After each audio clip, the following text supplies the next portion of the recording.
There we go. It's another week. That means it's time for a new demo. And today I am doing a demo on the Switch again. So it's Process of Elimination, which should be out on the Switch on, I believe, it is the 14th of April in Europe. And I think it was the 11th of April in the States. And I think it's already out in Asia, if I remember correct. The concept is that you play as one detective who is in charge of making sure everyone else does their job.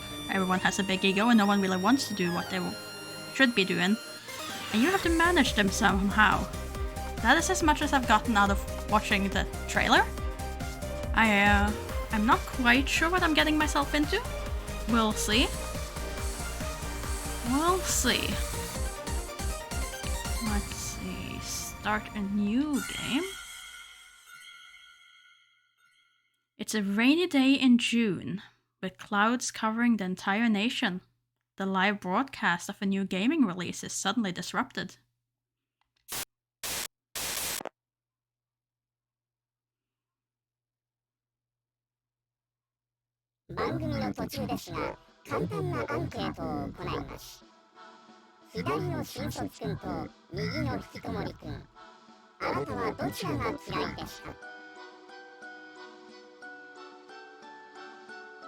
Well then.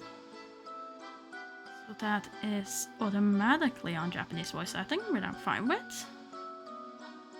Let's see. Who do you despise more? The grad on the left, the shut-in on the right. I'm assuming that grad is graduate?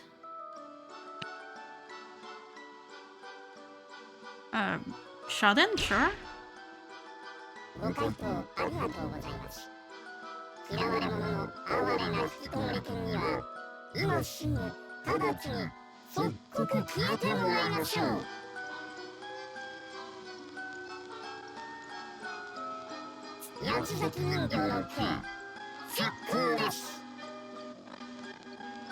Okay.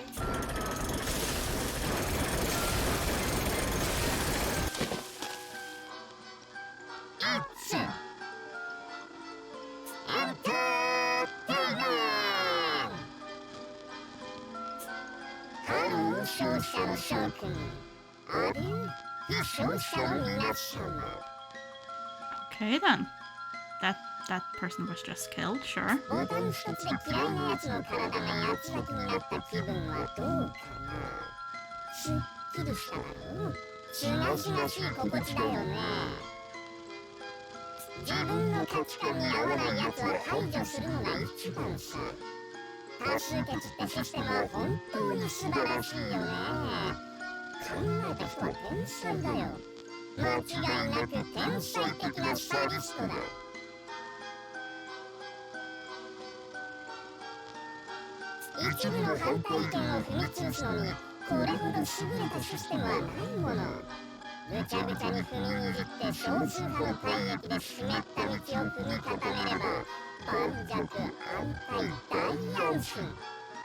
I assumed this game would go dark, I just wouldn't assume that it would go this dark in the first matter of minutes. But oh well then.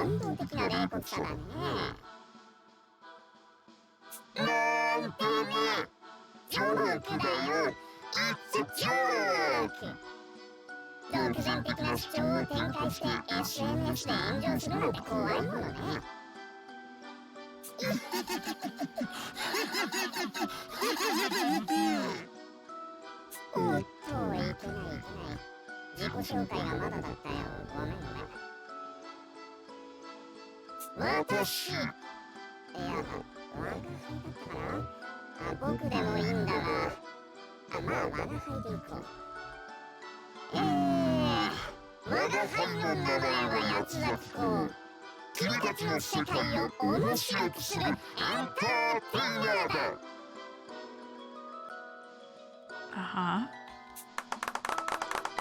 今この時より私はこの国の皆さんへ同時直撃のエンターテイメントを提供していくので、ぜひ腹がはち切れるまで楽しんでもらいたい。我が輩のエンタメに意義があるなら、我が輩の正体を特定してみればいいさ。多様性があってこそのエンタメだからね。喜劇的で野生的な殺戮のエンタメと、喜劇的で文化的な正義のエンタメに競い合う。Very well then. 今の視聴者数はおよそ5000人か。では、今宵の最後のエンタメとして、我が輩から君たちに一つ問いかけよう。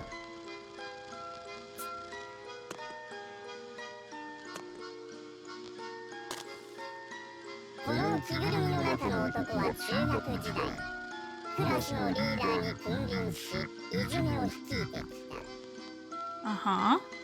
一方で教師にはおべっかを誓い、大いに叱れ、エリート街道を邁進。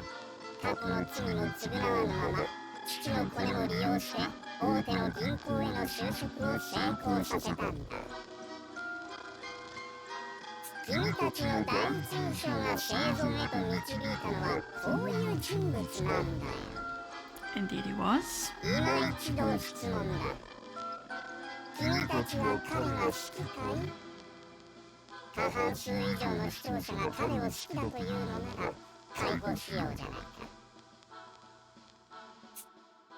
Okay, so do I want to kill the other guy as well, or do I want to try and do what I can to spare him?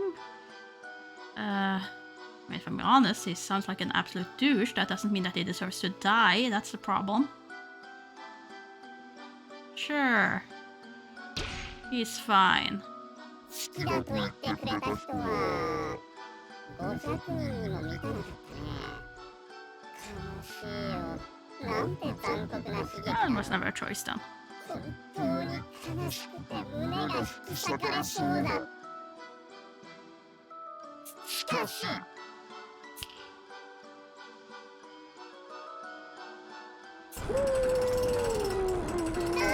らこそ最高にエンターテイメント。残念だけどそろそろ終わった時間だ。俺は我が輩だ。我が輩は漫然とエンタメを消費する奴らの敵で、エンタメとして消費される君たちの味方だ。さあ、ここからは君たちも楽しんでくれ。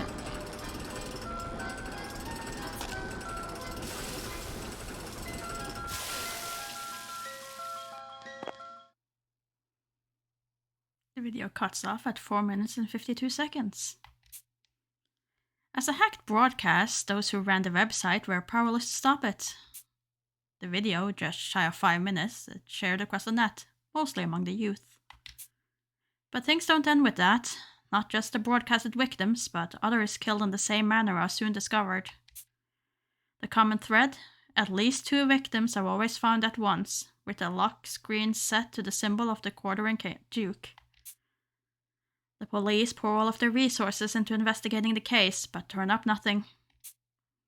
Pair by pair, more and more bodies surface, until half a year later, over 100 people have been killed since the first broadcast. The sheer number of victims and brutality of the murders fling society into chaos. 何が八つ咲き講だ。エンターテイナーだ。あんなのただの殺人症じゃないか。I grip my phone tight as I read articles about the murders, speaking aloud despite myself. I've seen the effects of this duke all around me. People are terrified to go outside, and stores have even shortened their hours. What's worse, he's gained some traction among young copycats taken by his charisma. With the police overwhelmed, small private agencies like mine are in huge demand. Apparently, even the FBI is getting involved. Past events has already stoked the need for this line of work, but the Duke has only made things worse. The media jeers at the detective craze. 探偵が食いっぱぐれるくらい平和な社会がちょうどいいって訓示先生が言っていたけれど、その通りなのかな。 Let's see. I feel like you're a little bit low compared to the rest. So if I go and I just turn you up, I think then it should balance this out, but yeah, let's try that. Just good day, Wick, but not John. We are indeed going weeb today. We are going weeb murdery.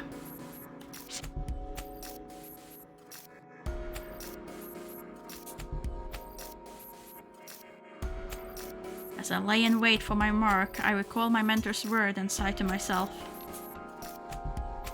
I work for the Gunjoji Detective Agency. It's probably one of the punier agencies around, though nowadays we're buzzing with activity. I'm a student working part-time, but they plan to recruit me once I've graduated. The situation must be getting pretty serious nationwide.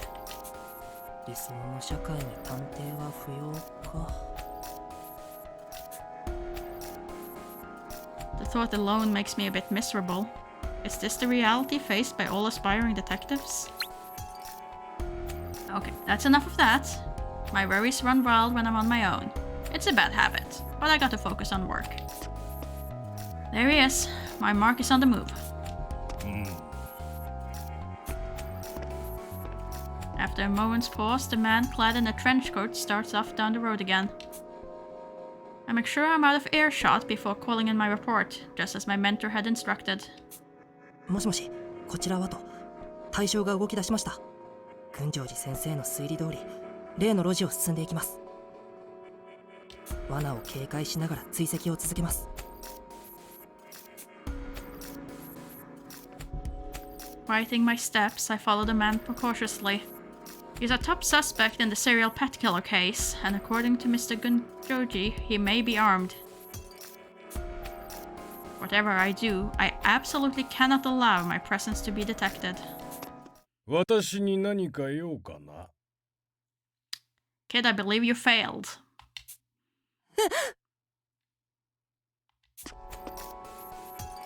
Suddenly, the man is right in front of me, and I reflectively take a step back. Did he notice me following him? Despite the cover of darkness and my voice being out of earshot? 用なんて何もありませんよ。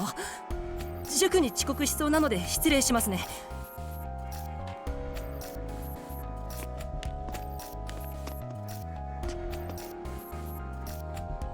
As I try to move past him, the man blocks my path. 私と足並みを揃えて立ち止まっていたら遅刻もするだろう。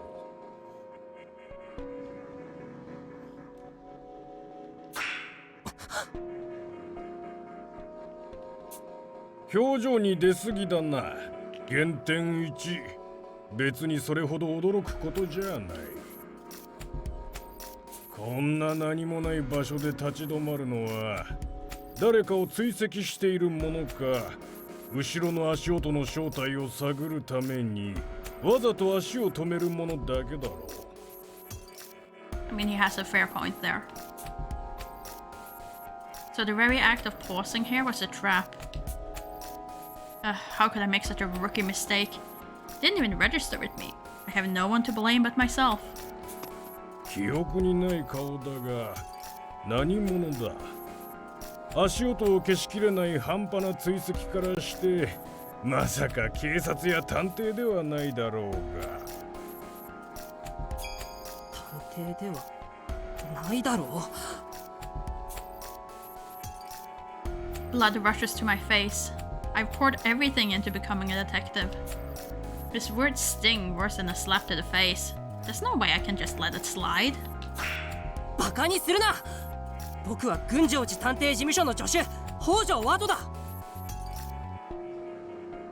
Oh dear kid, If you make it out of this alive, I'll be very surprised. あんたがこの近辺を調べ回っていることもナイフを所持していることも確認済みだよ。あんたには動物虐待の容疑もかかっている。おとなしく警察まで同行してもらおうか。 I'd hoped the edge in my voice would intimidate him, but the man only lets out an exasperated sigh. 本当に名乗るなど減点3だな。ドラマの世界ではないんだぞ。現実の探偵は身の上を一くするものだ。さてはお前さん探偵ドラマ好きだな。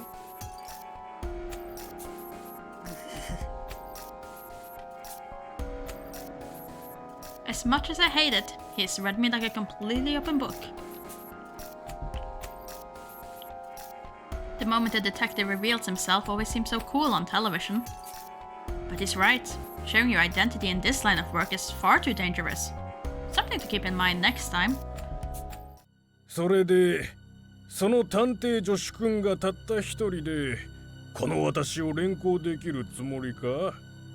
凶器を手にしているだろう大人の男を相手に。The man slides his hand into his pocket and readies his stance. He's clearly holding a weapon. This isn't the first time I've gone up against someone armed with a knife, but I still feel my hair standing on end. My heart slams frantically against my rib cage as I freeze up, willing my trembling legs to remain steady. 僕だって自分が未熟なことは分かってるさ。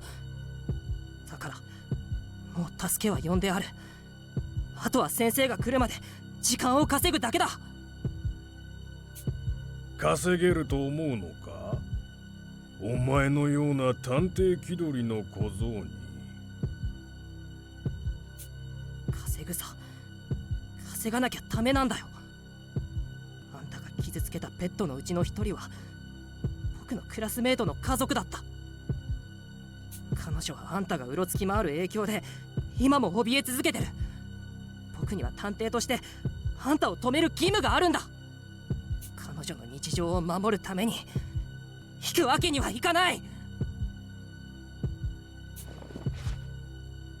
I tear off my jacket and wrap it around my left wrist to form a makeshift glove, a guard against his knife. In my dominant hand, I grip a pair of handcuffs like brass knuckles. Armed as best as I can, I face up with the man. The man just watches me, showing no signs of movement. Good. He's probably never seen anyone use handcuffs for self-defense before. It's only natural he'd be wary. 群青寺先生から学んだこの護身術の長所は初見ではまず見切れないことだ。僕の目的は少しでも長く時間を稼ぐこと。この硬直状態のまま時間を稼ぐ、それがベスト。戦流逮捕術か。珍しい格闘術を身につけているな、坊主。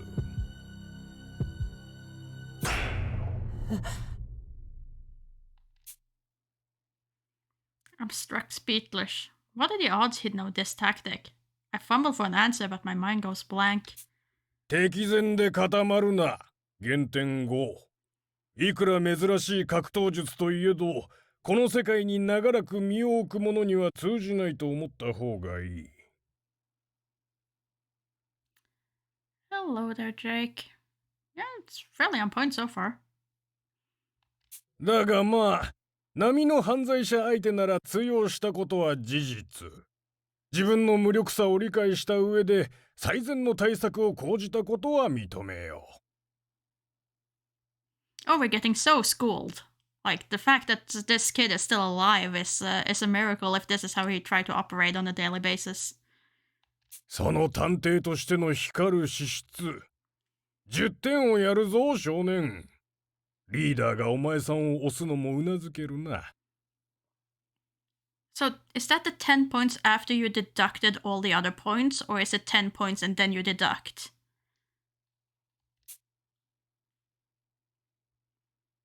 The man suddenly backs down and speaks with a smile. Wait, what? Is this not a trap? Glancing my way, he continues. 勘違いさせてすまないな。私は動物虐待の犯人ではない。本当の犯人は被害者の隣の家の息子で、すでに私の手で警察へ突き出したよ。浪人のストレスから逃れるように八つ崎港に浸水して犯行に及んだらしい。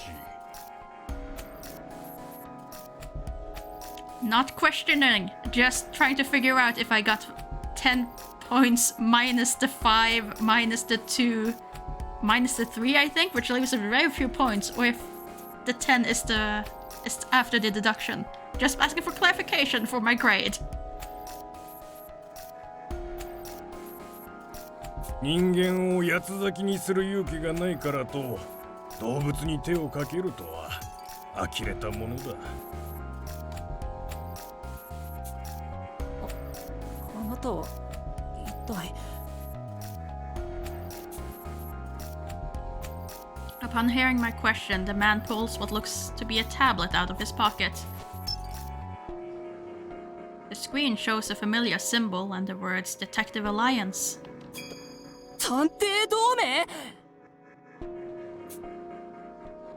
I can't help but yell out the name. The Detective Alliance, the very organization I revere more than anything else. そう、私は国内で唯一の国家公認の探偵組織探偵同盟の一員だ。お前さんも探偵を志す身なら聞き覚えがあるだろう。もちろん。実績のある100人の探偵で構成され、捜査依頼を受けた事件の内容に応じて最も適切な探偵を派遣する謎の組織。その事件解決率は 100%。 メンバーは自らの特徴に準じた探偵ネームを名乗って素性を隠していて。謎の組織のことにやたらと詳しいじゃないか、探偵オタク。I mean, yeah, you were fanboying real hard there, but... As I calm down, my face begins to burn bright red. I'd let my excitement carry me away on a totally nerdy rant. Still, the Detective Alliance has been the dream I've aspired to ever since I learned more about it from Mr. Gunjodi. あなたが持っているそれって探偵デバイス、探偵同盟の証ですよね。あなたも探偵なんですか？よく知っているな。その通りだよ。私は老子探偵。探偵同盟のフル株で、今はスカウトや補助を主に担当している。まあ推理力はまだまだ若い探偵には負けんがな。今回の動物殺傷事件などは少々骨がなさすぎたくらいだよ。As prideful as he sounds, I can tell by his expression that he is speaking purely from well-earned experience. He has an air about him that's unlike anyone I've ever met, the kind that could only come from a member of the Detective Alliance. As secretive as it is, the Detective Alliance has grown more famous by the day thanks to the recent detective craze. Even now, the news is full of stories about the cases cracked by Detective Alliance members. Then there's all the terrorist plots in the wake of the Quartering Duke incident that they've thwarted with almost zero leads. The whole reason I joined the detective agency was to carve a path to earning a spot alongside those detectives one day. Looked up to by the detectives far and wide, the Detective Alliance is the absolute paragon for those pursuing justice. 無礼な発言ばかりして本当にすみません、老子探偵さん。僕、勝手な勘違いばかりして犯人呼ばわりまでしてしまって。Oh, you haven't seen the best one, Wick, but not John. They introduced some of them in the trailer, and I have a clear favorite, and he has yet to be introduced. よしてくれ。誤解を招いたのはこちらだ。それからさん付けも結構だぞ。我らの業界では探偵は継承に等しいのでな。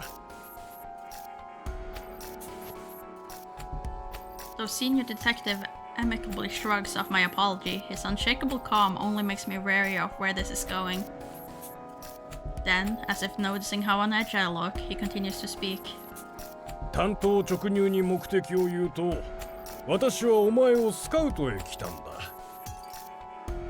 お前には我々の本拠地で開催予定の八つ崎港事件への対策会議に出席してもらいたい。はい。I respond lamely, unable to fully grasp what he's saying. もう一度言うぞ。探偵同盟の一員として八つ崎港事件の捜査に協力してほしいと言っているんだ。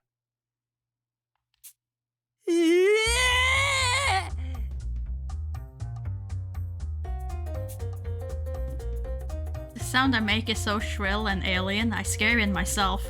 I pinch my cheek to make sure that this isn't just some dream. Ow! Nope, not a dream. Maybe this is Mr. Gunjuji's idea of a prank?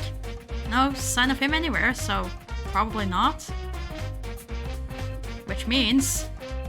冗談じゃないんですか。すべて真実だ。悪化する一方の八つ崎港事件を止めるよう国から直々にお達しを受けたんだよ。同盟でもえりすぐりの探偵たちが一堂に会し、本部で八つ崎港の正体を推理することとなる。今世紀最悪の殺人鬼といえど一巻の終わりだろう。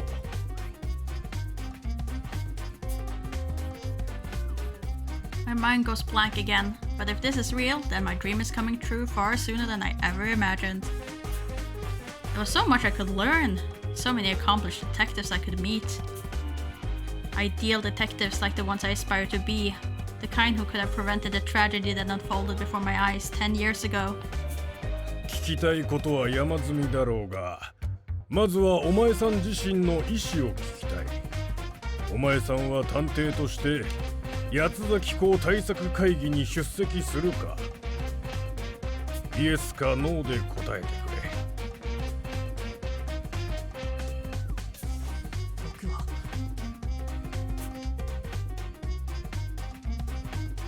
How can I hesitate? I state my intentions loud and clear. I don't know. Are we going with yes or yes? How about yes? The moment I try to answer, Senior Detective's arm hooks around my neck and begins to squeeze like a vise. It's so tight, I can't breathe. I flail and kick frantically, but all I hit is the air and the ground below my feet. I feel a prick as a slender needle pierces the skin of my neck. What feels like liquid ice begins to pump through my veins.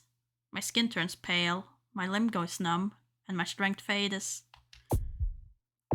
My vision blurs, and as my legs start to give out, I sag against the man restraining me. And then, as if the stars have been swept from the night sky, everything goes black. 尋ねておいて悪いが、拒否権はない。お前さんには参加する義務があるんだよ。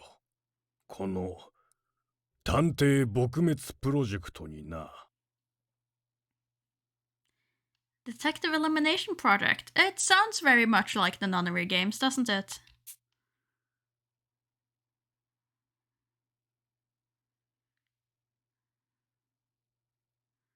I haven't felt this way in a long time.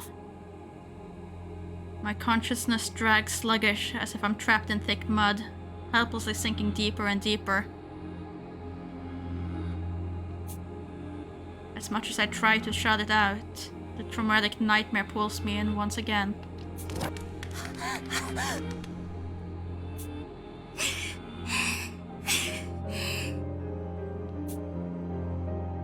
In my dream, I'm running down a dark, frigid corridor, holding on tight to the hand of a girl my age. ワト君、私もう走れない。あなただけでも逃げて。何を言ってるのサイカちゃん。二人で逃げるって約束したでしょ。でももう足が。 The girl is beautiful, with bewitching black hair, pure white skin, and light purple eyes reminiscent of hydrangeas. I remember nothing else about her, but I'm sure that at the time she was very precious to me. And then, right before my eyes, a blade swings down and slashes her, covering her in a burst of red. サイカちゃん。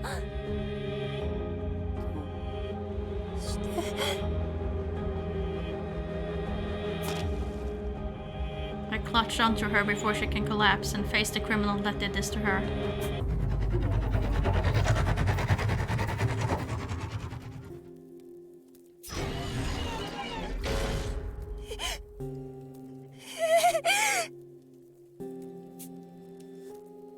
The massive, unmistakably inhuman silhouette emits a strange mechanical whir. Its murderous intent is nearly enough to pierce through flesh as it focuses on me. I prepare to die as no more than a child. But, at that moment...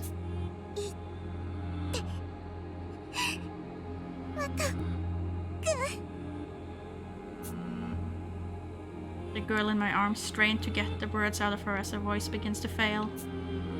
I might escape if I leave her now and run. But maybe I can still save her. There's no way I can just abandon her. あなたは生きみんなを助けるヒーローになって。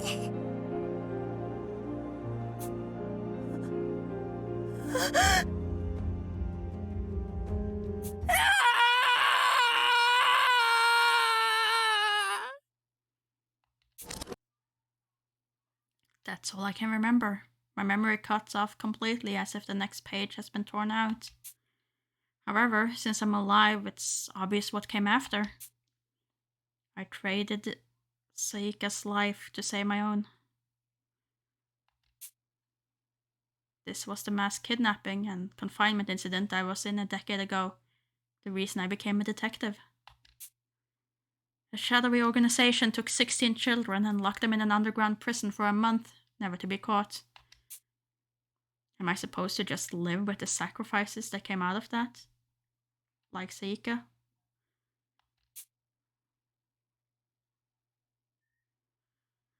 I was too incompetent to save even one girl, but I refuse to leave it there. My heart and soul demand I see it through. I will become a great detective, a hero, and one day I'll reveal the truth behind what happened 10 years ago.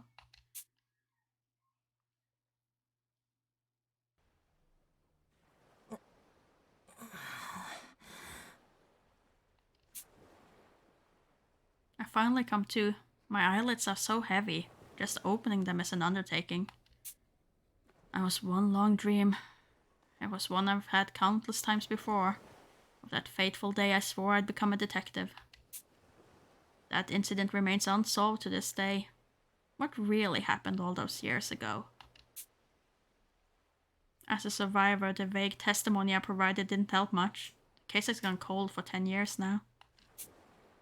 I got to find the truth, to track down the villain who killed Saika, the girl I owe my life to. That's why I entered this line of work. But that aside, my whole body is aching right now. My mattress feels like a rock and smells like rust. Managed to pry my eyes open, but everything's pitch black. What's more, I can't even move. My limbs are restrained like I've been wrapped in some kind of sleeping bag. Don't tell me I'm trapped in here. なんだよ、この状況。Mustering all my strength, I try to worm my way out. Suddenly, my vision is flooded by bright light.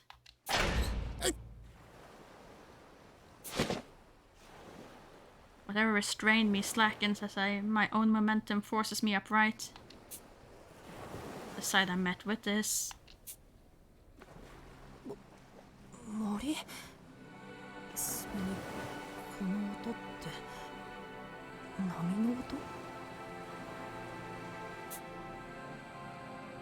Lush woodland lies before my eyes. Beneath me is an old rusty locker. Guess that's what I've been stuffed in just a second ago.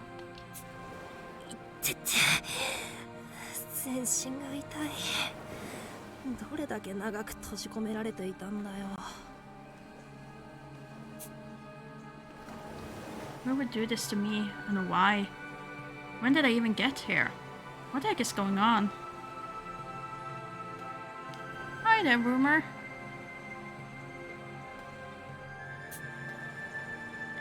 Hope you're having a good Monday. My head swirls in confusion as I try to recall what happened last. そうだ。僕は老子探偵とかいう人に会って、それから。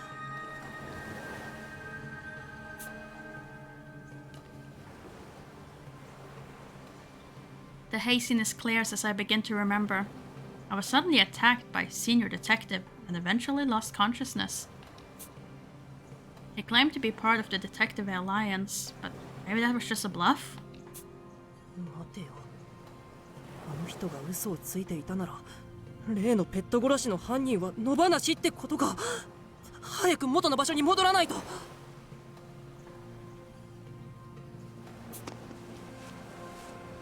I reached to grab my smartphone, but after frantic search, I realized that my front pockets had been emptied. As I continue searching my person, I notice an unfamiliar weight in my back pocket. That's weird, I don't normally keep stuff back there. Suspicious, I carefully plucked a foreign object from my pocket. It's a tablet device, like an oversized smartphone, more or less.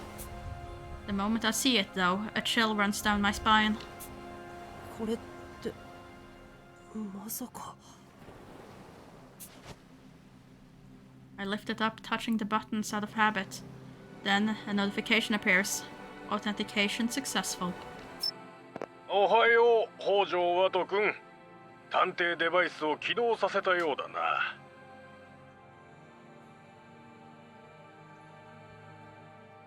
薬の効果とはいえ、まさか数日も眠り続けるとは減点1だぞ。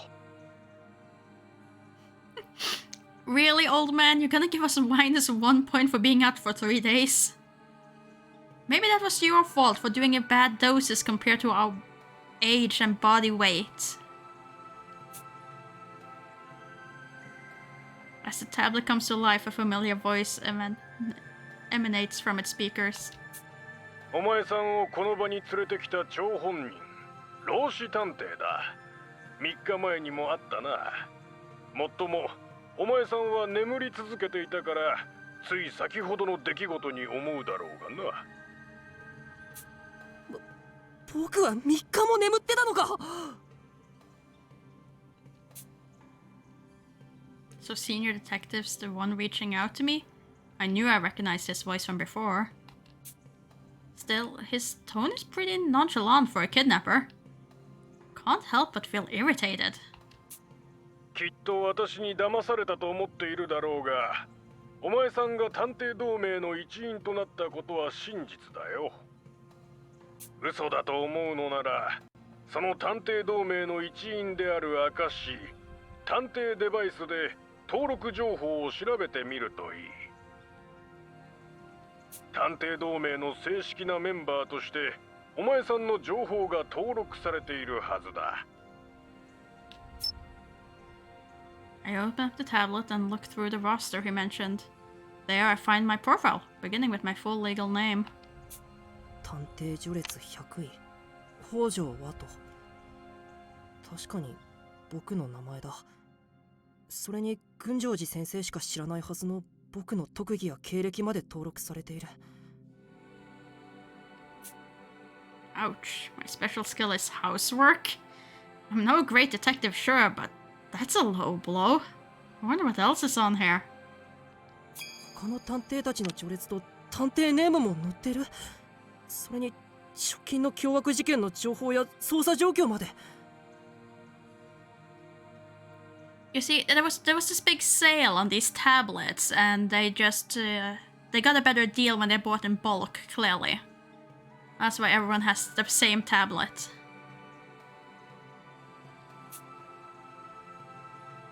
From the latest incidents all the way back to before I was born, it's a robust selection of key documents about cases infamous to the public. Far too much for one person to read, frankly. Even at a glance, most of the content seems to be highly technical in nature. This is way too much effort for a prank, meaning the DI really did recruit me? Can I trust what senior detective says? 僕は本当に探偵同盟の一員になったんですね。信じていいんですか、老子探偵さん。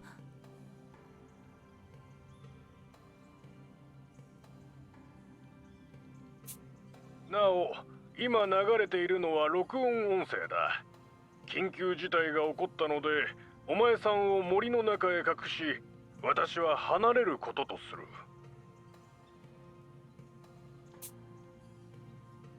Ah, so that's how it is. I assumed this was a phone call, but I guess that's not the case. Wait! That makes no sense! How could it possibly be a recording when he opened up with saying that I've been asleep for 3 days? That would mean he would have to send a new recording for every day that I don't wake up.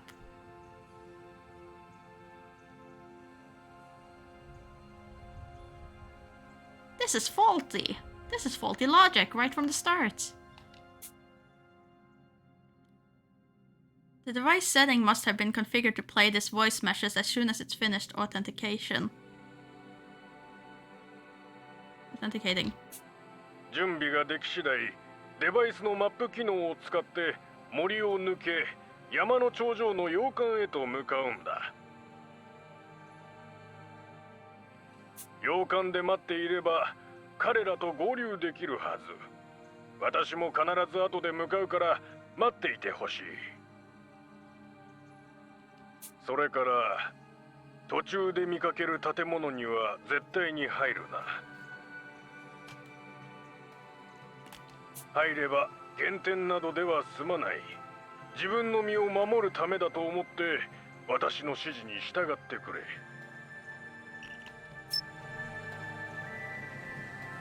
Senior detective speaks without pause. The moment he's finished, the sound cuts out abruptly. I stand there in a daze, holding the tablet, my new D-pad in one hand. I lift my head and peer through the tree line, making out the shape of a mountain with an imposing manor resting on its summit. Is that the building Senior Detective was referring to? While I don't fully trust him, my options are limited. Pressed for choice, I open the map application on my tablet. Various graphics appear on screen, displaying the surrounding area. All that blue surrounding everything must be the ocean, which means I've been taken to a remote island. モルグというのはこの島の名前か？聞いたこともないけど、海外まで連れてこられたとかじゃないよな。Sorry to say it, kid, but if you had paid more attention in English class, that name might give you a bit of a chill, but okay. Either way, getting all gloomy won't solve things. I use my fingers to zoom in on the map, hoping to find more info to go off of. The screen then displays my current location and a few details about the vicinity.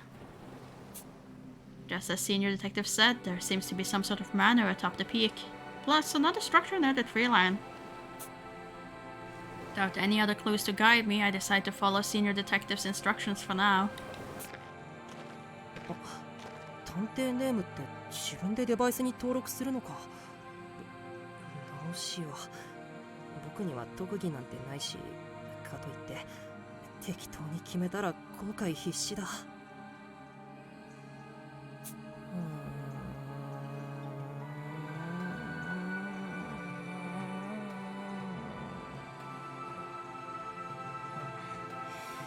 ダメだ。決められない。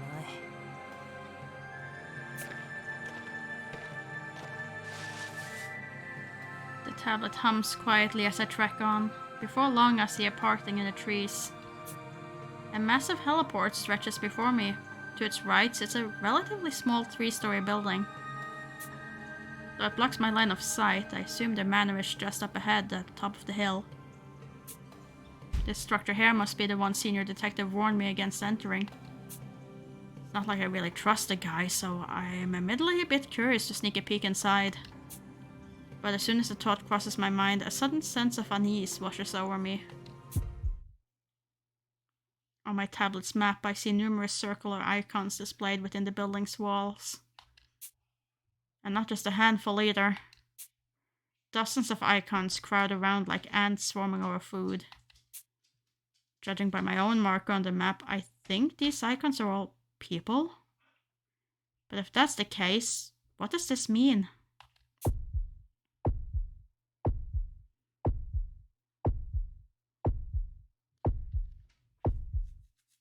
Indeed, Wick, but not John. His talent was houseworking. He could be the houseworking detective. My apprehension refuses to die down. I get the sense that going in there would only end in regret, just as senior detective had warned. I need to decide my next step carefully. Well, what I will do is, I'll save. Okay. Go. Do I want a quick death? Nah, let's ignore it and head to the manor. I can get a quick death later.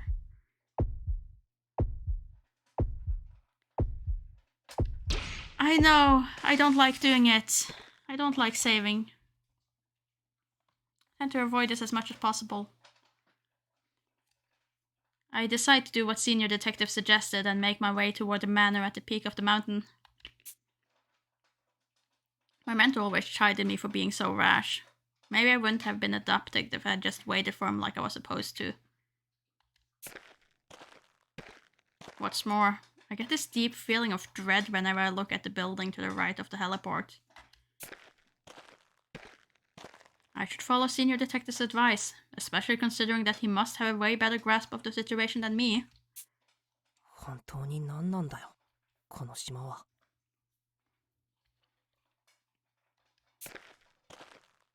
I make my way up the mountain, quietly grumbling to myself when suddenly...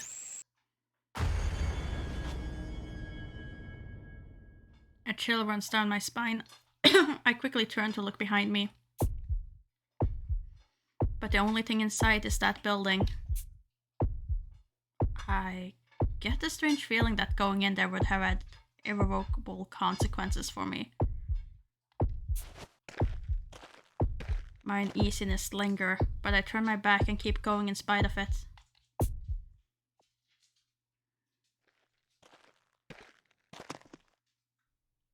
I continue up the twisted mountain path for about 15 minutes, until at last I arrive at the manor door. It was a gentle incline, but I'm still spent. I rarely take a seat, resting my back against the outside wall of the manor. It's the exact kind of setting you'd expect in any mystery novel. The manor's exterior speaks of its age and smell faintly of lumber. During my approach, I could only guess at the structure's imposing beauty. Upon closer inspection, I notice its windows are constructed from an unnaturally thick glass, impossible to break or peek through. I stand up and circle the perimeter, but there don't appear to be any points of entry aside from the front door. If anything, it seems like it was built to house prisoners, not residents. This definitely isn't your average manor. What on earth could be waiting within? I slow down and catch my breath. My hand is damp with sweat as I turn the knob of the manor's only entrance. A loud clank rings out as it swings open with ease. Weren't we supposed to wait outside? Oh well, the interior seems normal enough. 警戒しすぎか? I ask weakly as I take a step inside. As soon as I let go of the knob, the door closes on its own. Not one moment later.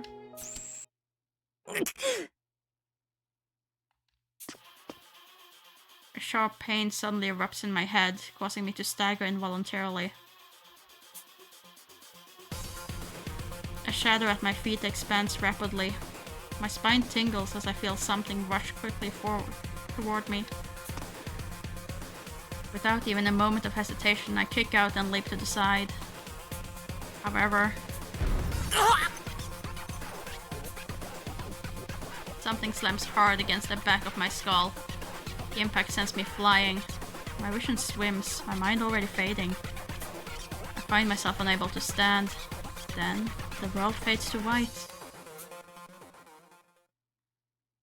Should I waited outside, kid? Should I waited outside?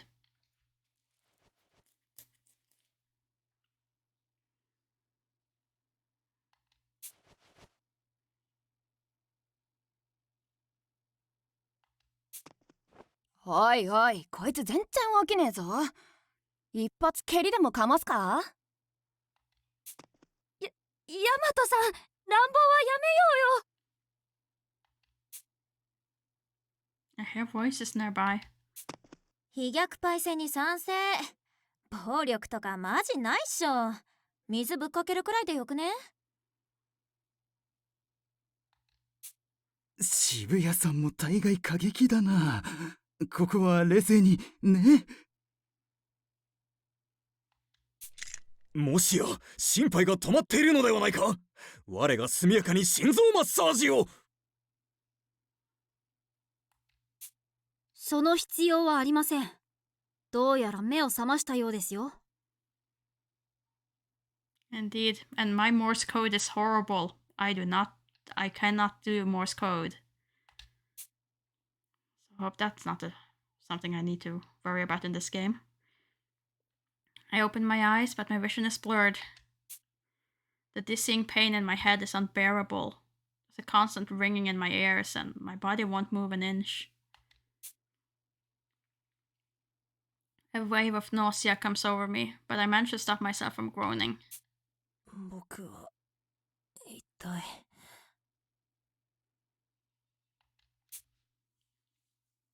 I vaguely recall being hit by something the moment I stepped into the manor. At last, my vision finally clears up. あなたたちは。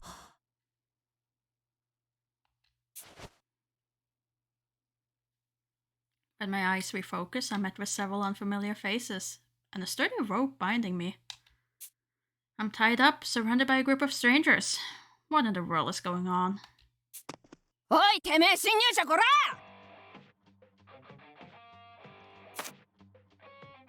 A girl in a sport jacket grabs me by the throat, glowering menacingly. She looks to be in her early teens, but her strength is incredible. I can't get a peep out while trapped in her iron grip. 本部で待ち伏せたいい度胸してんじゃねえか。どこの組織の回し者だてめえ。ああ、大和探偵さん、落ち着いて。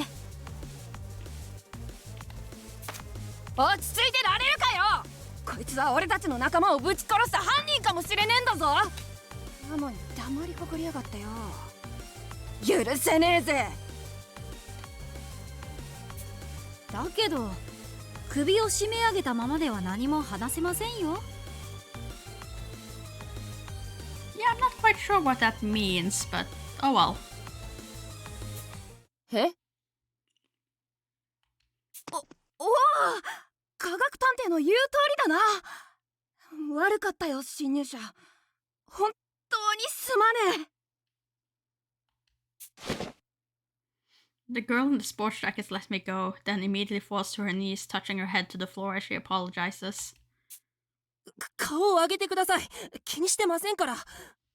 よくわかりませんけど、僕は怪しまれるのに十分な理由があったんですよね。Oh well, it's a fitting name then. We are fairly incompetent. その通りだが、このままじゃ筋が通らねえ。けじめだ。手痛いのを一発、俺に見舞ってくれ。そんなことしませんよ。というか縛られてるのでできません。顔を上げてください。実は僕も状況が全然わからなくて混乱してるんです。皆さんは何なんですか？それにこの島は一体何が起こってるんですか？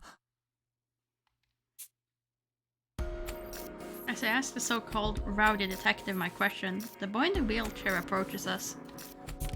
自らの意思でこの島を訪れたわけではないのですね。それに詳しいことは何もわからないと。ええ、老子探偵という人に連れてこられたらしいんですが、詳しいことは何も。老子探偵があなたを？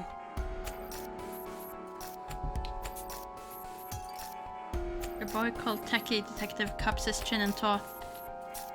先ほど眼球運動を確認した限り気絶していたのは間違いない。自作自演で気絶していた可能性もあるけど、一度事実として考えた方が良さそうだ。でもあの老子探偵が何の目的も告げずにこの本部まで。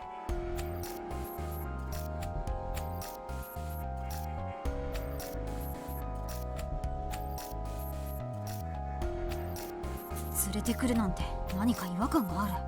このお兄さんは僕らとは立ち位置が違うのか？八崎法事件の捜査にどう関係があるの？おい、科学探偵ってばよ。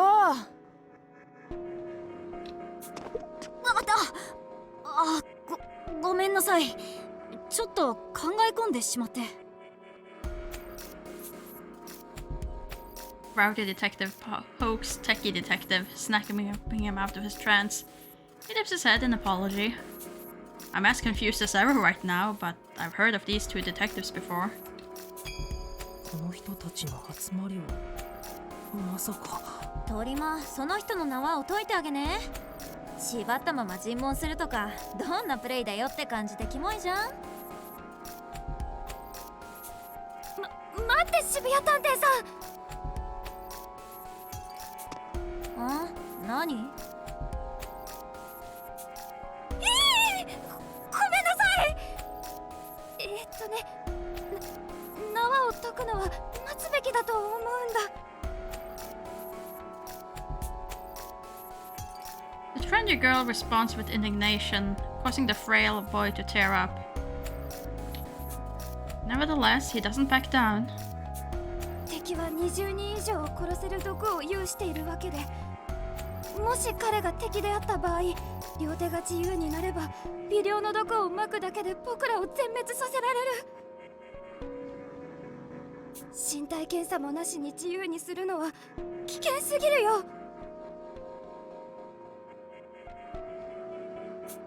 あーね、うちがせっかちだったわ。ごめんね。Even though her idea got rejected, the trendy girl called Downtown Detective laughs as if nothing happened. 飛脚探偵さん Thank you。 さすがは序列14位。マジリスペクトなんですけど。 Doleful detective, huh? 怖がりなだけだよ、僕なんて。ただ研究棟の皆さんのような犠牲はもう絶対に出したくないから。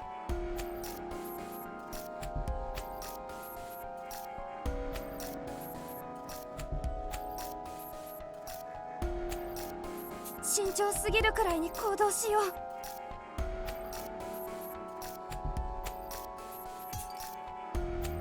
The somewhat androgynous youth speaks with a voice full of fear. Victims like those in the research facility? The comment catches my attention, but now isn't the time to be asking questions. Instead, I hold my tongue and continue to watch in silence. 心配無用だぞ、 Favorites. 飛脚探偵殿。仮に彼が何かを企んでいようとも、この武装探偵がお主らの身は必ず守り抜こう。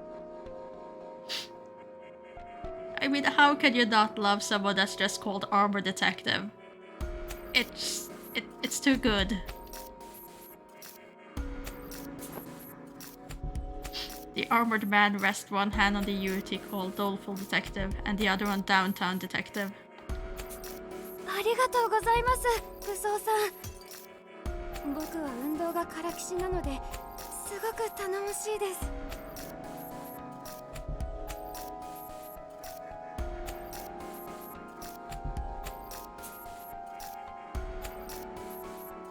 Though the boy smiles at armor detective, downtown detective waves off the gauntlet, looking utterly repulsed. うちは結構です。暑苦しさやばいんで秒で離れてもらえます？序列32位の武装探偵さん。おお、我の序列を覚えてくれているのか。このメンバーで唯一の30位以下だというのに、我は感動したぞ。必ずお主の命を守り抜こう。Okay, I'm liking you less. You're a bit too overeager. But oh well.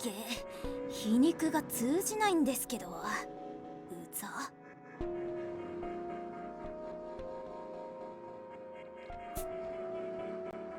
Armor detective happily strides closer to downtown detective. He doesn't seem to notice the look of genuine disgust on her face. ひとまず探偵デバイスでリーダーに連絡を取ってみたよ。I mean, yes, we all love Giraffe Detective. I just don't I don't imagine he will make an appearance in this particular game.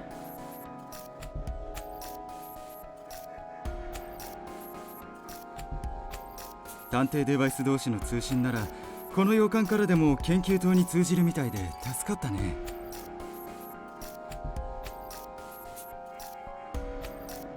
A man who looks like a corporate employee joins the conversation.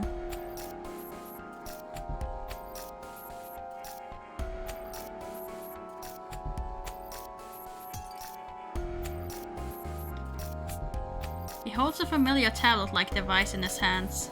A D-pad, the trademark of the Detective Alliance. My heart beats fast in spite of myself as I guess at the nature of my company. ありがとよ、社畜探偵。行動が早くて助かるぜ。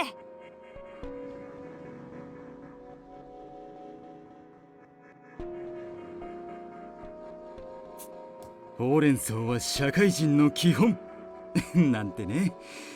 そちらの眠り姫についてリーダーに確認も取ってみたけど、どうやら彼も私たち探偵同盟の仲間だそうだよ。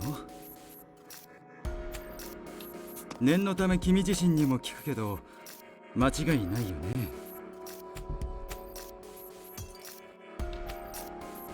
はい、間違いありません。まだ探偵デバイスを受け取ったばかりの新人ですけど。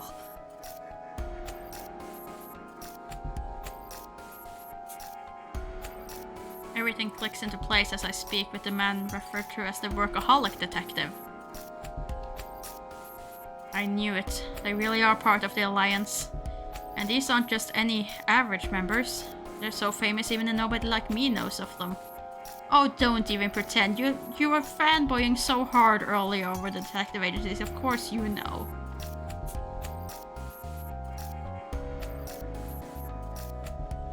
There could only be one possible reason why a group of detectives like this would be gathered here. It was the same thing I'd been brought for, to discuss how to handle the quartering Duke. They were all here for that meeting, no doubt. 残る謎はまだ探偵ネームも持たない新人がどうしてこの探偵同盟本部にいるのかという点だね。Oh, he definitely has all the action figures and cards. Probably posters plastered all over his wall. Also, we don't know yet if it will actually have more tea. Technically, there was only 2 cups of tea seen in the other game. We never saw him refill that tea. For all we know, it was the same cup all along. 君も八つ咲き校対策会議に招集されたのかい？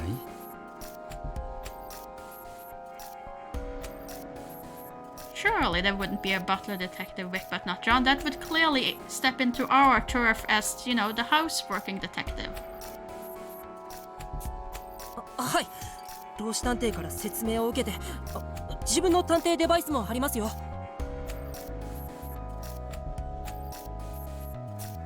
胸ポケットに入っていたデバイスはやはり君自身のものだったんだね。悪いけど勝手に体を調べさせてもらったよ。いつの間に。 I don't know how, but Workaholic Detective is clearly holding my device. The fact he could swipe it without my noticing is terrifying. それでは少々お手を拝借。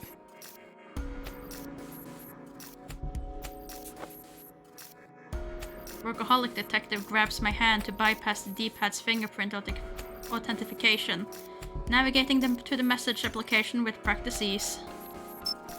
He seems to be checking my invitation to the Quartering Druk meeting, which I had been reading just before I fell unconscious. なるほど。私に届いた連絡と一字一句違わない。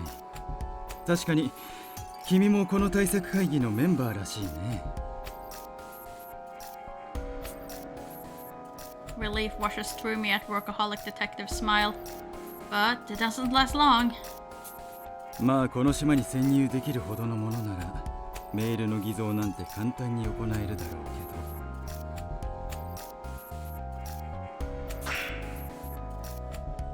Workaholic Detective's smile turns grim.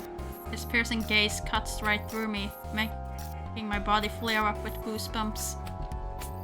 下手なまでしでかすんじゃねえぞ。三途の川の対岸まで殴り飛ばされたくなきゃな。他の探偵さんたちのような独自の気配が君からは一切感じられない。一体何者なの？結論を出すには検討材料が不足しすぎています。情報が揃うまでは監視はやむなしかと。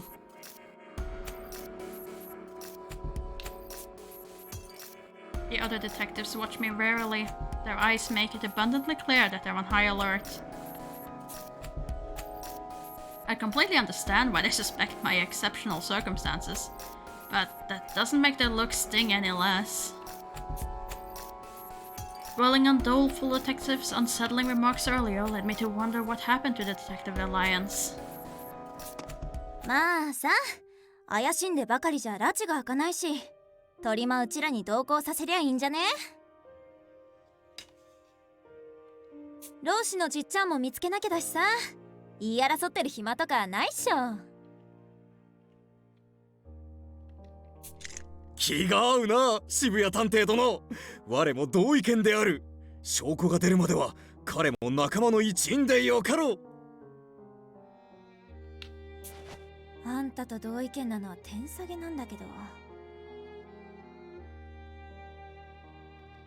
うち頭悪いからさ、武装ちゃんの言う通りその人も一緒に連れてっていいと思うわけ。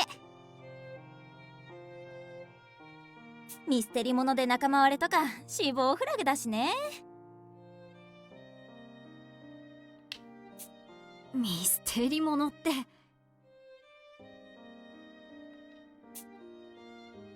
Techie Detective smiles wryly as Rowdy Detective grabs the rope tying me up. まあ渋谷の言う通りだな。Rowdy Detective tears my restraints apart as if they're made of paper. I can now move freely, except for my bound hands. But still, what raw physical strength. It's hard to believe a girl smaller than me can be so powerful. 仲間同士で疑い合ってたら八つ咲き子の思うツボだ。俺もひとまずあんたを信じることにするぜ。行動の前に一言確認を取ってほしかったところだけど、私も同意見だよ。先ほど体を調べた時何も見つからなかったしね。君にはひとまず我々と行動を共にしてもらおう。ただし今は一刻を争う事態だ。私たちがどんな状況に置かれているかについてはまた移動しながら教えるよ。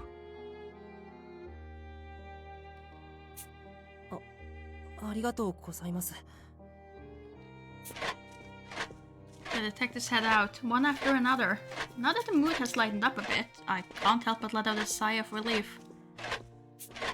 I've seen plenty of suspects get interrogated in mystery novels and shows, but never did I expect to be the one in the hot seat. Life sure keeps you on your toes. そういえば新入社さんのことをなんて呼べばいい？まだ探偵ネームないんでしょ？せっかくだし今決めちゃおうよ。僕の名前は Don't make this mistake again, kid. I barely stopped myself from answering Downtown Detective with my real name. Keeping your name secret is the first rule of the Detective Alliance. It could be deadly for your identity to get out between cases. That's why, upon joining the DA, members are given a one-word code name based on a defining characteristic of theirs. That code name is known as a detective alias. I've longed to have one of my own ever since Mr. Gunjuji told me about them. Gunjoji. Oh, I would say that different every time I say it, so. 僕の探偵ネームは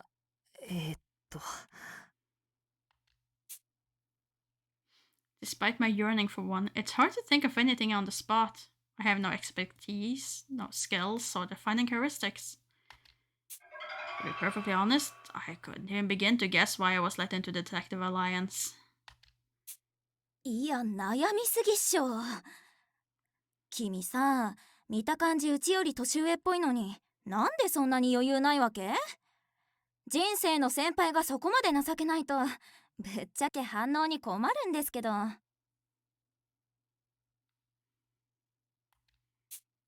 面目ないです。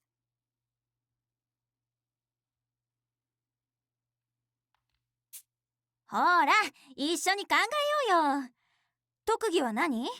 今までの事件で得意だと感じたことないわけ？猫を探すのが得意でした。なぜか好かれるので。Good at housework and good at finding cats.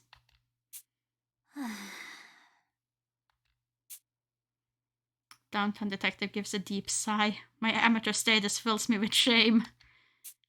じゃあ無能探偵ってことでよろしく。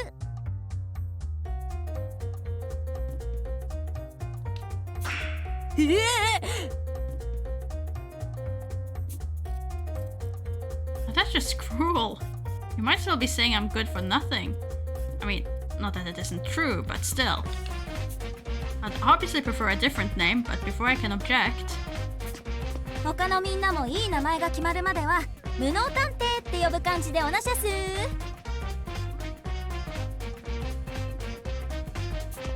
大和男児らしい謙虚な名前だな。好感が持てるぜ。貧虐探偵さんや社畜探偵さんと同じく特徴をカリカチュアしたタイプの名前なんですね。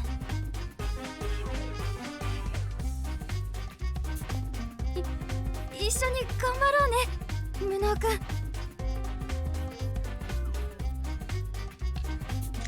呼び名があると仲間らしさがぐっと強まるのである。よろしく頼むぞ、無能殿。このゴリ押しな空気、自分の時を思い出すな。Incompetent detective rapidly gains the approval of the rest, so rapidly that it's too late to dispute it, much to my chagrin. 秒で定着してよかったね。無能先輩。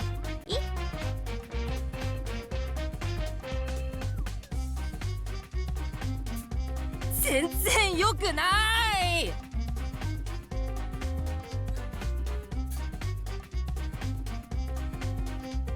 Despite my protest, Downtown Detective ignores me, flashing a devilish smile. Thus did I become Incompetent Detective, an official member of the Detective Alliance.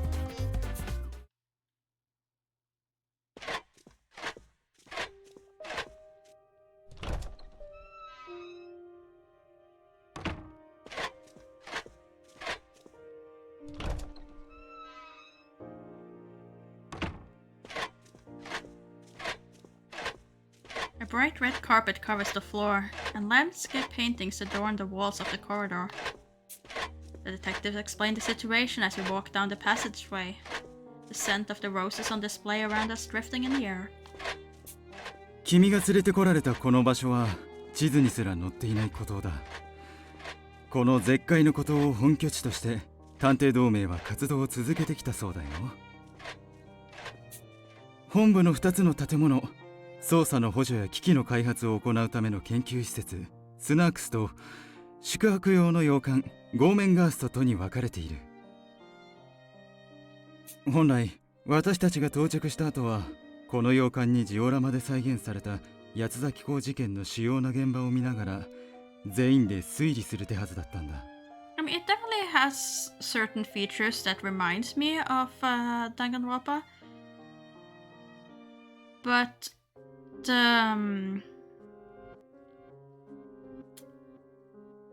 there are supposedly other parts of it that doesn't remind me of it at all, so we'll see. だったというのは。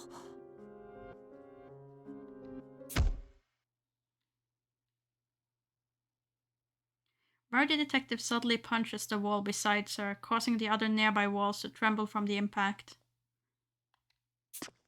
俺たちが到着した時には本部の探偵たちの多くが毒殺されてたんだよ。研究施設にいた22人のメンバーが全員な。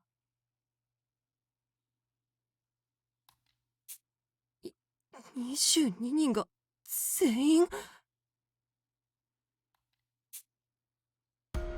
Every hair on my body stands on end at unthinkable news. Even among history's most infamous mass murderers, few had a death toll of more than 20. Killing 22 people at once is beyond all reason. 犯人はまるでゴミでも扱うがごとく施設の入り口に我らの仲間の死体を積み重ねていたのだ。人間の所業とは思えぬ惨状であった。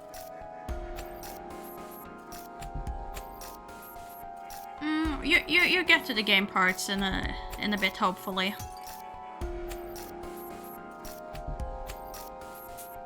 無能先輩があの死体の山を見てたらしばらくご飯を食べれなかったと思うよ。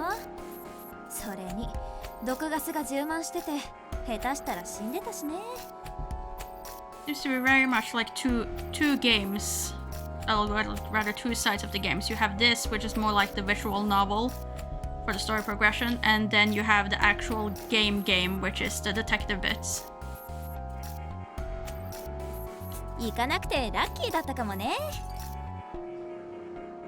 Indeed, very lucky. A heap of corpses. Just imagining it makes me feel faint.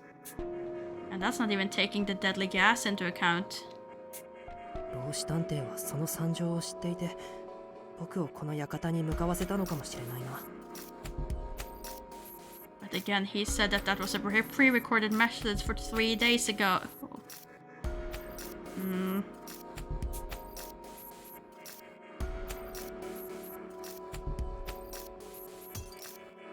I don't know, Rumor, but I'm hoping it's soon. That will also explain why he hid me in the forest and went off on his own. I need to find him soon and thank him for keeping me safe.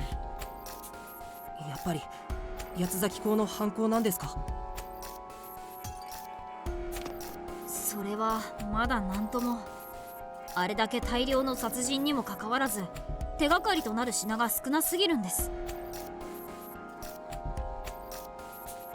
八崎港事件の特徴は必ず被害者が2人同時に現れることだ。今回の犯行は少し毛色が異なるように感じるよ。八崎港の野郎が犯人に決まってるぜ。もしまだ島の中に嫌がるならこの俺が絶対ぶっ捕まえてやる。 It's said that the quartering Duke has killed over 100 people, but even that was over the course of half a year. On the other hand, murdering 22 people at once, all of them first-rate detectives, no less, could hardly be the work of an amateur. I get the impression that he commits grisly deeds for the thrill of it, but otherwise his identity is a complete mystery. 僕らは当然研究施設の捜査を始めたのですが、その途中でリーダーのデバイスに生き残った同盟のメンバーからこんな連絡が入ったんです。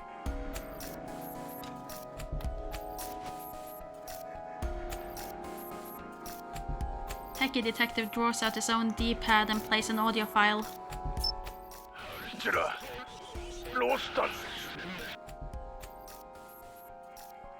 研究棟何者か襲撃全滅した。私オーメンガーストに隠れている。リーダー合流して協力だ。 The recording cuts off there. Although the sound was low and full of static, even I could grasp what it signified. この声って老子探偵ですよね。よかった。あの人は生きていたんですね。はい、間違いなく老子探偵だと思います。この状況で無事だなんて、さすがはレジェンドクラスの探偵ですよね。そんなにすごい探偵なんですか？今でもメディアでよく取り上げられる明けの夜事件ってあるでしょ。あの事件を解決した探偵同盟の創立メンバーなんだって。明けの夜事件？教科書にも載ってるような大事件じゃないですか。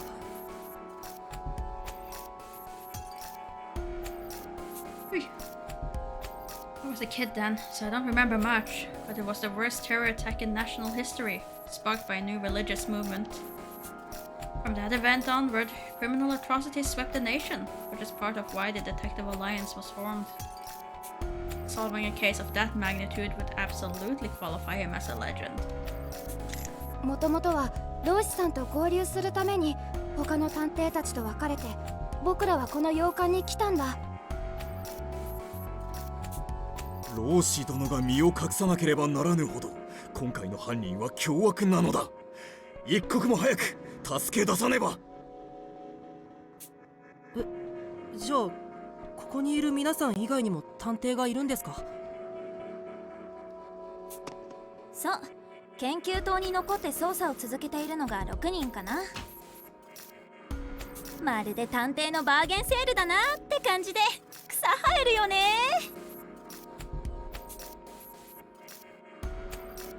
I don't quite get what she means by that, but I guess it's a lot of detectives.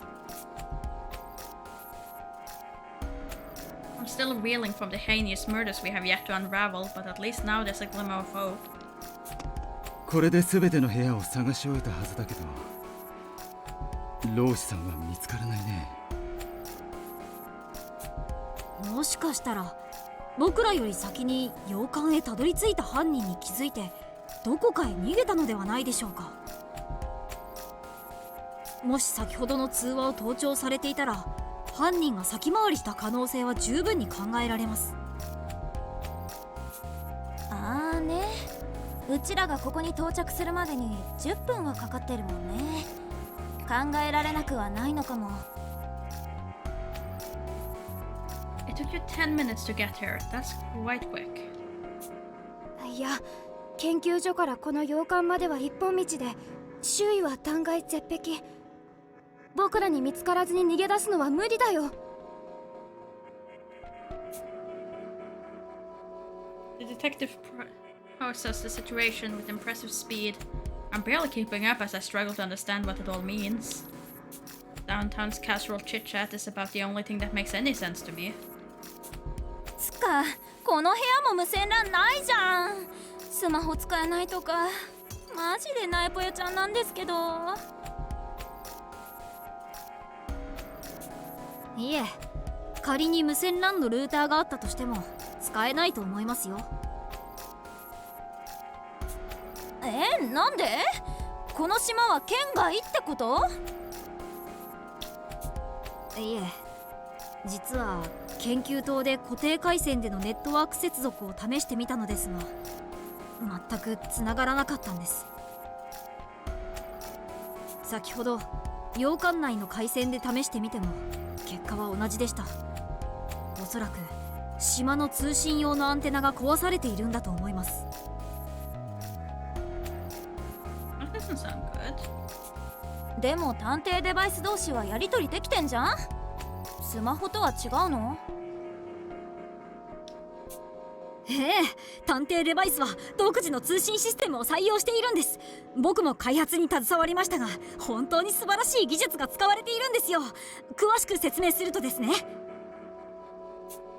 はいはい、まあつまりうちはこの島にいる間連れたちとろくに会話もできないってことね。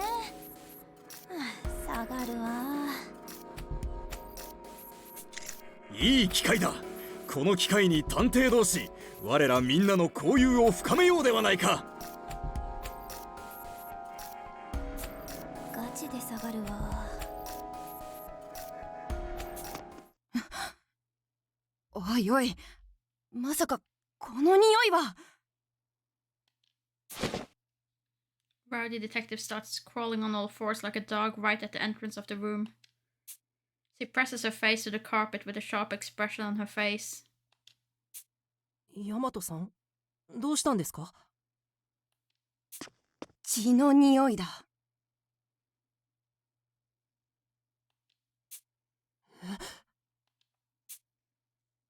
Silence fills the room. The others all turn to look at Rowdy.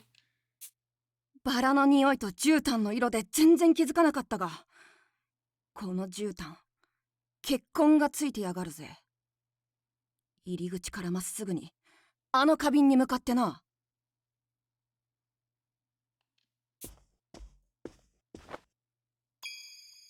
Rowdy detective approaches an empty vase and sticks her hand in it, pulling out a bloody knife.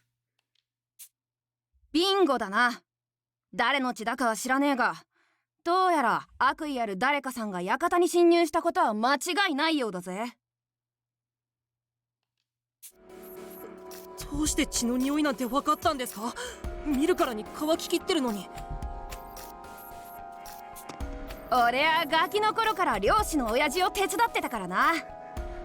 猟犬の嗅覚、わしの視覚、ウサギ並みの聴覚、そして大和男児の魂を持ってんのよ。I'm not so convinced that helping on hunting trips would give you those kind of abilities, but it is astonishing nonetheless. ヤマトさん、そのナイフが使われた場所はこの部屋ではないんだよね。ああ、この部屋には血痕しか残ってねえ。あくまでナイフを隠すのに部屋までやってきただけみてえだ。血の匂いを終えたらいいんだけどよ。さすがにバラの匂いが充満した廊下じゃきつすぎるぜ。やはりそうか。しかし科学君、君ならば終えるね。もちろんです。そのための科学ですから。Techie detective proudly pulls out a cute little machine that resembles a puppy out from his pocket. 追跡遊具くんくんくん。Sniffy Wiffy. Very scientific name that. 僕と探偵同盟の協力で生み出されたこの遊具は、登録した匂いをどこまでも追跡発見可能な人命救助を至上命令とする発明です。さらに南西の小型ゴムクローラーを採用したことで、凹凸の激しい通路であろうとも現場を荒らさず時速 15km で迅速な移動が可能。当然小型の発信機も搭載なので、探偵デバイスの画面からリアルタイムに追跡可能です。そしてさらに ISS も宇宙ステーションに採用されている小型のリチウムイオンバッテリーを使って。大したものだね。後でゆっくりと説明を聞くから追跡に移ろうか。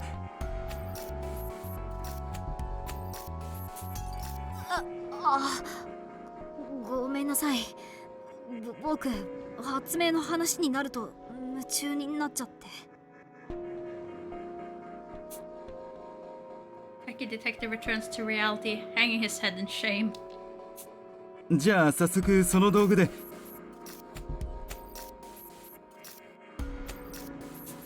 道具じゃないです。遊具です。僕の大切な友達を道具扱いしないでください。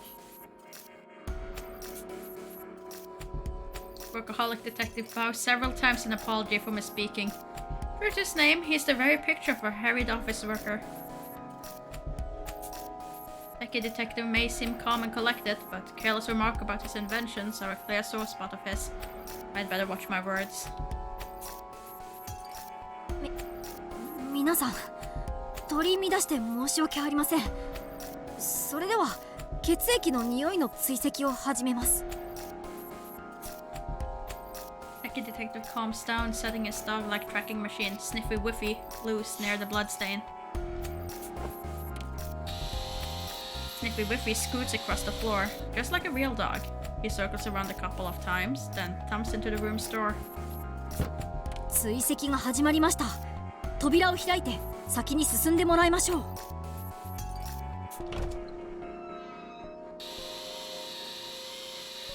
I open the door and Sniffy Whiffy darts out of the room, barreling down the hall toward the stairs. All I can pick up is roses, but he must have zeroed in on the trail of the blood. 大したもんだな。俺の鼻でも全然嗅ぎ取れねえってのによ。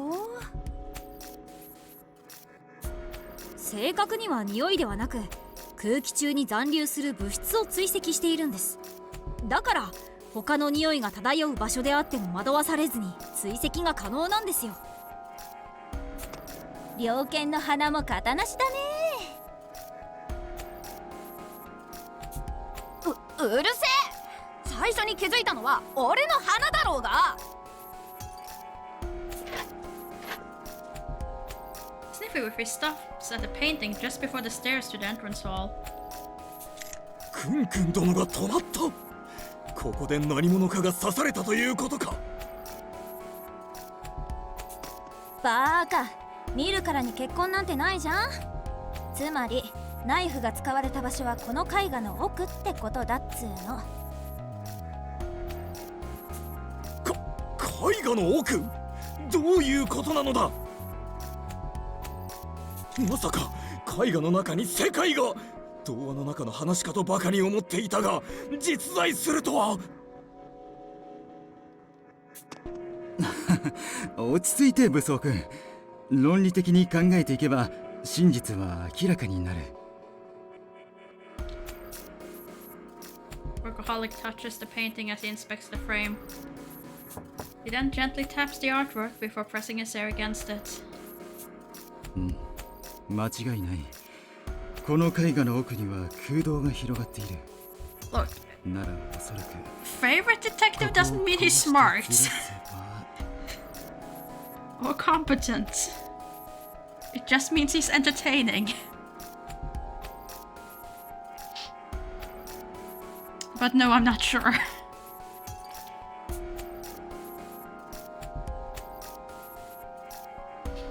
I'm not sure at all. But, I mean, so far, probably still out of the ones we have been introduced to, I think.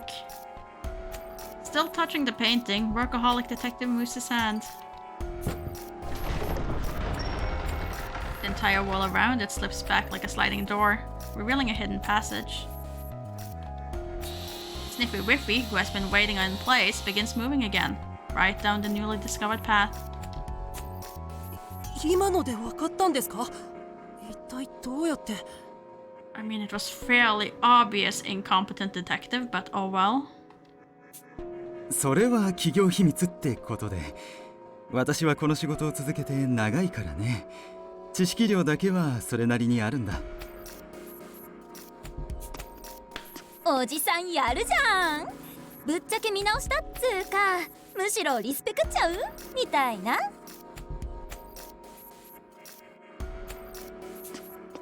おじさんは勘弁してほしいな。私まだ一応20代だからね。ギリギリだけど。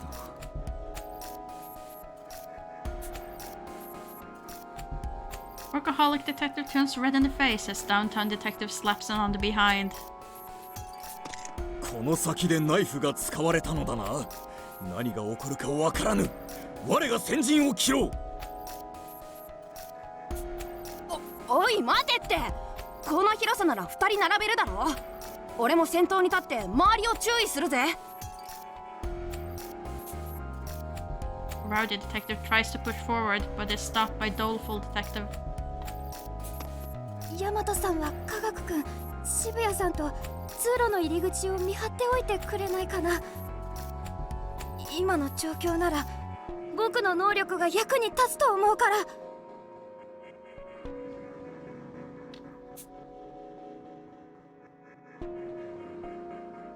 Armor and doleful detective are to spearhead a foray into the secret passage, with me and workaholic detective following after.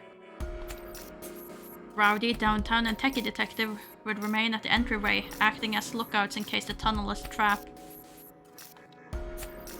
As for why I'm being brought along, probably because I won't be able to escape in this tunnel. I'm struck by the fact that Workaholic, the most experienced of the group, had deftly assumed a position beside me. These detectives don't miss a single beat. じゃあ僕と武装さんで先導していくね。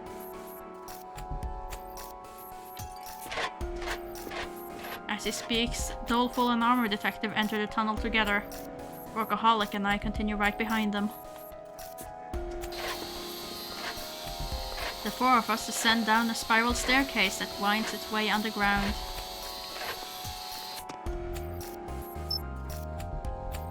At the bottom is a gloomy underground tunnel. We proceed into it using the light functions on our D-pads to guide our way. Gee, this looks familiar, doesn't it? This particular tunnel. The only sounds are our footfalls echoing in the tunnel, as well as sniffy whiffy threads crawling across the floor ahead of us. The air is dusty and reeks of mold, making it hard to breathe. Clearly, this place is seldom used. My love of cleanliness aches to ventilate the place. Doleful detective eyes narrow as he travels the tunnel. His usual fearful countenance is tense, as if he's an entirely different person. 大したものだろう、ヒゲク君の集中力は。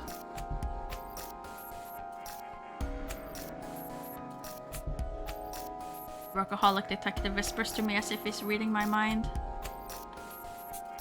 彼の序列は14位。すでに100件以上の事件を解決に導いている。くぐり抜けてきた修羅場の数は私たちベテランの探偵にも決して引きを取らないよ。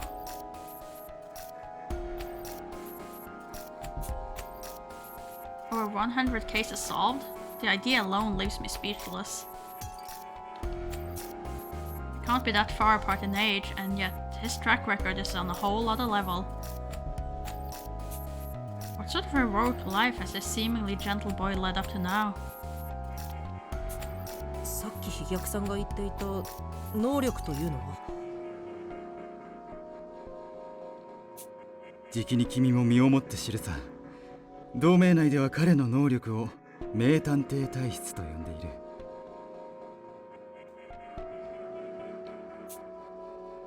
Doleful detective stops in his tracks. 武装さん、止まってください。どうしたのだ、飛脚殿。足から血が出ているぞ。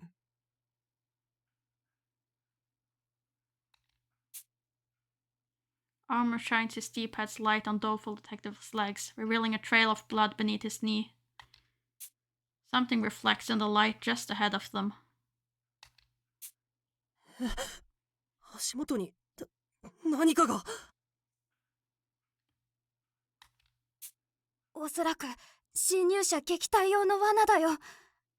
触れた感触だとワイヤーか何かだと思う。He's right. When I get close to the reflection, I see red dripping off an extremely fine wire. It was so razor thin and difficult to see that, were it not for the blood, it would have been nearly imperceptible, even in direct light. 探偵同盟で開発中のワイヤー層か。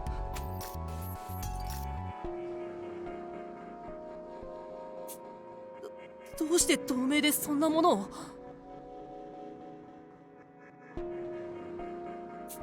密室の錠前をこじ開けたり、拉致や拘束された時の護身用だろうね。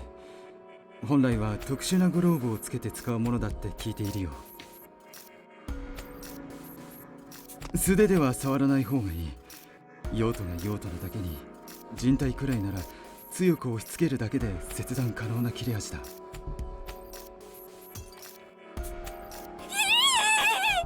気づけてよかっ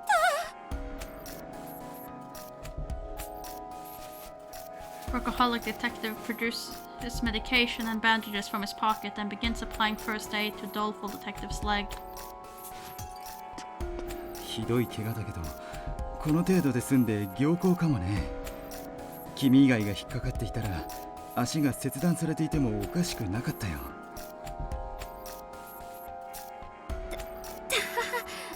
僕の体質はこんな時くらいしか誰かの役に立ちませんから。体質って一体どういうことですか？ For some reason, doleful detective struggles to reply. Workaholic steps in to answer on his behalf. 飛脚君は昔から自分の身を危うくする事象に巡り合いやすいんだよ。例えば今回のような罠から指名手配犯に殺人事件、果ては事件の証拠品までね。A danger magnet. Okay. 飛脚君はこれまで持ち前の勘と洞察力でそんな過酷な境遇を生き抜いてきたんだ。だから名探偵体質ですか？ In stories, detectives are always expected to survive, even when wrapped up in a personal case, and even when their life is on the line. And now I'm standing in front of a real-life detective who embodies that very trope. そんな大それた力じゃないよ。むしろ周囲を不幸にしてしまう最低の体質だと思う。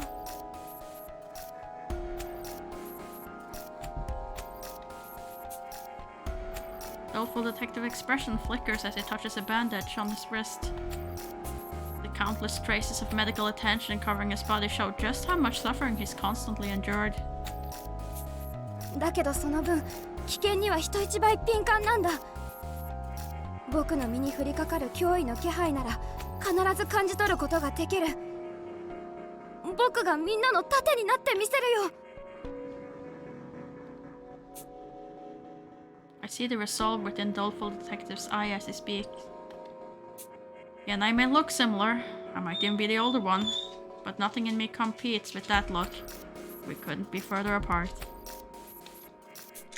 飛脚殿、水臭いぞ。Armor Detective abruptly steps forward. He then swings his arm up before bringing it down to chop the wire before us. 武装さん、そのワイヤーは手伝って切れちゃうんですよ。いくら鎧を着ているからって。心配無用だ。我の身を包むは我が家系のみに言い伝わる史上最高の鎧なり。The wire parts with ease. Sure enough, Armor Detective doesn't have a single scratch on him. Both Doleful and Workaholic widen their eyes in an incredulity. どのような罠にかかろうとも我の鎧は砕け得ぬ。安心して我を先頭に立たせるといい。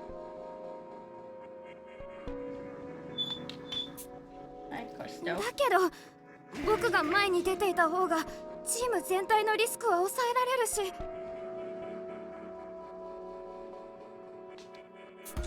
仲間が傷つくかもしれぬのを静観してはおれぬさ。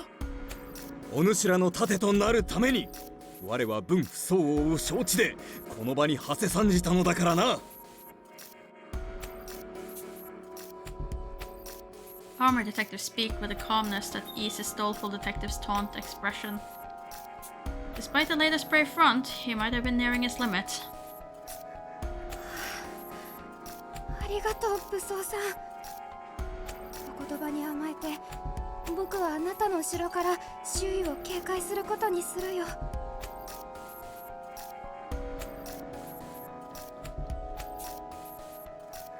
armor detective takes the lead as Doleful acts as a lookout behind him. 武装さん、すぐ前方、僕の首あたりに脅威の気配を感じます。またワイヤーだな。承知である。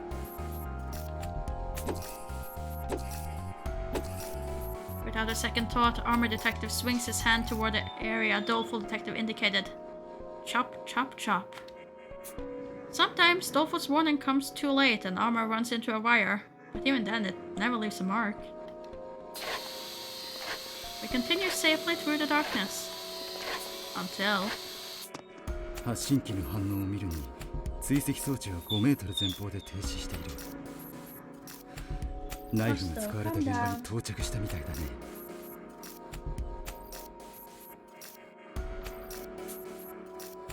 We finally make it to the end of the tunnel with 0 injuries, save for Doleful the detective, of course. Sniffy Wiffy is parked right in front of a steel door. Okay, so Sniffy Wiffy just went underneath all the wires. None of the wires were low enough to catch Sniffy Wiffy. I didn't think Sniffy Wiffy was that tiny, but okay. Which means the bloody knife we found earlier must have been used right behind it. 武装君、申し訳ないが先陣を頼めるかい？何を言っているのだ、社畜殿。このような危うい状況にて先駆けとなるべく我が鎧は存在している。And yet the armor detective looks tense as he cautiously touches the doorknob. Goosebumps ripple across my body. Deep down, I get the overwhelming urge to scream, "Don't open it." It is as if my mind somehow knows that we're about to see is truly horrific. I have an extremely bad feeling about this. 3つ数えると同時に開けるのである。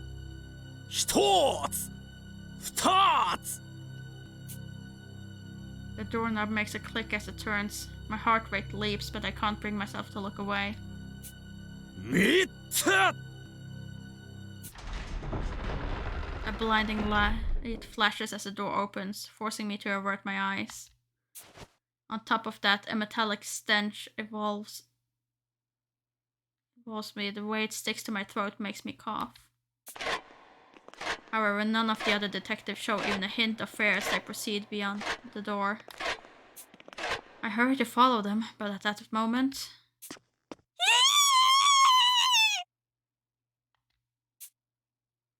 The doleful detective's cry echoes out. As I step into the room, the first thing I see is the ground dyed in crimson. The red spreads across so much of the floor that at first I mistake it for a carpet pattern. But there's no way that's the case. Despite my hateful disbelief, the smell filling the air tells me that this is blood. With each breath, the metallic stench fills my lungs, my stomach, my whole body. I'm assailed by an overwhelming urge to vomit. If I lose focus for even a moment, I know I'll wind up spilling my guts out. Upon closer inspection, I notice something floating in the ocean of gore. It's large and reminds me of a caterpillar. 4 other long, thin objects surround it. In a way, they resemble a portrait of a lifeboat, all rowing in different directions away from a sinking ship. But in truth, they're human limbs, scattered about across the floor. Before us is a scene devoid of life. A man whose name I don't know gazes at me, his head half submerged in a sanguine sea. My eyes are transfixed as I stand there in a daze. There's a biting chill, as if the temperature has dropped by quite a few degrees. My hands and legs tremble. I can barely stand. Every ounce of strength leaves my body, which no longer feels like my own. I muster up all the willpower I can, only to topple over on the spot. It's still just a bad dream. 現場に出くわすのは初めてかい？辛いのはわかるが、目を背けてはいけないよ。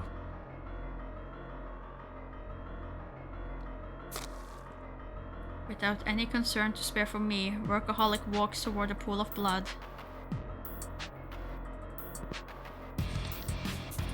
飛躍君、武装君、上に戻って他の3人をここへ呼んできてくれ。それからリーダーへ洋館に向かうよう伝えてほしい。He sums up the heart of the matter in a low voice. 殺人事件だ。老師さんが何者かに殺された。Regardless of how detached he remains while objectively stating facts, it doesn't change the reality we're facing.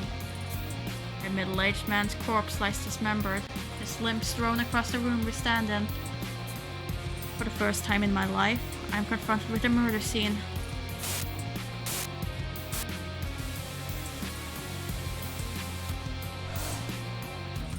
Chapter 1: The Case of the Dismembered Detective.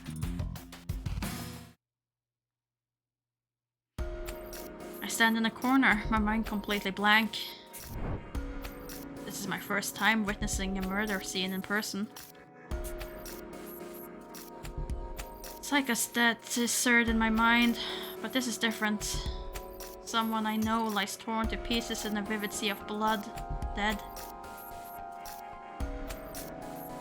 I'm no great detective, and although I try to steel myself, coming face to face with a scene like this has me too weak to stand.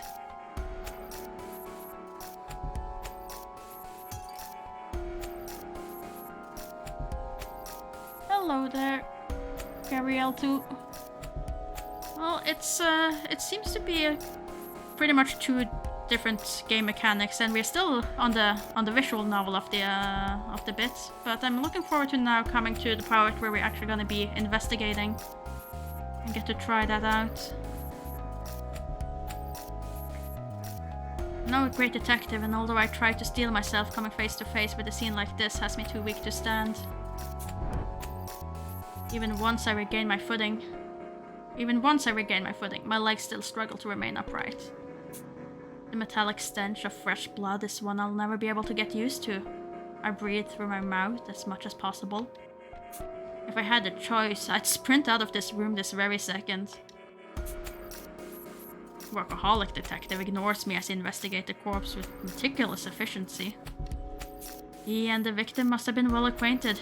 His pained look when we found the body suggests that his mental burden is far greater than mine. Yet despite that, she shows no sign of weakness. How much experience solving homicides would it take to become a detective like him? I can't even fathom it, the way I am now. The other detectives who had been summoned by Doleful Detective are unable to hide their shock at the sight. おいおい、なんだよこりゃ。老師のおやすさんは生き延びてたはずだろ。うちらが駆けつけるまでに殺されたってわけ？マジ笑えないんですけど。そんなこと不可能のはずです。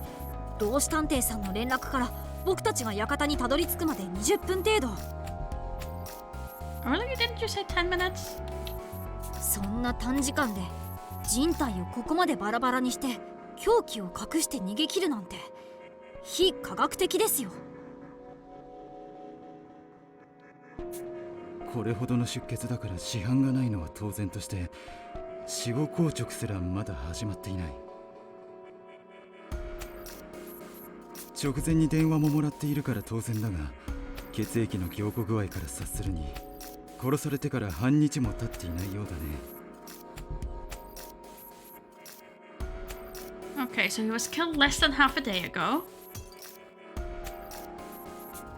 時系列を整理しよう。老師さんから連絡を受けたのが12時40分。そこから私たちは速やかにチーム分けを行い、研究棟からこの洋館へと向かった。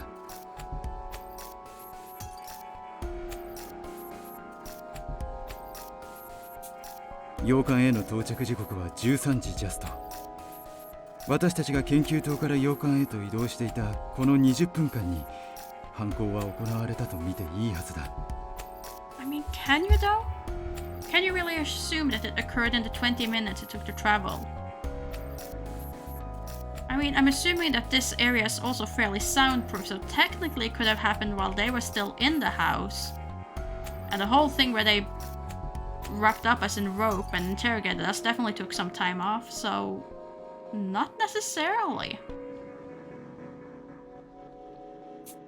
先生、質問。うちらが研究棟へ出発する前に犯人がサクッと逃げ出した可能性はないわけ？それはないよ。私たちはローシさんからの連絡を受けてすぐに洋館へと移動した。 Also, it was a bad transmission. That couldn't even be just a poorly made recording of the senior detective. It could もし technically have 仮 already に been 犯人 dead. が洋館の外へ脱出を図っていたなら鉢合わせしていたはず。よって犯人は私たちが到着した際にはまだ洋館内に残っていたに違いないんだ。この洋館まで続く坂道を駆け下りるにゃ、猟犬並みの脚力を持つ俺だって10分はかかるからな。妥当な線だと思うぜ。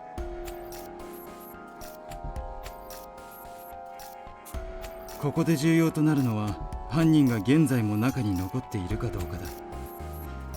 犯人が館から脱出できた時間について考えてみよう。エントランスホールで無能君を見つけた私たちはしばらく話し合った後、15分後の13時15分に2階へと上がった。 So about 13:00 is when they got there, 13:15 is when we're done. そして大和さん、科学君のおかげで隠し通路を発見できたのが13時34 Okay, 分。 13:34, we discover the entrance. 隠し通路の前の廊下からは常に洋館のエントランスホールを一望可能だ。私たちがあの場所にたどり着いた時点で気づかれずに脱出することは困難になる。犯人が洋館に潜んでいたなら逃げ出す時間は私たちが2階の探索に集中していた間のわずか20分足らず。犯人はまだ洋館内にいる可能性が高いんだよ。20分あれば洋館から抜け出すくらいはできるんじゃ。 20 minutes? No, not really. 外に出るまではできるかもしれませんが、その後が問題です。洋館と研究棟とをつなぐ坂道は一本道で隠れる場所もありません。下っている間に窓から外を見られればおしまいなので現実的ではないと思います。 Yeah, but you wouldn't be seen from the window. We already established that you cannot see through the windows. その通りだよ。実際私は窓から外を見るように気をつけていたが、怪しい人影は確認できなかった。 Now you claim that you can see it through the windows. Maybe you can see out but can't see in. Maybe that was what they were trying to describe. That could just be a bad translation, or possibly. Because when we were doing the perimeter, it was clearly said that the windows were so that you could not break them and you could not look through them. But it could of course be one way. So that you can look out but not in. あれ？ちょい待ち。今エントランスホールは誰もいないし、まずいんじゃね？脱出し放題じゃん。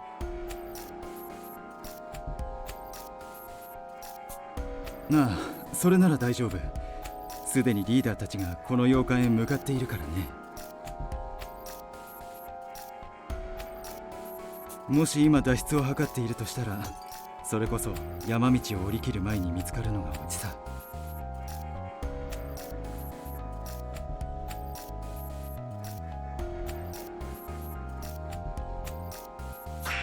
つまり犯人はまだこの館の中にいるということか。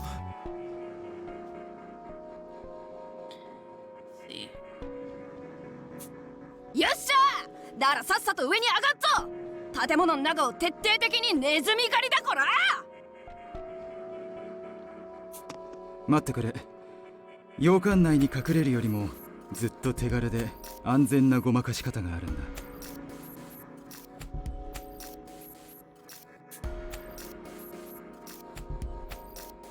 Workaholic points directly at me, drawing the focus of the other detectives. 無能君、君が犯人なら時間的にも何ら問題なく犯行が可能なんだよ。No, it wouldn't be. It would be very infeasible.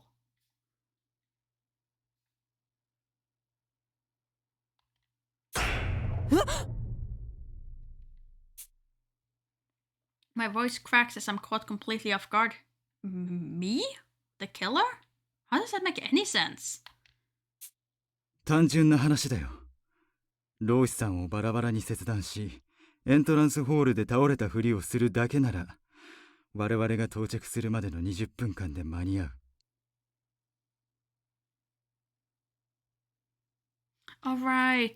They found us fainted in the entrance hall. I wonder how long we've been laying there before they found us.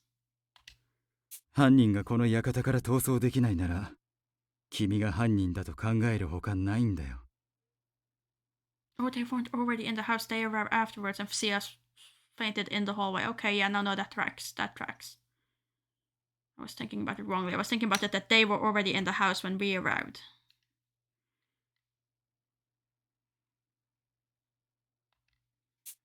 何を言ってるんですか。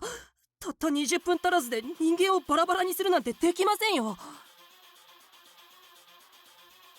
それにあの地下通路にはワイヤーが張り巡らされていたじゃないですか。どうやって通ったって言うんですか。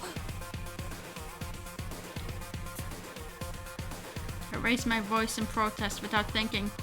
Even with Armor and Dolpho's help, getting through the passage took 5 minutes. Okay, 5 minutes, and that is with help, going straight forward, no dodging. It's hard to imagine anyone like me, with no special traits, making it through so quickly. なあ、そこが問題だ。おそらく何らかのトリックを使ったのだろうね。だけど私は不可能ではないと思っている。どういうことですか。耳を澄ましてごらん。天井から声が聞こえてくるのがわかるだろう。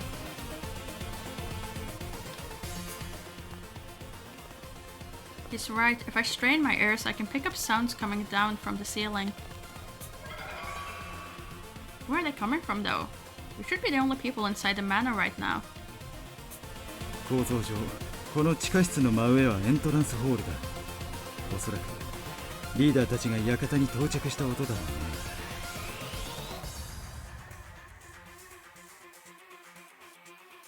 この地下室は身を隠すための部屋だろうから、すぐ頭上のエントランスホールの様子が音で把握できるよう、床板の隙間を広くして音が響きやすくしているのかもしれないね。Now that you mention it, my own eyes spot gaps in the ceiling while light is filtering through.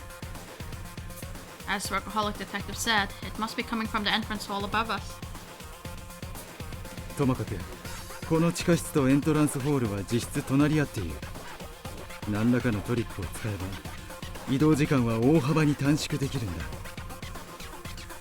By gimmick, do you mean what? Being able to teleport through floors?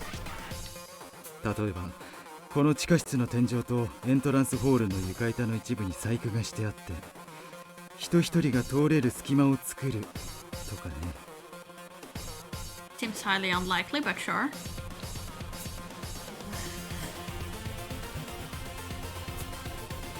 Workaholic relentless reasoning leaves me overwhelmed.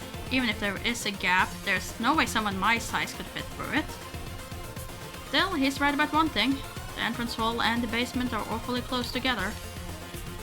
How can I possibly clear my name now that we know it's possible to move between them? Wait, we know that it's possible to move between them? We have found the gap? ちょっと秒で結論出しすぎじゃね。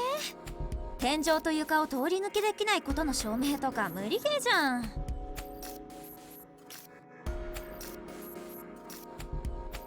そんな悪魔の証明みたいな無理難題を突きつけて追い詰めるとかマジで萎えるんですけど。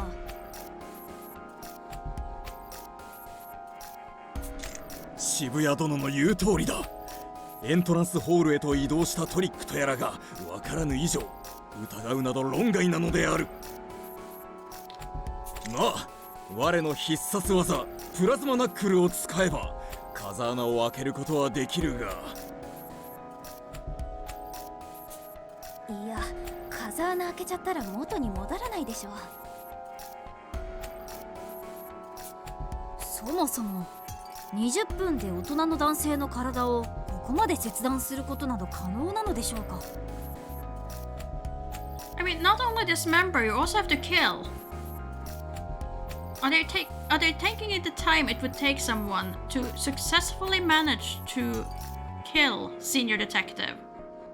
Considering Senior Detective probably has some skill in self-defense, I can't imagine that Senior Detective would be killed in like 2 seconds and then you get to spend 20 minutes chopping to bits. Surely there should be a fight. 犯人を男性だと仮定してもよほど手際よく切断しなければ難しいと思います。血抜きや皮を剥ぐ必要がないし、狩猟に慣れてるやつなら可能だと思うがな。俺ならやれる自信があるぜ。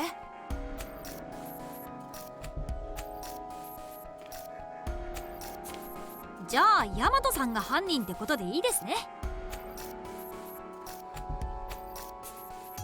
自信があるってだけだっつうの。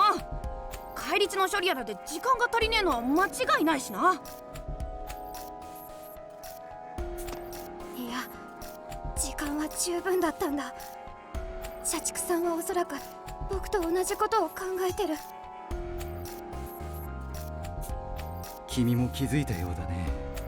そう、わずかな時間でもバラバラにできるんだよ。隠し通路の罠にも使用されたこのワイヤーソーを使えばね。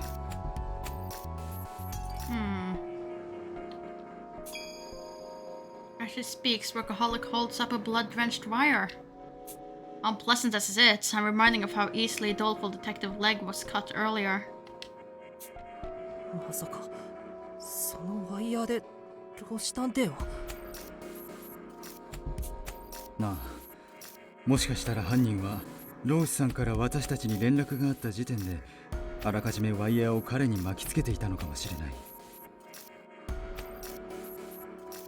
そうして脅すことで無理やりローシさんに連絡をさせた後、ワイヤーを引っ張って四肢を切断すればあとは脱出するだけだ。そのワイヤーはさっき見張り役の皆さんを呼びに行った際に僕が見つけました。偶然血で足が滑っちゃって。付着した血の量からして先ほど飛躍君が引っかかったワイヤーでないことは明白だ。犯人はおそらく僕らが隠し通路のワイヤーを切断することも見越して隠し通路の床に捨てたんだろうね。いや、むしろ凶器を隠すために犯人自らがワイヤーの罠を設置しておいたのかもしれない。ともかく現状では無能君を犯人として疑わざるを得ないんだ。何か反論があるなら言ってほしい。I mean, I'm gonna say, if we were the killer, then the name Incompetent would not fit us anymore, because that would be quite a master trick. 僕はやってません。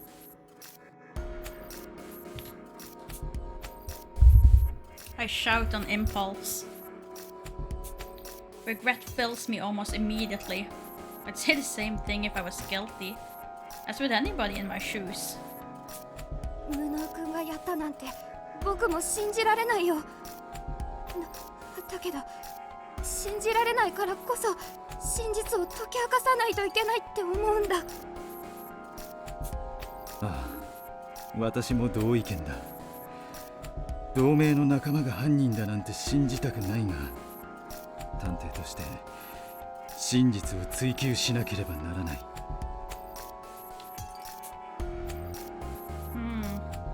Workaholic fixes me with a steely look. I want to speak up, but don't know what to say. I reach my limits just processing all of these theories. There's no room for me to make my own deductions. おい待てよ。無能の兄さんが犯人だってにはちょいと状況が露骨すぎねえかい？俺にはわかるぜ。犯人は別にいるってな。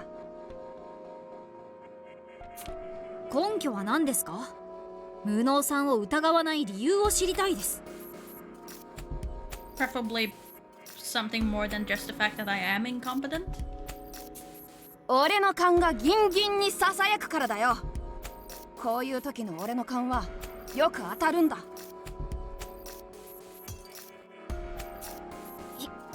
非科学的すぎます。推理は根拠に基づき順序立てて進めましょう。ん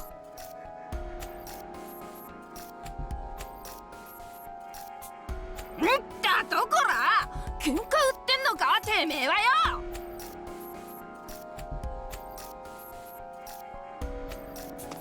はい、やめえ。喧嘩はマジサゲポエちゃんだから禁止ね。I mean, yes, she is by far the one with most strength to take him apart, by far. だけど科学の坊ちゃんがよ。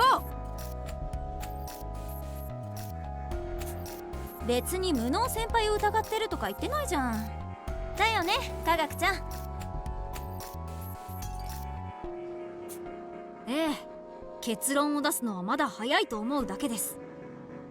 Well, then let me do some investigating. 何らかの方法で犯人が館を脱出した可能性や、まだ館の中に残っている可能性も拭えませんから。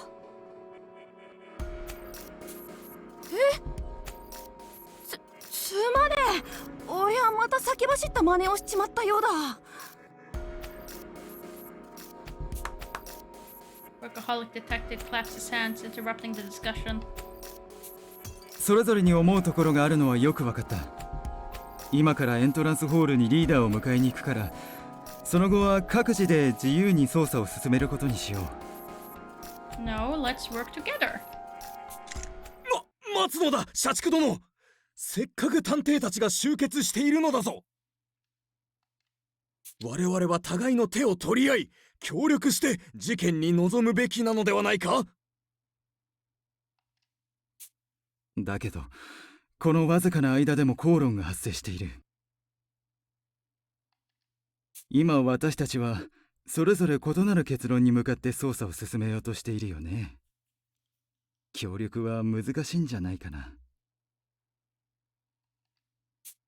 同感ですね。僕は自分なりの方法で冷静に科学的に捜査を進めていきます。I'm sorry, but wasn't the completely green eye on Techie on the other side earlier? It seems to have swapped.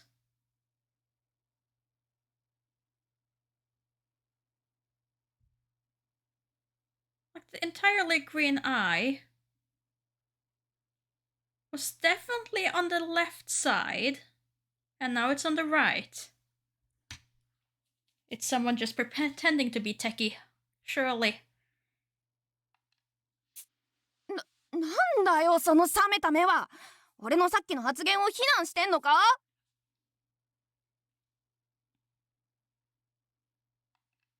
悪かったって。だけど人間なんだからよ。最後は感情を重視しちまうもんだろうよ。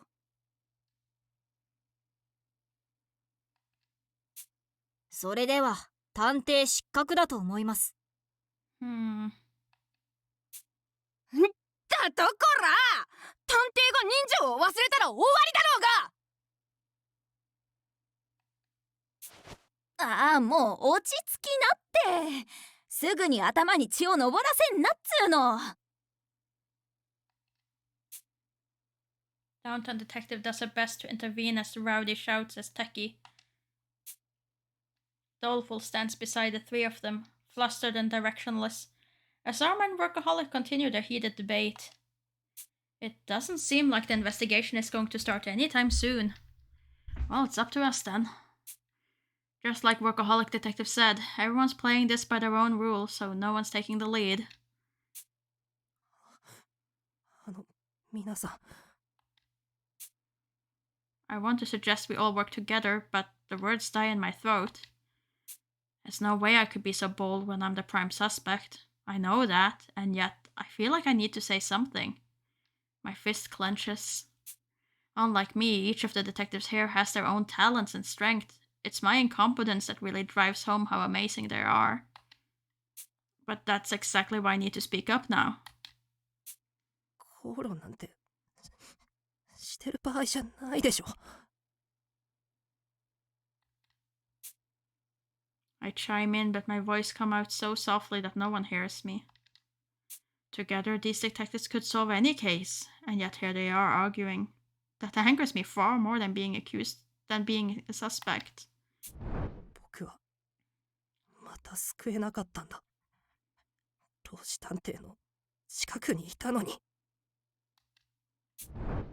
何もできずに見ているだけなんて、そんなの探偵になった意味がないだろう。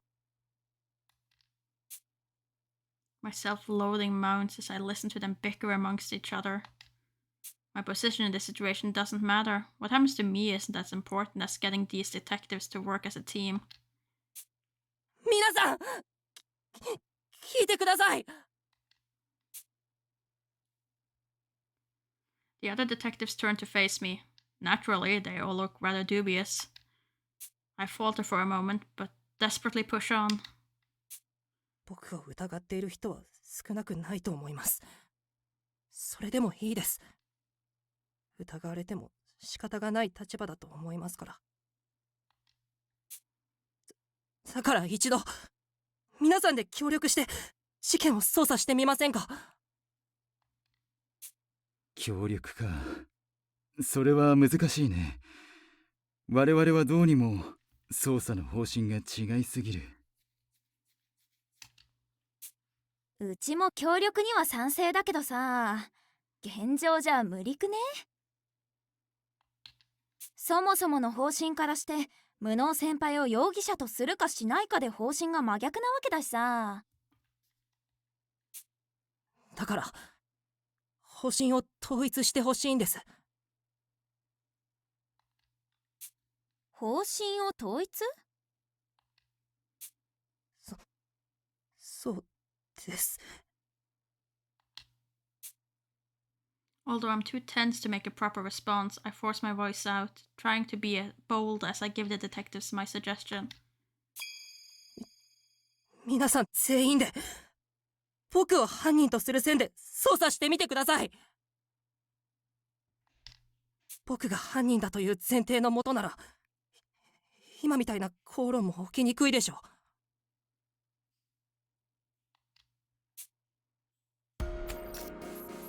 The detectives fall silent.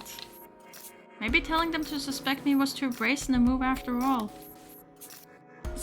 正気かよあんた。せっかく俺たちが擁護してやってんのに自分から疑われてとか言いかれてんのか？諦めずともいいではないか。急にどうしたのだ無能殿。何も諦めていませんよ。僕だって疑われるのは嫌です。でも僕のせいで捜査が滞るのはもっと嫌なんです。僕は皆さんの推理力にかけたいんですよ。 I raise my voice with all my strength, my trembling hands balling into fists. 無能な僕自身よりも皆さんの方がずっと信じられる。皆さんが協力して捜査してくれれば真実を、僕が犯人でないことを証明してくれるって信じているんです。 The detectives silently take in my words. Not one of them speaks up. They all simply stare at me, incredulous. I guess my suggestion was overstepping my bounds. I've only made them all even more distrustful of me. But I don't regret it. I'd much rather have these outstanding detectives suspect me than continue arguing in vain. 我々なら君が犯人でないことを証明してくれると信じるか。探偵冥利に尽きる言葉じゃないか、探偵諸君。I hear a cold, beautiful voice behind me. My breath catches as I turn around. さて、容疑者にここまで言われて、諸君らはどうする？いつまでも着地点のない討論を続けるのか、速やかに行動に移るのか、答えを聞きたいな。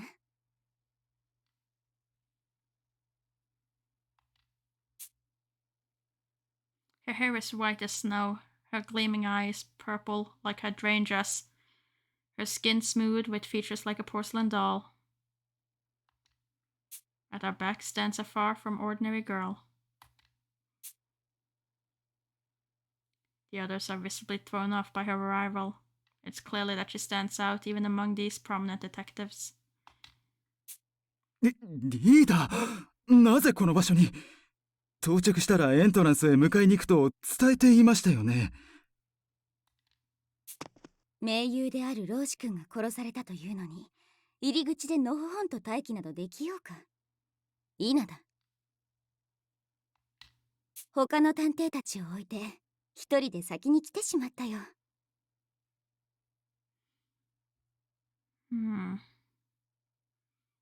So you're exactly identical in description as to our childhood friend who so recently became a detective, except that your hair has turned white instead of black. Probably same person. The girl workaholic called Chief speaks without a hint of timidity. Footsteps sound from the passageway. Evidently, the other detectives followed her lead, heading to this room.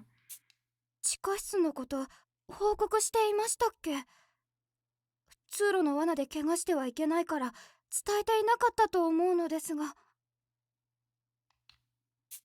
エントランスの床を踏んだ際に足音が下に響いていくのを感じてな。試しに床に耳を当ててみれば君たちの声が聞こえるじゃないか。それで大体の構造は察したよ。地下通路への道は開いていたし、迷い要素がないだろ。The chief shares her amazing feats as though they were simply a matter of course. We worked so hard to find this underground room, and yet she found it by merely touching the floor. No wonder the others look shocked.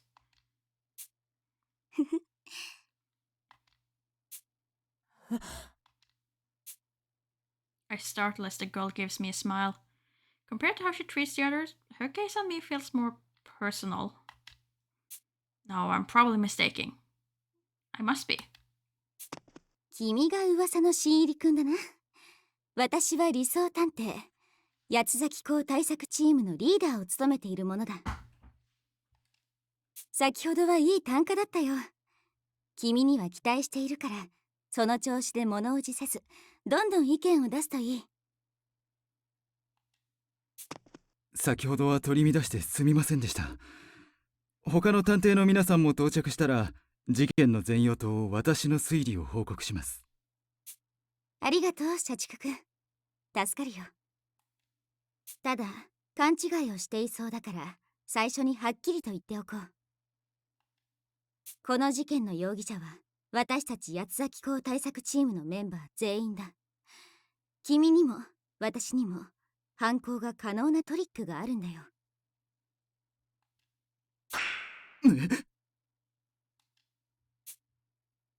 Commotion erupts as the detectives speak over each other. Which, of course, is unsurprising. Other than me, nobody else was in the manor at the time Senior Detective died. On top of that, this murder required enough time for a full dismemberment. What possible way could they have been killed?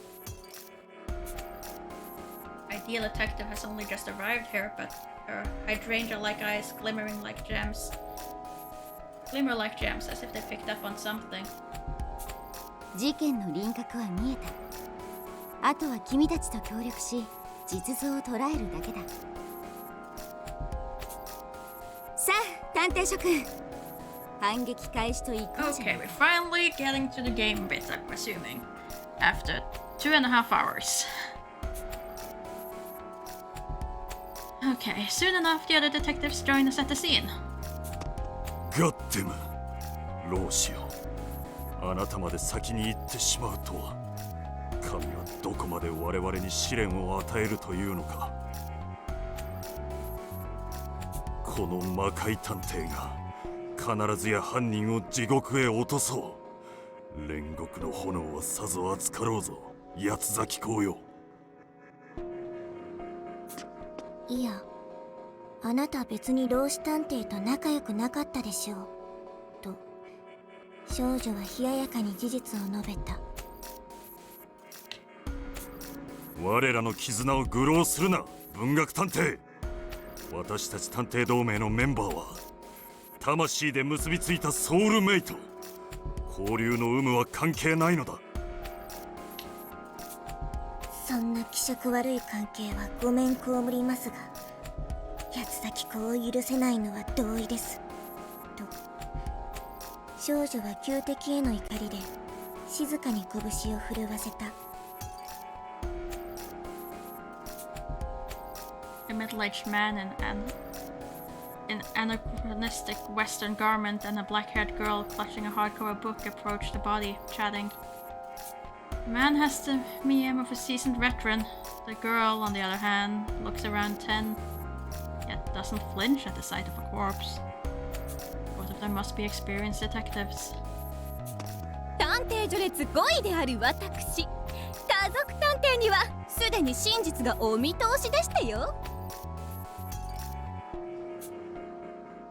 The woman, dressed so elegantly that she looks out of place, jabs a finger at me.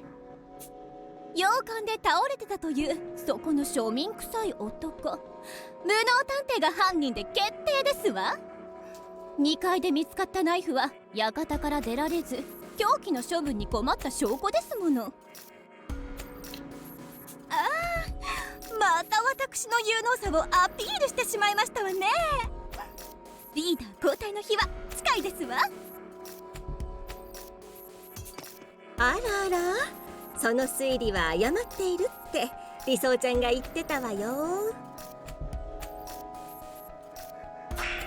んですってどうせデタラメな推理なのでしょ。そうなのでしょ美食探偵。Gourmet detective, really?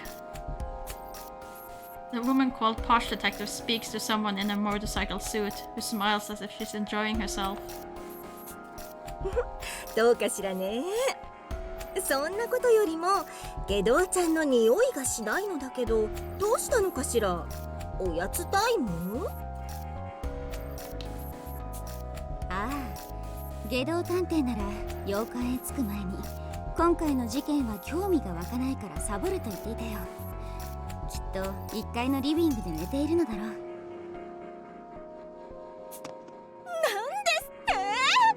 大先輩である老子探偵がお亡くなりになりましたのよ。一体何を考えておりますの？マイペースを崩さないのが彼のいいところだ。また別の事件で活躍してくれるだろうから好きにさせてあげよう。リーダーであるあなたが甘いから序列上位の方々は命令無視が多いのですわよ。今回だって最高戦力である機密探偵も探偵紳士も来ていないじゃありませんの。 The detective gentleman, huh? ピンカートン家の誇りにかけてこの私が必ずリーダーの座を奪って差し上げますわ。Ideal detective doesn't flinch and merely smiles at Posh Detective.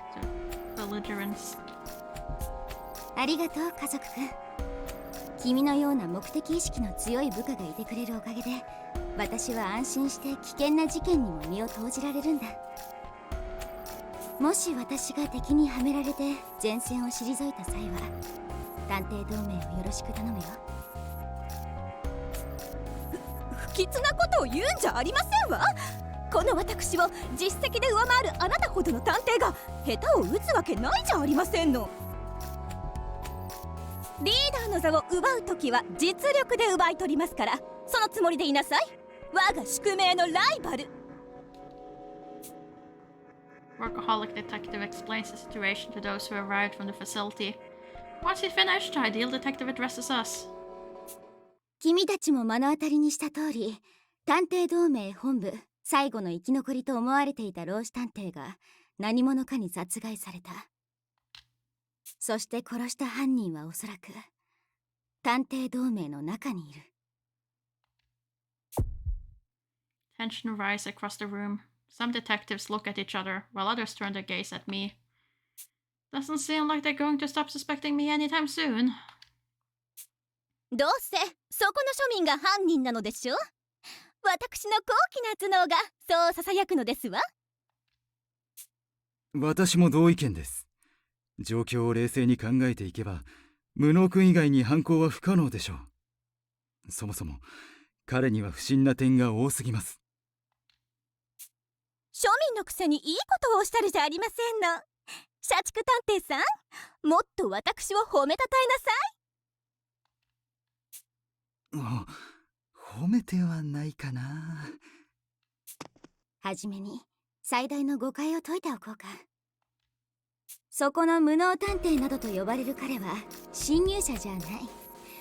私自らが直々に招待したこの会議の正式なメンバーだよ。リーダー自らが一体何のために。Workaholic addresses the elephant in the room. Even I'm hearing this for the first time. I have no idea what she intends for me. As if sensing my confusion, Ideal Detective's eye meets my own. Those hydrangea-hued irises implore me to trust her. 私が最も信頼できる存在をそばに置きたかったというシンプルな理由だよ。彼自身は覚えていないかもしれないが、私は過去に彼に命を救われていたな。その潜在能力を高く評価しているんだ。島へ招いてほしいと老子探偵に頼んではおいたが、まさか拉致まがいなやり方で監禁するとはさすがの私も予想外だったよ。Workaholic Detective's mouth hangs open as Ideal Detective casually explains the unexpected. Which makes sense. This is an extreme mixture of business and private affairs. I can tell he's in no state to even begin questioning her. Not to mention, I'm quite surprised myself. 命を救ったって何のこと？ Oh, come on, stop being so 初めて incompetent. 出会ったばかりだっていうのに。I have more questions than I can count, but at the very least, this does make me seem a bit less suspicious. Now's not the time to make any clumsy comments, so I stay quiet and let Ideal Detective take the floor. 本当にそれだけかしら。疑わしい匂いが香るのだけれどね。This just keeps... さすが美食君、噂通りのいい鼻をしているな。いくらでも疑うといい。後ろめたいことなど一切ないからな。無能君が犯人でないとしたら、犯人は誰なのかな。老子さんから連絡があった時、無能君以外の全員が現場から離れた研究棟にいたよね。いい質問だな、飛脚君。君たちが無能君を疑った根拠は例の連絡だろ。それこそが犯人の仕組んだ最初の罠だ。そもそも老子探偵からの連絡はこの地下室から発信されたものではないんだよ。あの連絡の直後にこの場所で老子探偵が殺されたのは間違いないはずですよねと少女は純粋な疑問をリーダーに投げかけた。わかったぞ。死後に電話させたんだな。ブードゥーの資料召喚の儀式を利用すれば確かに可能かもしれない。 It's a recording. How many times do I have to deal with this? オカルトノーミス野郎は黙っててくださいと妄言を口にする男性を少女は罵倒した。魔界君の推理は当然誤りだが、死者に話をさせるというのはいい発想だよ。今試して分かったことだが、この地下室では通信が遮断され、外部への連絡など不可能だからな。なんですって？ other detectives pipe up in shock. Does this mean that Senior Detective was restrained somewhere other than the basement when he made contact? That can't be right. There were 20 minutes between the message being sent and Detective's arrival at the manor. It would be impossible to drag someone down that narrow wire-filled passage, not to mention dismembering them in so short a time frame. ローシさんから連絡があったのは事実ですよね。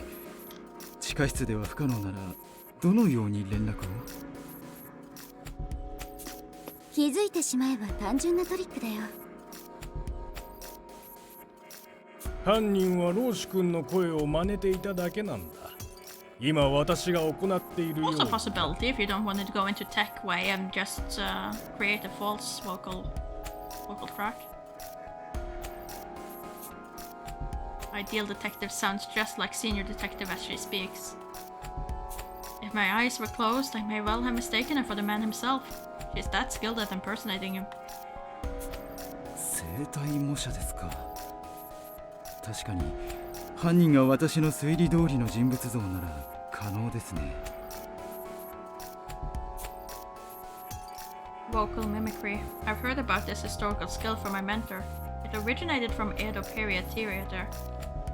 He told me how there were established modes of practice and that in the DA, where disguises often came in handy, many were experts in the art.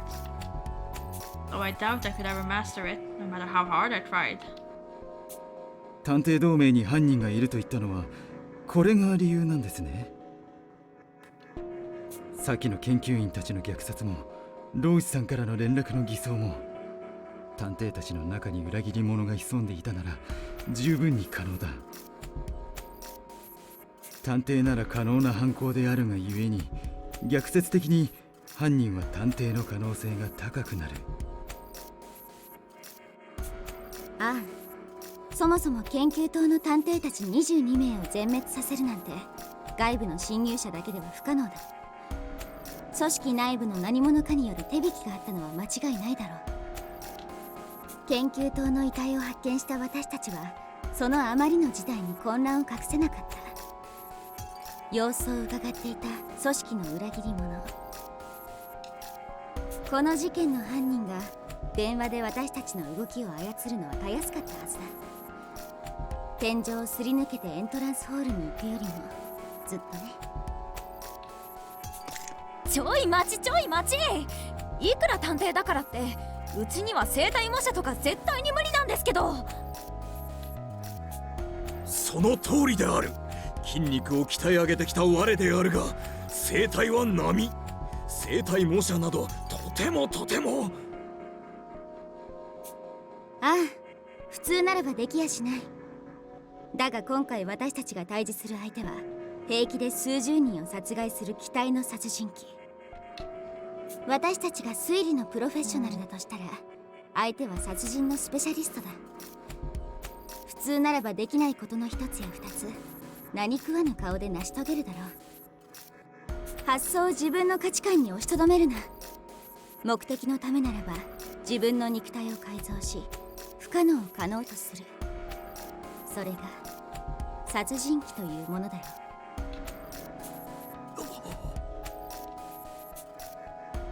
Both of them fall silent at Ideal Detective's words. Her persuasiveness holds a weight that brooks no argument. リーダー、電話をわざわざ偽装するということはローシさんはあの時。ああ、すでに殺されていたか、もしくは電話などできない状態だったのだろう。犯人は電話をすることで犯行時刻をごまかしたのさ。遺体をわざわざバラバラにしたのも八つ咲港の犯行を模したと思わせて犯行時刻を特定しづらくするためですか。巧妙なトリックですね。まんまと犯人の策略に乗ってしまい申し訳ありません。私もまだまだですね。Workaholic detective hangs his head. Ideal detective smiles gently at him before continuing to speak. 地下室でローシ君殺害の準備を整えた犯人は彼のデバイスを片手に地下室を後にした。そして計画通り研究棟で調査中の私に連絡を入れた。そして老子探偵の遺体を発見させるために探偵同盟のメンバーを洋館へ呼び出したんだ。待てよ、老子のおやつさんからの連絡はリーダーが録音してくれた音声を俺たち全員が聞いたんだぜ。 And now the eye is back in the right track again. Now it's back on the left side. Maybe it just swaps. Maybe that's just a feature. Maybe that's just something that, you know, your eyes swap. Perfectly normal. 声の違いに誰も気づけなかったなんてこと、科学的にありえるんですか？人間の記憶の特性だよ。人間の脳は構造上、視覚情報の記憶が得意な一方で、言語情報や聴覚情報の記憶は苦手としている。そのため、親しい相手であったとしても、電話で声を聞いただけでは、正確に電話主を思い出せない例は珍しくない。確かに取引先の名前を覚える際、容姿や声と名前を結びつけると覚えやすいと言われている。文字や声の情報だけでは記憶が曖昧になるんだ。電話で相手の名前を聞いた途端に記憶と声が結びつくことってあるわよね。それと同じ原理だと思うわ。電話での振り込め詐欺がいい例だな。電話主に名前を先に口にされると、記憶と声に多少の差異があろうとも誤認してしまう。多少の声の違和感は通信の不具合が原因だろうと、自分で自分を都合よく納得させてしまうんだ。そういえばさ、老子のじっちゃんからの連絡、マジで聞き取りづらさやばかったよね。あれって声の違いを隠すためだったわけ？おそらくはな。全てが作為的な連絡だったんだよ。そこまで分かっているなら呼びかけに答えなければよかったではありませんの？犯人の思惑通りに探偵を派遣するなんて。信じたかったのさ。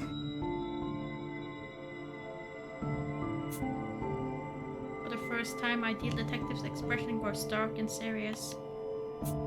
もし犯人が老子君を演じているのなら、彼は電話などできない状態だということだ。だから私は老子君の生存に望みをかけて戦力を二分させることにしたんだ。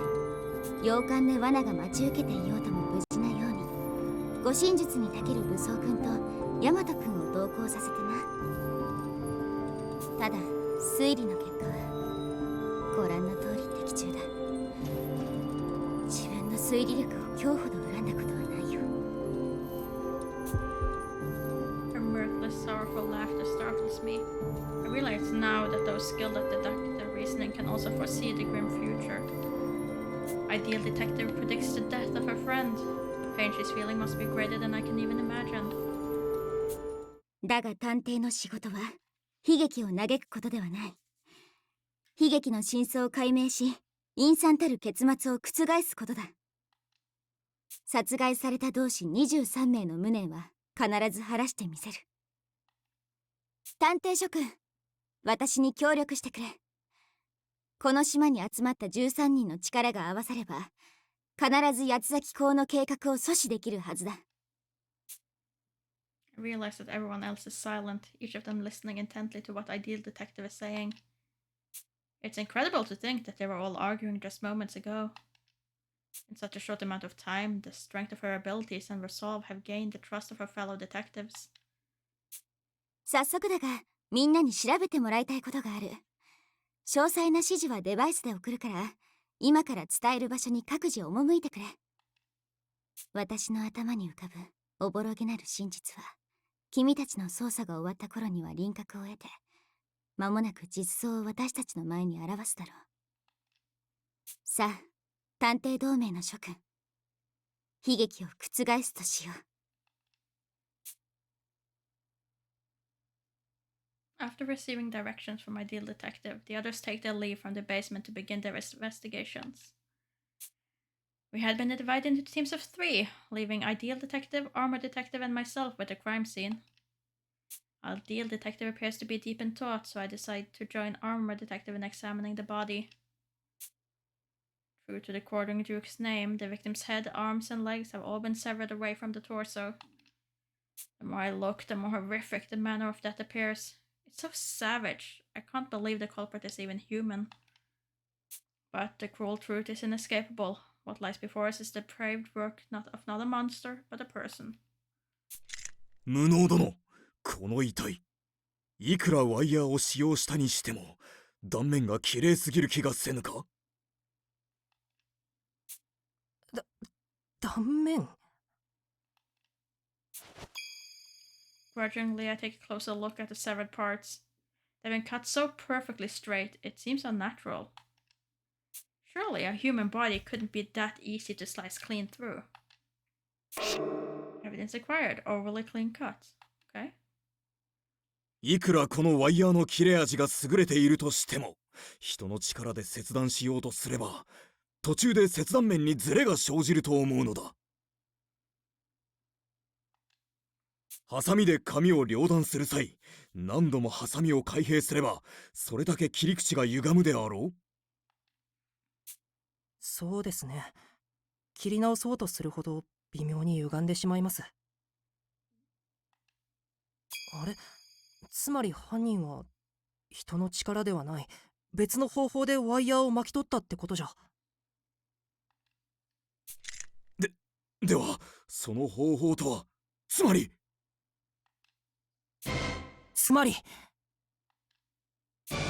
全然わからぬ。僕もです。Both of our shoulders drop. そういえばなぜか天井から血が滴ってくるのだが、人間の血液は天井に届くほど勢いよく噴き出すものなのか？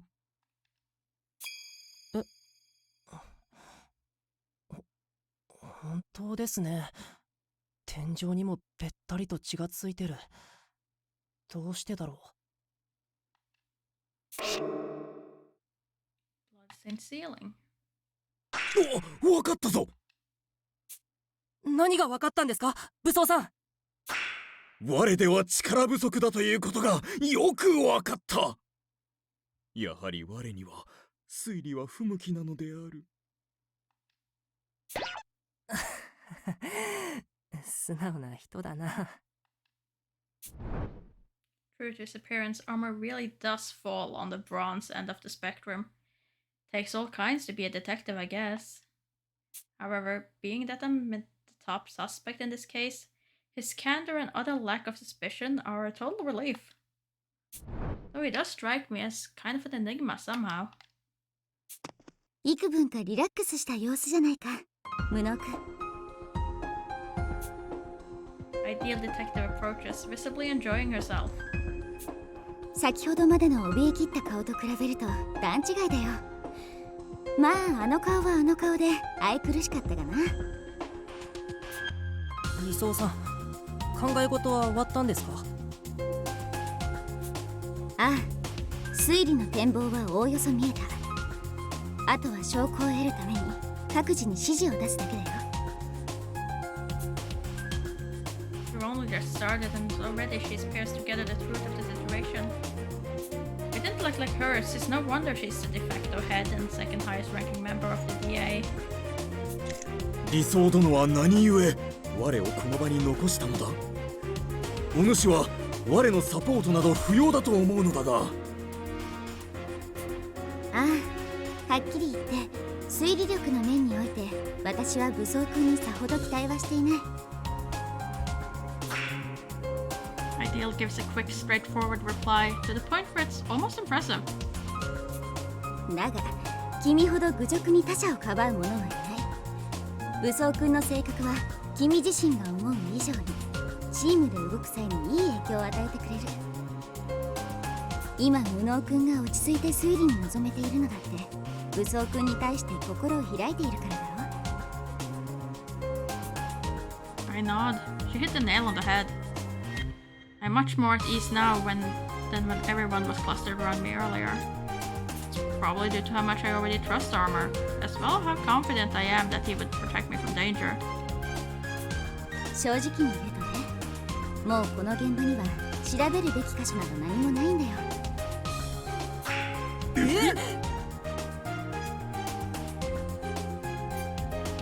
So all of our investigative efforts were for nothing? ただ、だからこそ断言できる。先ほどの君たちの推理はとてもいい方向に向かっていた。推理が得意な探偵が他に一人でもいれば、きっと多くの事実に気がつくことができただろう。我々の強みはチームで行動していることだ。君たち二人が話し合いながら調査していたように、足りない力は補い合っていけばいい。この大切さを理解してくれると思ったからこそ、君たちには私のそばに残ってもらったんだよ。Ideal detective's voice brushes against us with gentle comfort. At this moment, I see her not as some mature, mysterious leader, but for the young girl she is, as if her mask has slipped off. さて、他の探偵たちに指示を出しに行こうか。単独行動は避けたいから、二人もついてきてくれ。With that, Ideal detective leads us out of the basement.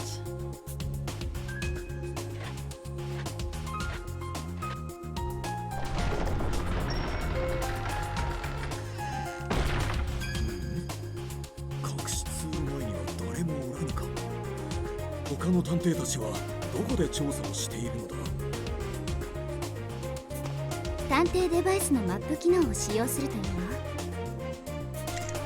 As she speaks, Ideal detective shows us a screen on her own device. Okay, there we go. 私たちのいる館のマップと各探偵 It の位置が took 表 2 示されている hours のが and 分かる。 54 minutes, but we're finally at this part. This is a map of the manor. See how each detective position is marked? このマップには位置情報の共有機能をオンにした探偵の姿が映る仕組みとなっているんだ。Okay, location showing feature turned on will appear here, right? デフォルトではオンになっているから、お手洗いへ行くときなどはオフにするといい。すごい。どこに誰がいるのか一目でわかる。むむ。渋谷殿、社畜殿、大和殿が見当たれぬのだが。ああ、彼らには外の見張りをお願いしたよ。犯人が外部に逃げた可能性も考えうるからね。なんだと。では我も向かうのである。殺人鬼がうろついているやもしれぬ外を女性たちが歩むなど放っておけぬ。Moments after shouting this, armor detective rushes toward the entrance. 言ってしまった。社畜くんもヤマトくんもいるから平気だと思うが、まあよしとしようか。無能くんだけに教えておきたい機能もあるしな。Ideal detective continues her explanation. このデバイスのマップには実はさらに3つ便利な機能があるんだ。まずは探偵たちが怪しいと感じた場所、ミステリーポイントをマーキングする機能。Makes sense. もし捜査に行き詰まった際はマークの場所を推理するといい。それとマップの色が変わっている箇所が見えるか。それは私が個人的に怪しいと感じた箇所を色付けしたもの、エビデンススクエアだ。そのエリアのどこかに証拠品が隠れていると考えていい。 So red places, places to investigate. Purple definitely has something. Got it? そしてもう一つが各自の現在の行動を伝え合う行動の共有機能だ。試しにカーソルを文学探偵に合わせてみるといい。彼女が今何をしているのか一目でわかるはずだよ。 Okay, let's see. A detective's next action, such as infer or inspect, will be displayed overhead. Hover the cursor over detective to see where they intend to move next. Hover. 暖炉に違和感を覚えたか。 There's an odd feeling や about は the り文学君は fireplace. いいセンスをしている。だが彼女一人ではまだその意味に気づけないだろう。さて無能君に質問だ。自分では解けない謎に出くわした際、君ならばどうする？ Ask for help. 先ほどの経験が早速生きているな。物覚えのいい子は好きだよ。私も君と同意見さ。自分一人で解決できない問題なら仲間の力を借りればいい。だが得てして探偵はプライドが高いものだ。いかんせん普段は一人での捜査が大半なため、多くの者は連携の経験が少ないんだよ。様子を見る限り文学君もその一人だな。協力を促したところで無意味だろう。じゃあどうすれば。Ideal detective answers me with a smile. 介入してしまえばいいんだよ。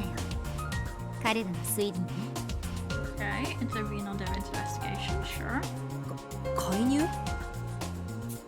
つまり探偵デバイスを通じて探偵たちに今とは別の行動を命じるのさ。近くにいる魔界くんが適任だな。文学くんの元に移動させ一緒に捜査してもらおう。Okay. じゃあ指示をよろしく頼むよ。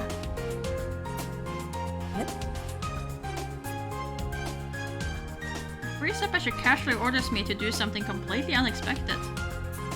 何を硬直している。可愛いやつだな君は。私になりすまして指示を出せと命じているだけじゃないか。That's all. What Ideal Detective is asking for isn't so easy to just gloss over. Even so, her expression remains dead serious. 大丈夫だ。メールを送る感覚で行える。私のデバイスを渡すから指示してみるんだ。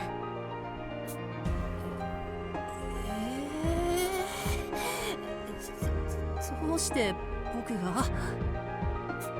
未知への挑戦こそが探偵の本分さ。何事も経験だと思ってやってみるんだ。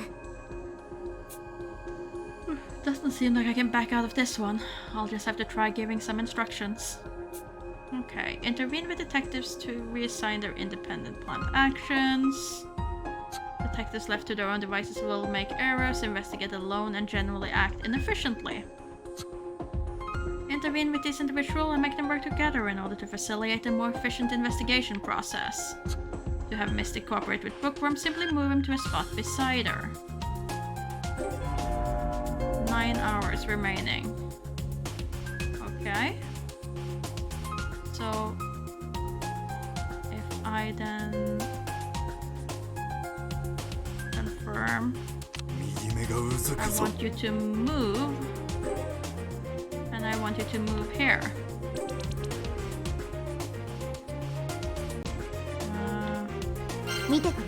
Take a look. 二人の推理 Yeah, even both their interference values combined, they're unable to solve the mystery of that fireplace.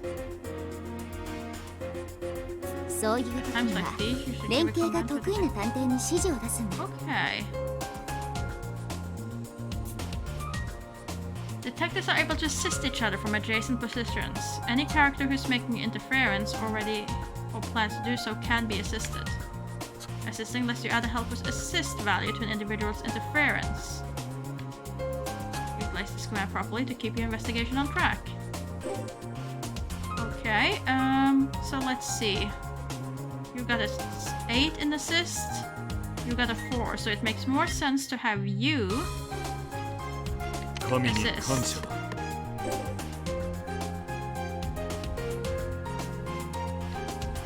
いい指示だな。ときめいたよ。二人の推理力の高まりをぐいぐい感じる。これなら暖炉の真相にも容易に気づけるはずだ。さて、次はエントランスホールに視点を移そうか。家族くんがシャンデリアの周囲を独占しているな。美食くんと飛躍くんは遠慮して彼女から離れているらしい。捜査に遠慮は禁物だ。美食くんにはシャンデリアを家族くんと2人で推理をしてもらおう。Each mystery point MP has a set amount of resolution points. You can uncover an MP secret by reducing its RP to 0, advancing their investigation. By having gourmet detective assist posh detectives to reveal this MP's mystery. Fair enough. Let's see, that's you. Your assistance is only a 4, but I guess I guess it's fine. Over there you go. And then assist. エクセレント。早くも慣れてきたようだな。さて、飛躍くんにはどうしてもらおうかな。あの子の得意なスキルを知っているかい？飛躍さんのスキル。Discovering evidence. その通りだ。探偵に欠かせない優れた観察眼を有しているな。飛躍くんの最たる特徴は自分への脅威を引きつけてやまないその体質。その影響で事件の手がかりを発見しやすい。飛躍くんには体質を生かしてシャンデリアの周囲を調べてもらおう。私の推理では手がかりが残っているはずだ。Evidence squares contain evidence within. Detectives can find these hidden clues by performing inspection. Inspection range varies from an individual's inspection value. For example, Doleful is able to inspect up to 5 squares away. Try intervening with Doleful to have inspect evidence square. Okay. That means you can inspect from there. You don't have to move. いいね。理想的な指示だ。私も誇らしいよ。さて、チューニングは完了だ。そろそろ探偵ライブのスタートといこうか。捜査開始の指示を出して経過を見守ろう。Give the order to start the investigation. Keep an eye on the passage of time. Once the detective actions are set, press plus to access the main menu and select Investigate or Preliminary. Upon selecting Investigate, detectives you have intervened with will follow your commands, while the rest will act independently. In a preliminary investigation, only those you have intervened with will act. It is wise to begin with this, as it can cover new mysteries or clues. While we haven't intervened with Techie, there isn't much to do, so let's start the investigation anyway. Okay, so then go there and go into Investigate. Start investigation, yes. この辺りを調査すればいいんだよね。よし、ガム。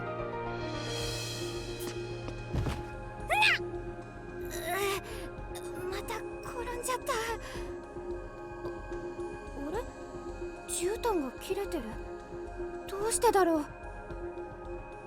Okay, scraps of carpet has been cut off.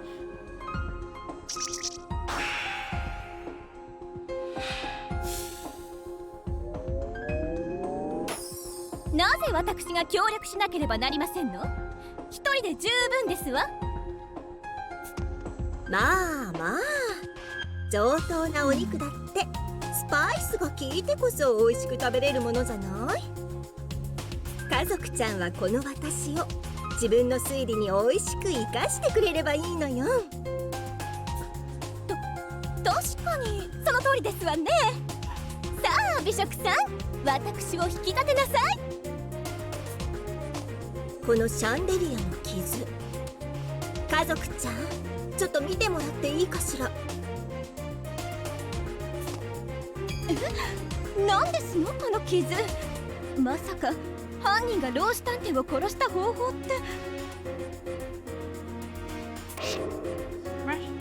Chandelier.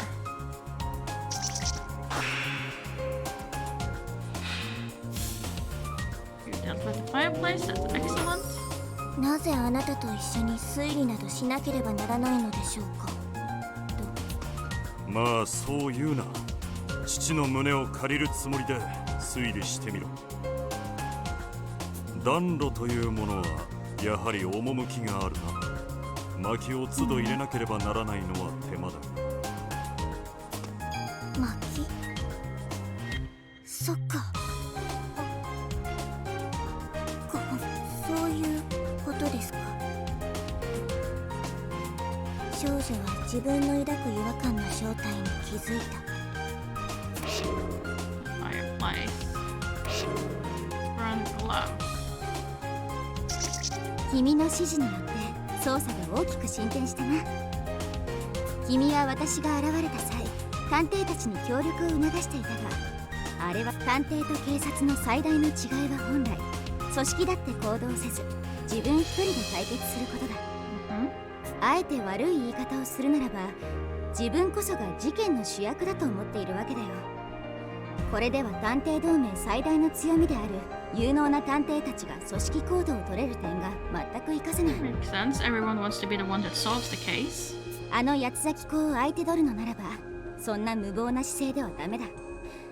我々が率先して協力を促していこう、無能君。僕なんてそんな。 There's no way any of those detectives would follow what I say. Plus, they don't even need me. A lead detective alone should be able to hold them together. 自分を卑下しがちな点は君の美徳であり、いずれ直さなければならない弱さでもあるな。 Ideal detective speak as though she can see into my very soul. ただ、歴史に名を残す指導者は得てして臆病者であると言われている。それは彼らが自身に何がなせるかより、むしろ何ができないかを知っていたからだろう。自分の弱さを知れば強さもおのずと見えてくる。無能君もきっとそうなってくれるものと私は信じているよ。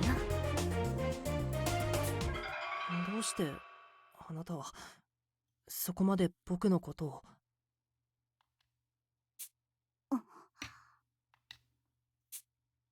She opens her eyes wide, fretting over something with an unfocused gaze. まだ言えないというのは虫が良すぎるな。何かが起きる前に伝えておこう。私がこの場に君を呼んだ本当の訳を。 The elusive air around her now feels tense.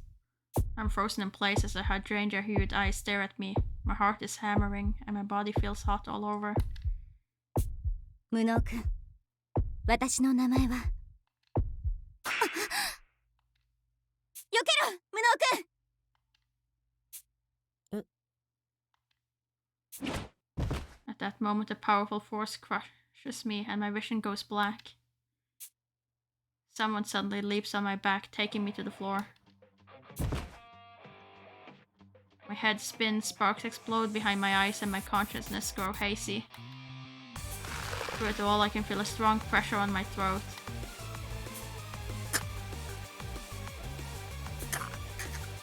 As my voice involuntarily slips up, I finally realize that someone is strangling me. I can't breathe. My mouth starts to fade, and my whole body starts to go pale. I flail about in desperation, catching nothing but air. If this keeps up, I know for a fact that it's going to kill me. やめろ、下道探偵。大丈夫か、無能君。一体どういうつもりだ、下道探偵。デバイスのマーキング機能をオフにすれば、今みたいにいくらでも不意打ち可能だよね。デバイスとにらめっこばかりしていると足元を救われるという懸念を伝えたかったんだ。許してくれ、ホームズ。謝罪する相手が違う。この無能探偵へ深く、真摯に、心から詫びろ。速やかにだ。さもなければ、君の首のお守りが外れぞ。オーケーオーケー。優先順位を間違っていたよ。Sorry. The lanky man has a nonchalant air about him. He turns to me wearing a fake smile. 俺は下道探偵。少しいたずら好きなだけの善良な探偵さ。好きな言葉は世界平和、趣味はボランティアだよ。仲良くしておくれ。なんだか真剣な話をしていたからついチャチャを入れたくなってしまったんだ。ごめんよ。許してくれるかな。許してくれるよね。ありがとう。He prattles on with his apology, finishing up with a cackle. I startle when I notice a line of blood dripping down my neck. Is it really that funny to choke someone so hard that your nails rip their skin? I was generally prepared to die. How far is this guy willing to take a joke? そんなに怯えた顔をしないでくれよ。そそられるじゃないか。And now he's beaming at me, face flushed with joy. Out of all the detectives I've met, this is by far the most incomprehensible. 君の気まぐれはいつものことだが、今回は少々度が過ぎる。次に同じことを繰り返せば、リーダー権限で拘束するぞ。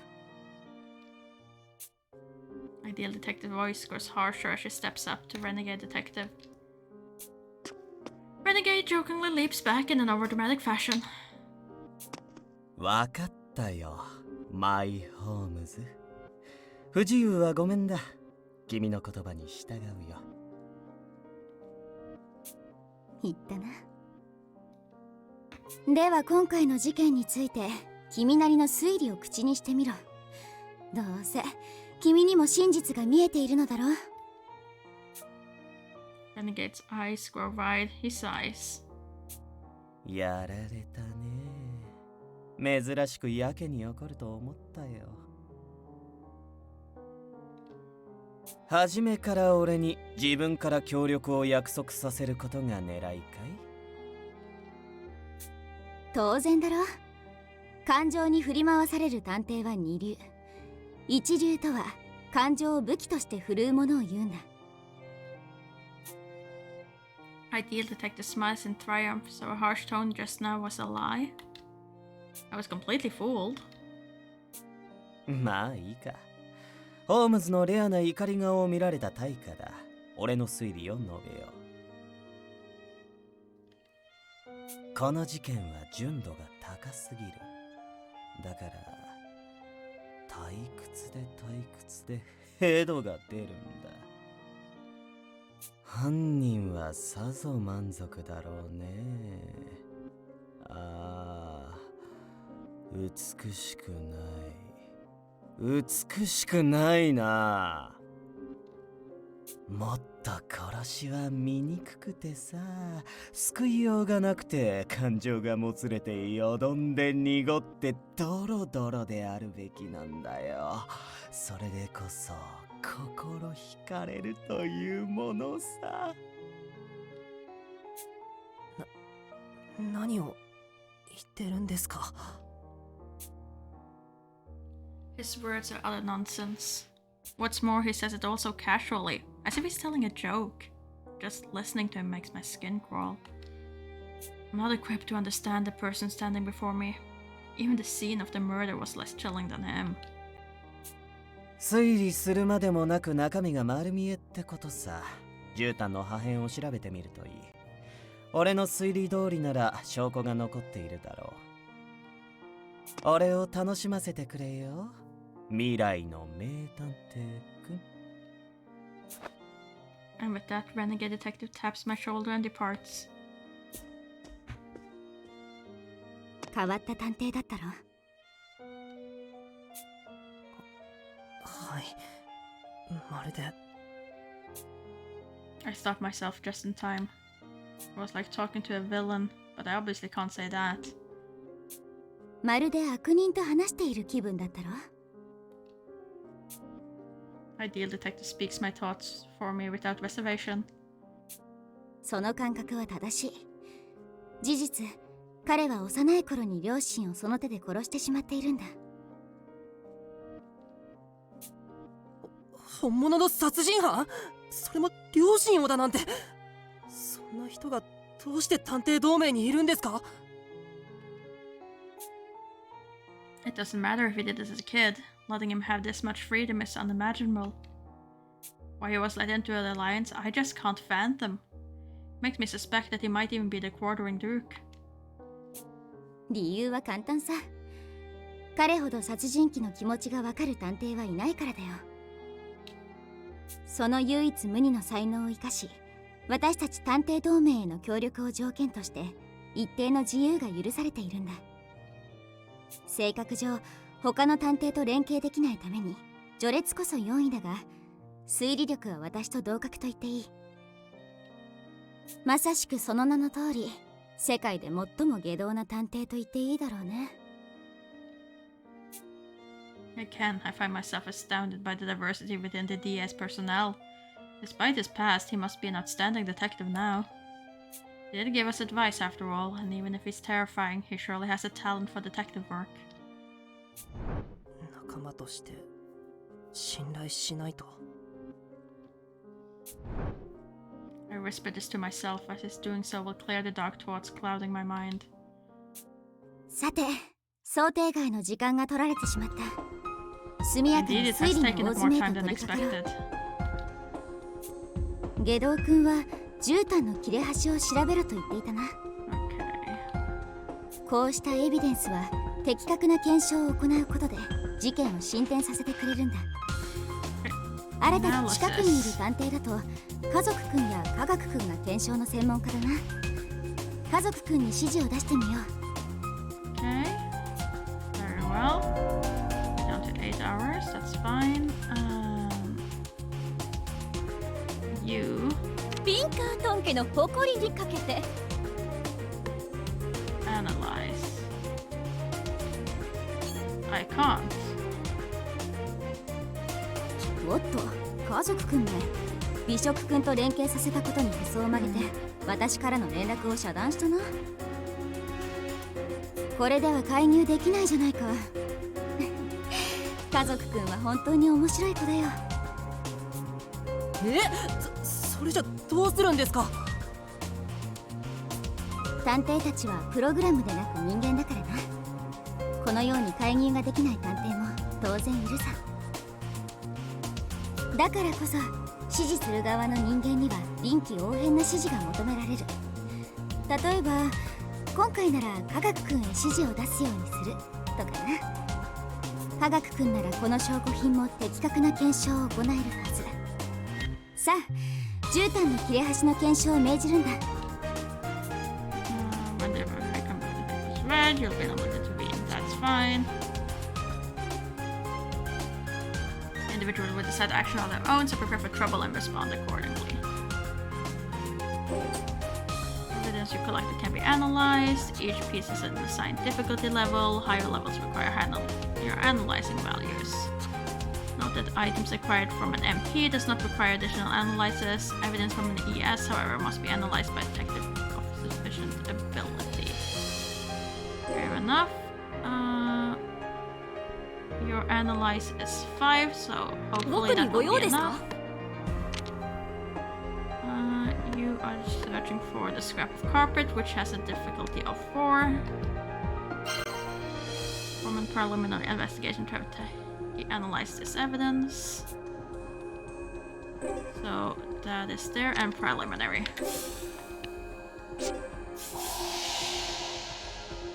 この絨毯の切り口、科学的に考えるならあれを使ったとしか説明がつかない。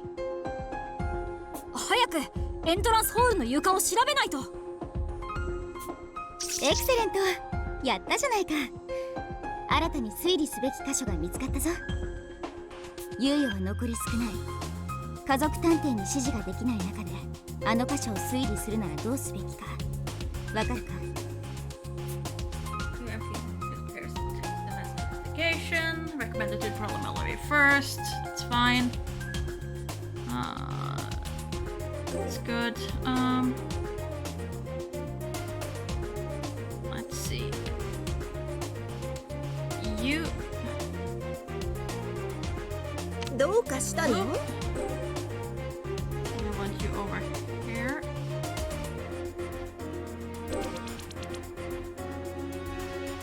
And then that's fine. And then you どうしたの？ can also move over here.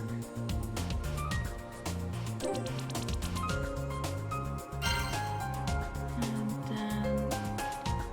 then 何か用かな？ in fair 4.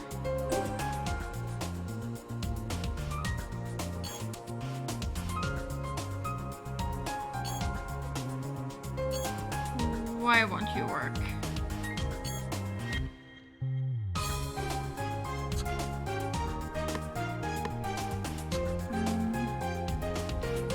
甘味 you 完 can 食 do it, probably. 雨あられ Yeah. No, you can't.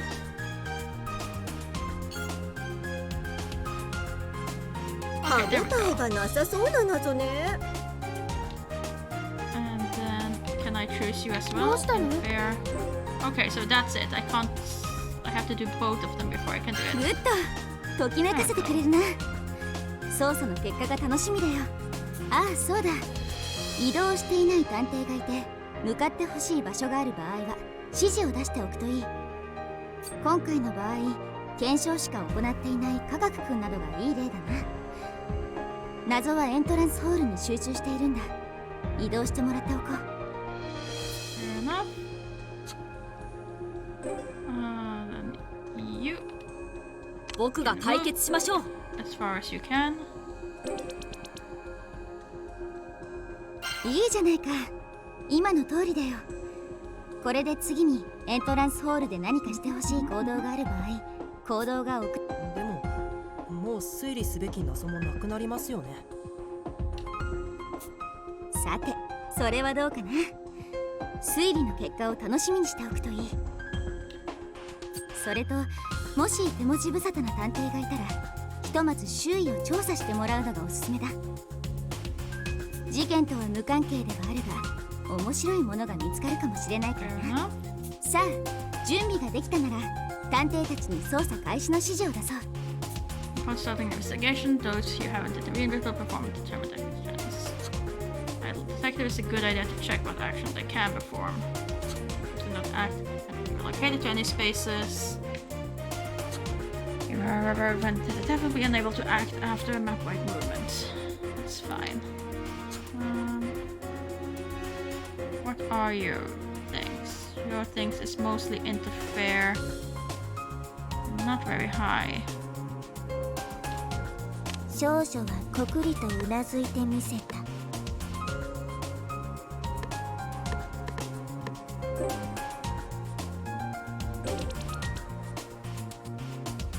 Go. Not sure what that does, but I might as well try. 神よ Whereas you are going to have to go.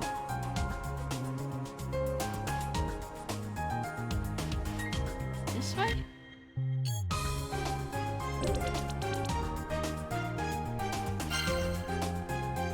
「神に感謝だ」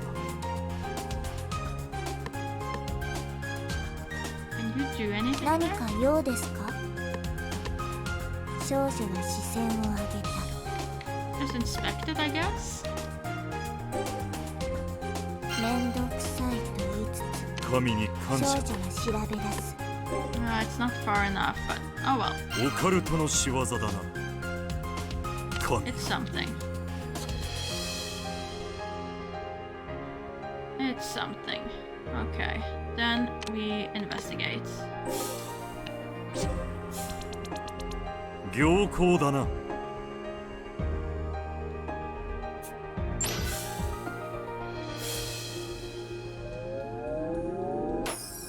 あらこの床よく見ると床板同士に隙間ができているわねこの隙間ならワイヤーだって通すことができるはず犯人が死体をバラバラにした方法ってもしかしたら I mean, yeah, you attach the wires to the chandelier.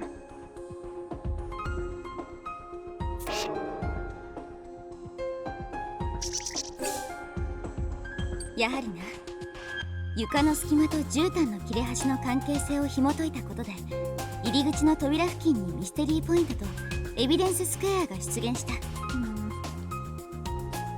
科学探偵にエントランスホールへ来てもらっておいて正解でしたねそうだろ一つ謎が解ければ新たな謎が生まれることもあるんださて次は私は口出ししない君が一人で探偵たちに指示を出してみるんだ無理ですよ Yes, you can. 無理じゃないここまで君は私の期待通り素晴らしい指示を見せてくれたじゃないかさあ次は私の期待を超えてみせてくれ君がその手で Come on. Her hydrangea eyes bore into me, rendering me speechless. is serious. Her gaze holds no mirth, only anticipation. The chief of the DA is looking to me and other incompetent. If I turn back now, how will I ever become an exceptional detective? やってみます。期待を超えてみせます。ありがとう。では私に見せてくれ。君の推理を。Okay. Let's see. Look at the D-pad. The gears in my brain swirling frantically. Some mystery points are locked. You can access these MP by solving other MPs beforehand or by analyzing evidence. Detective will still attempt to investigate locked MPs, so be sure to analyze whenever possible. Okay, and we're down to 7 hours. Let's see. How far can you move? 何か用かな。 You cannot go far enough is the problem.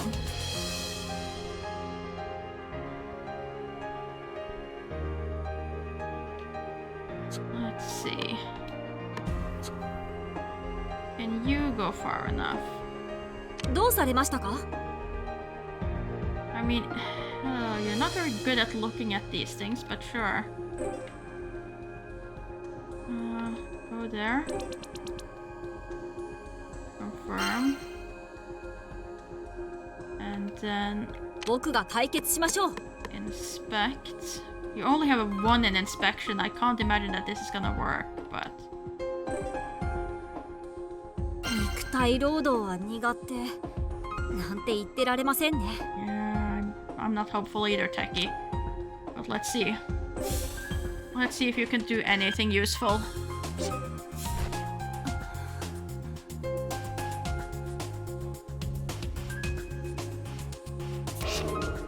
Wall switch. Great.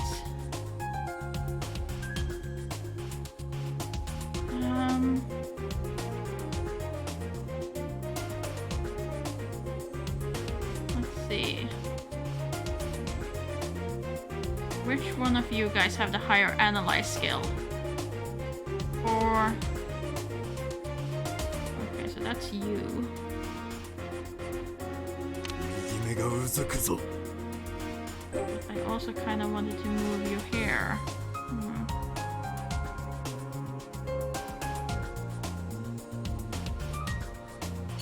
Why can't you go through that door though?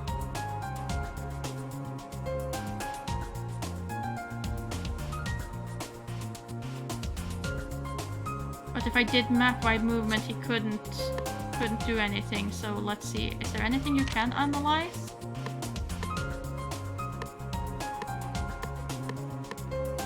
No, there's nothing to be analyzed. So in that case, you might as well just move. And we can do map-wide. You can just go over here. Okay, you couldn't go the easier route. Very well. And then you can do nothing because you did that. That's fine. However, might as well do something else because you also can't go anywhere. You know what? You can go and hang over here.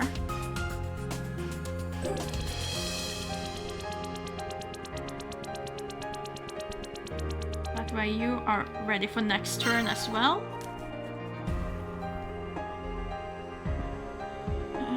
Thing on the wall of the entrance seems relevant. We should try checking it out. The thing on the wall, but where is the thing on the wall? I couldn't analyze it.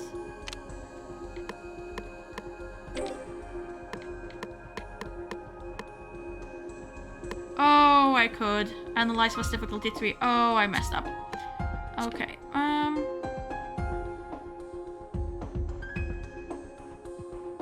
I mean, you can analyze 3 though. 甘味完食雨あられ So you did a wall みんなで switch. 炊けば朝飯前ね And then let's see, confirm that. 甘味完食雨あられ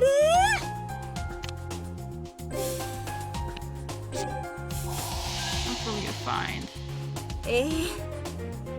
間違いないわ Right, that makes sense. 見事だ。今のようにそれまで推理できなかったミステリーポイントがエビデンスの減少によって推理可能となる例も少なくない。推理するにはどんな情報が必要かよく見極めていこう。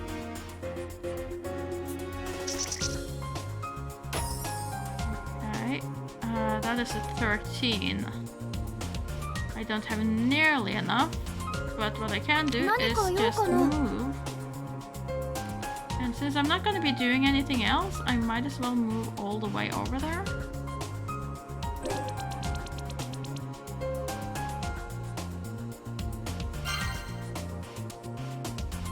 You still have movement.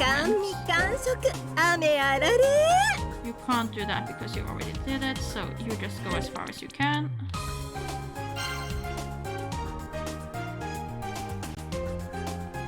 Let's see.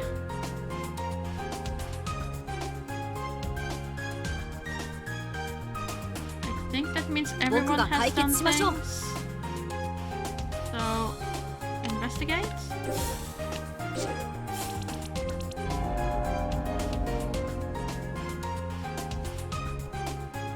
Let's see, I needed 13.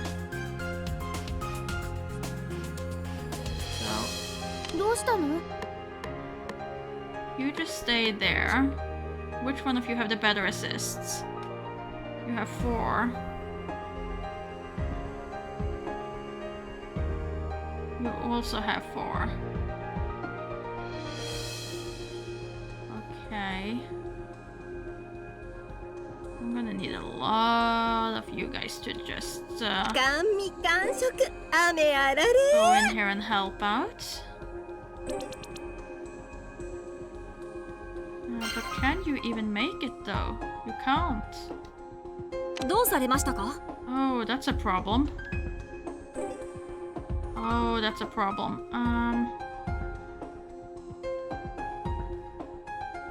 You're gonna have to go all the way over here, but that means that you're useless.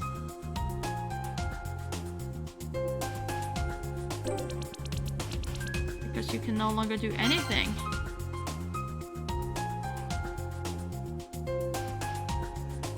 So if you do... 何か用かな？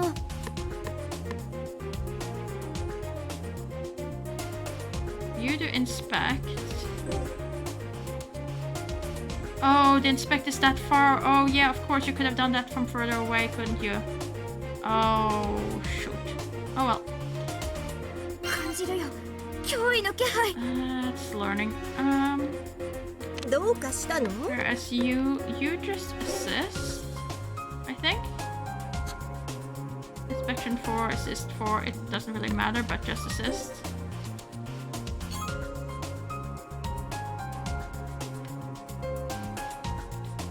What? You can't assist from there?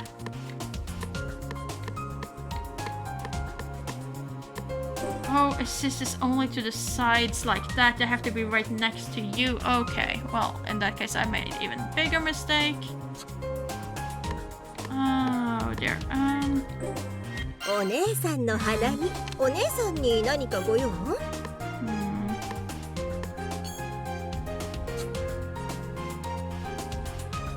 Well, let's do other things instead. 少女は目視 Just した inspect these two. 一度うなずいた。この辺りが怪し You い can ですね。 inspect that one.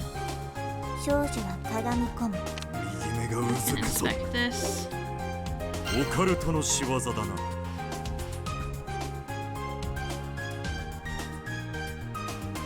And I think that's it. I don't think I can do anything more. 良好だな。Hmm.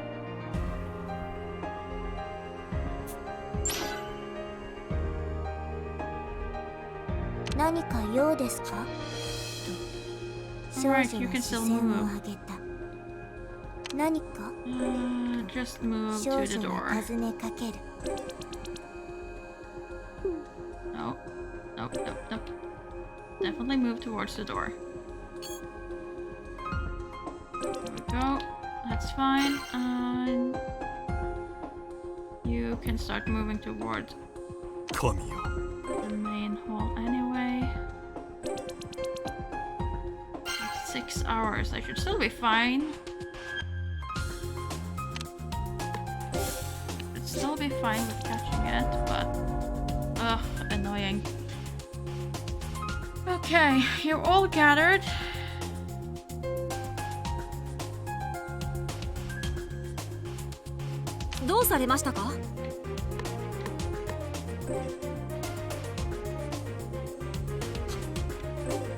Can you efficiently be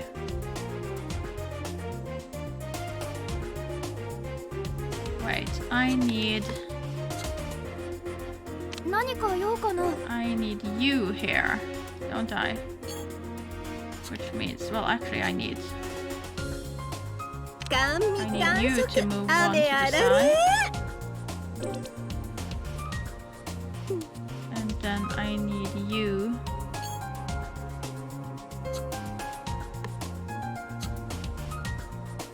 to さあ move 実験を始めましょうか there. Sure. You didn't move, so I guess I forgot to どうかした confirm. の Oh, that's why it's already occupied. Oh shoot, how do I even do this? There's no way then. Can you move there? And then if I move you 何か用かな in this position, you should be 何か able 用 to かな inspect.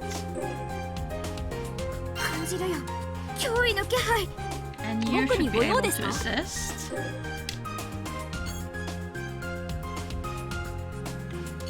Why can't you assist? They're standing in the middle of the thing.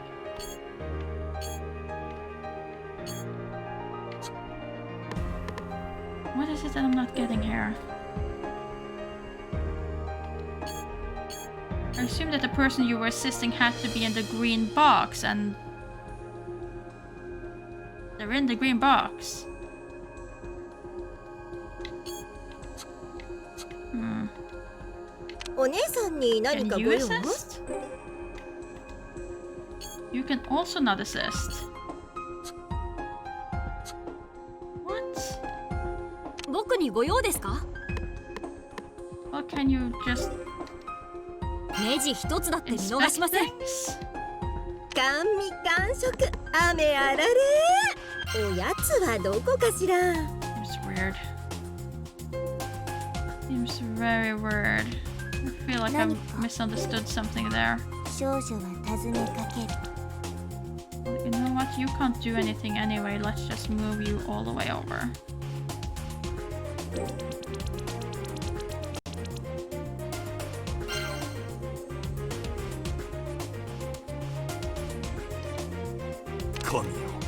You also really can't do anything, so let's just move you all the way over as well into this little tight area.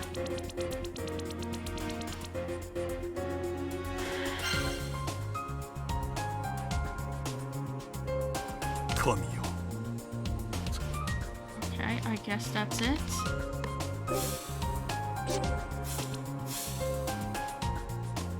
What? How? Did I click the wrong button I have to have? 少女 I must have は clicked こくりと interfere う or な something ずいて instead. みせたこの辺りが怪しいですねと少女はこくりとうなずいてみせた Okay, trying to figure out how to do this thing. 何か用かな Was it unfair?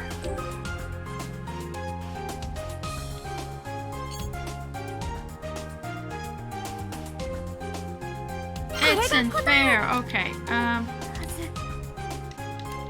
Player action. Well, I guess I can't. I guess you're doing that now. Well, your unfair is 6, so it should be fine.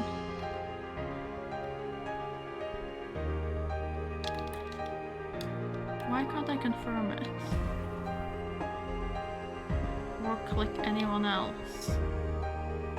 お姉さんに何かご用？ Can you now assist? Now you can assist. Okay, great. Also, I really wish I could like turn the map around so I could see a little bit better here. 僕にご用ですか？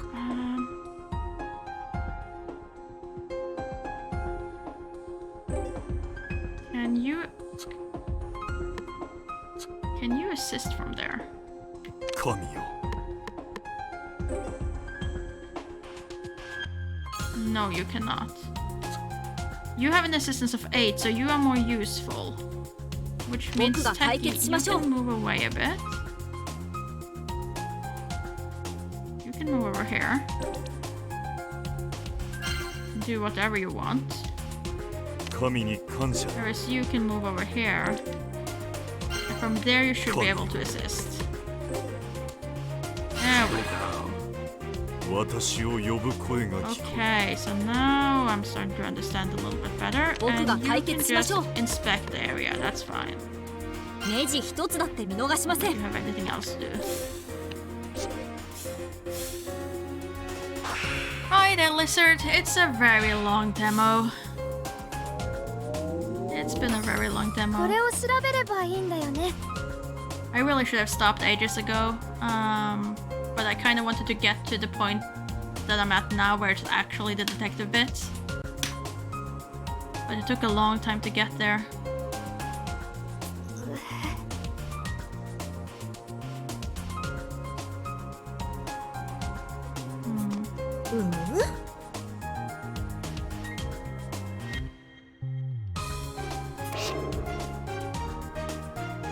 And we have the entrance door. Yes. Let's see the result. Turns left.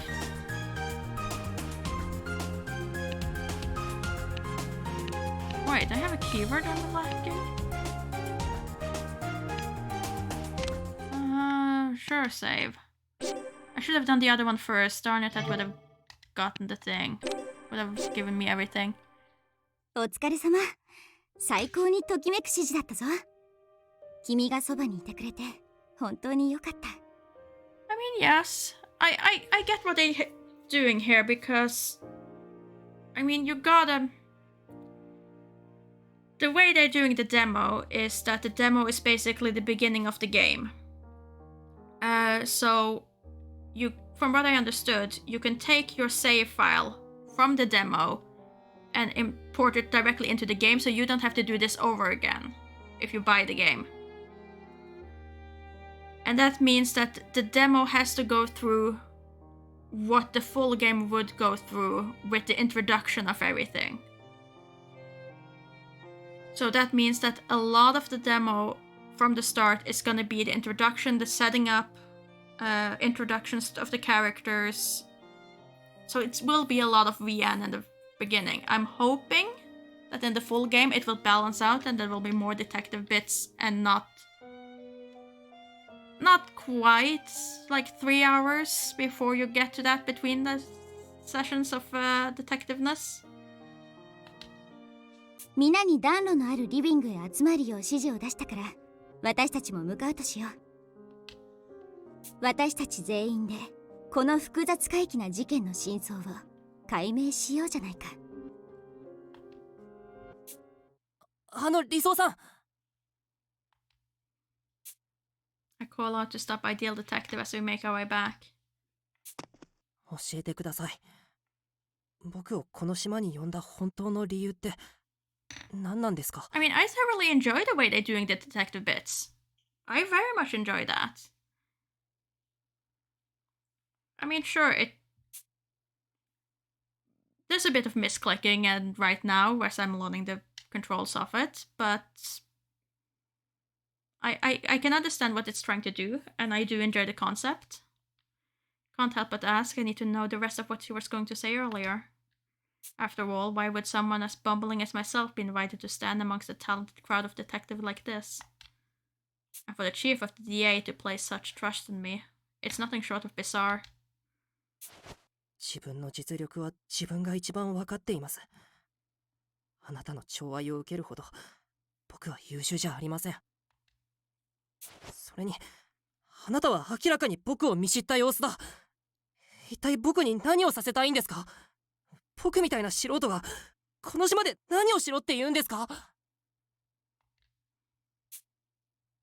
My shouts echo down the hall as every pent-up question I have come bursting out at once.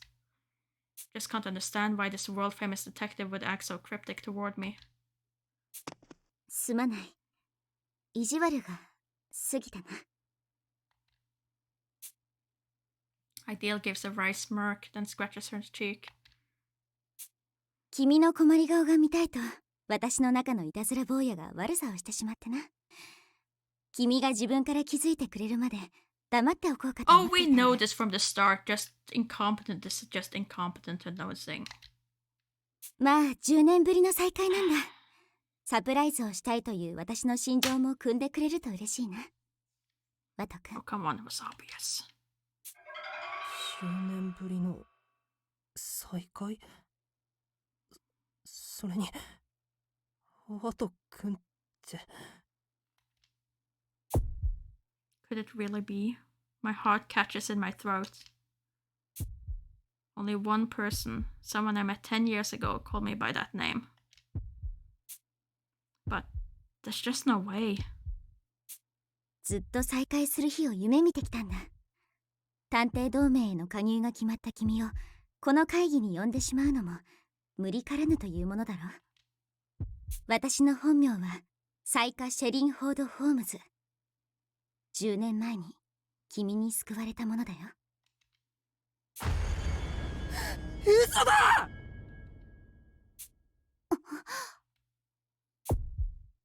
My voice come out in a shout before I curb it. I breathe deeply, but the shock won't subside. Ideal detective is Saika? That can't be. I saw her covered in blood right before me. サイカちゃんが生きているわけない。僕は彼女の無念を晴らしたくてこれまで頑張ってきたのに、それなのに落ち着け。Ideal comes close and softly cups my cheek. I'm startled by the sudden intimacy, but her arm around my waist keeps me in place. 君はどうやらあの牢獄での記憶を忘却してしまっているようだ。よほど君にとって深い心の傷だったのだな。無理に思い出そうとして心が壊れてしまってはいけない。徐々に思い出していけばいいさ。あの日どのようにして私を救い出してくれたのかをな。僕は本当にあなたを。ああ、先ほどみんなの前で語った言葉に嘘はない。君は確かに私を救ってくれた。だから今もこうして生きている。敵は私が思うよりもずっと狡猾で冷酷だった。私一人の力では探偵同盟は全滅を免れない。君の手助けが必要なんだ。君をこの場に呼んだのは本当に君の力が必要だからだよ。今はただこの言葉を信じてくれ。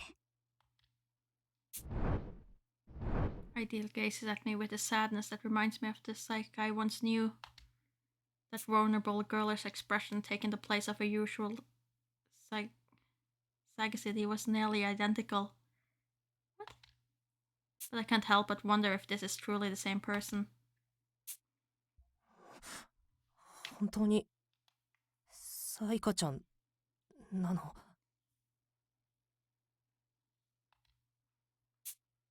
ようやくその名前で呼んでくれたな。嬉しいよ。A relieved smile spread across Ideal Detective's face. Doesn't seem like an act. She's sincerely happy to be reunited with me. 覚えておくといい。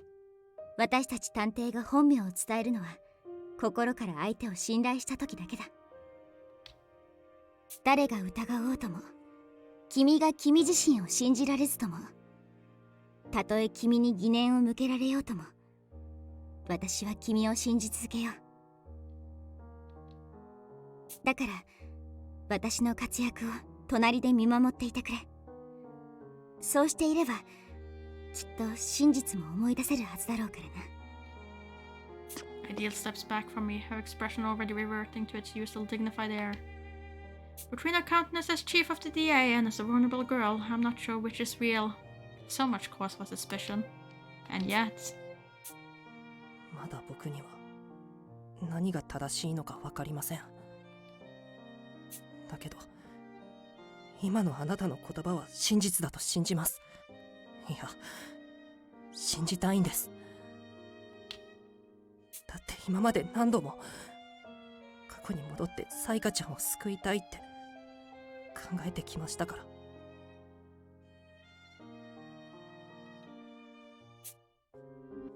I wasn't able to do so back then, so I truly want to believe what she's saying. That Psyche is alive. Even if those sweet words are mere deceit. ただもちろん 100% 信じたわけじゃありません。言われた通り隣で見極めさせてもらいますよ。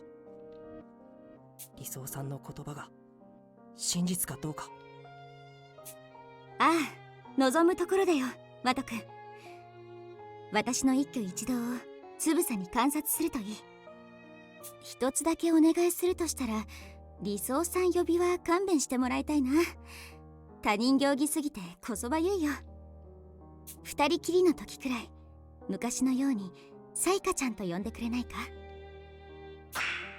いや、それはあなたが本当にサイカちゃんだって信じたわけじゃありませんし。変なところで意地っ張りなのは昔から変わらないな。じゃあせめて普段からホームズ呼びで頼むよ。こちらの名前は他の探偵にも知れ渡っているから問題ないしな。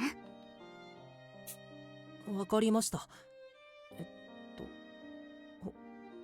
ホームズさん。よし、有効の処方を踏めたな、ワト君。Holmes' face beams with genuine elation. The fact that it's moving me so easily is proof enough that I'm a rookie detective. Come on, Wato Hojo. Get it together. The D-pad pings with a notification. The others must have gathered in the living room by now. さて、それではこの事件にケリをつけると Please, しようか。I would like some sleep. I follow Holmes as she heads to the living room. I have no clue what she would want from me, but I decide to trust her for now. If I stay by her side, the truth behind why I was brought here may finally come to light.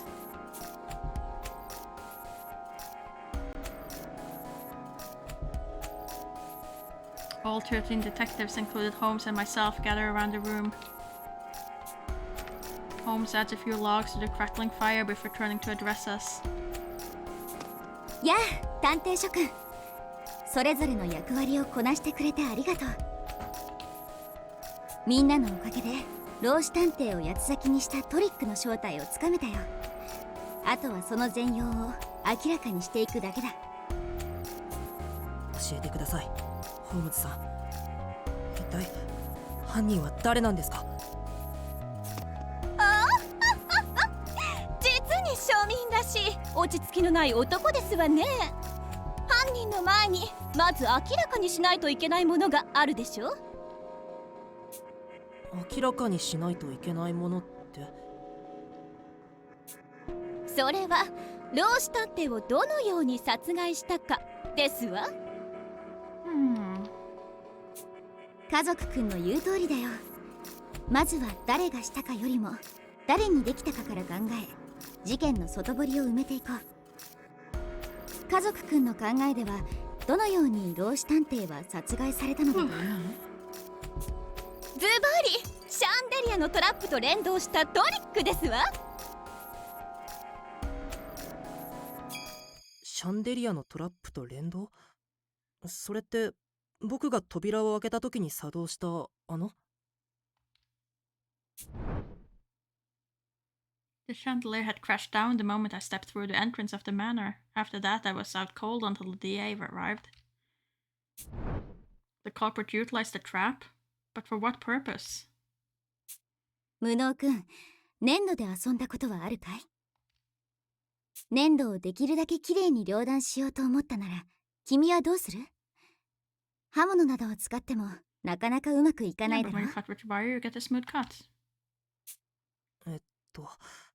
学校ではテグスなどの細い糸を巻きつけて引っ張る方法を学んだ覚えがあります。グッド。ならば次の質問だ。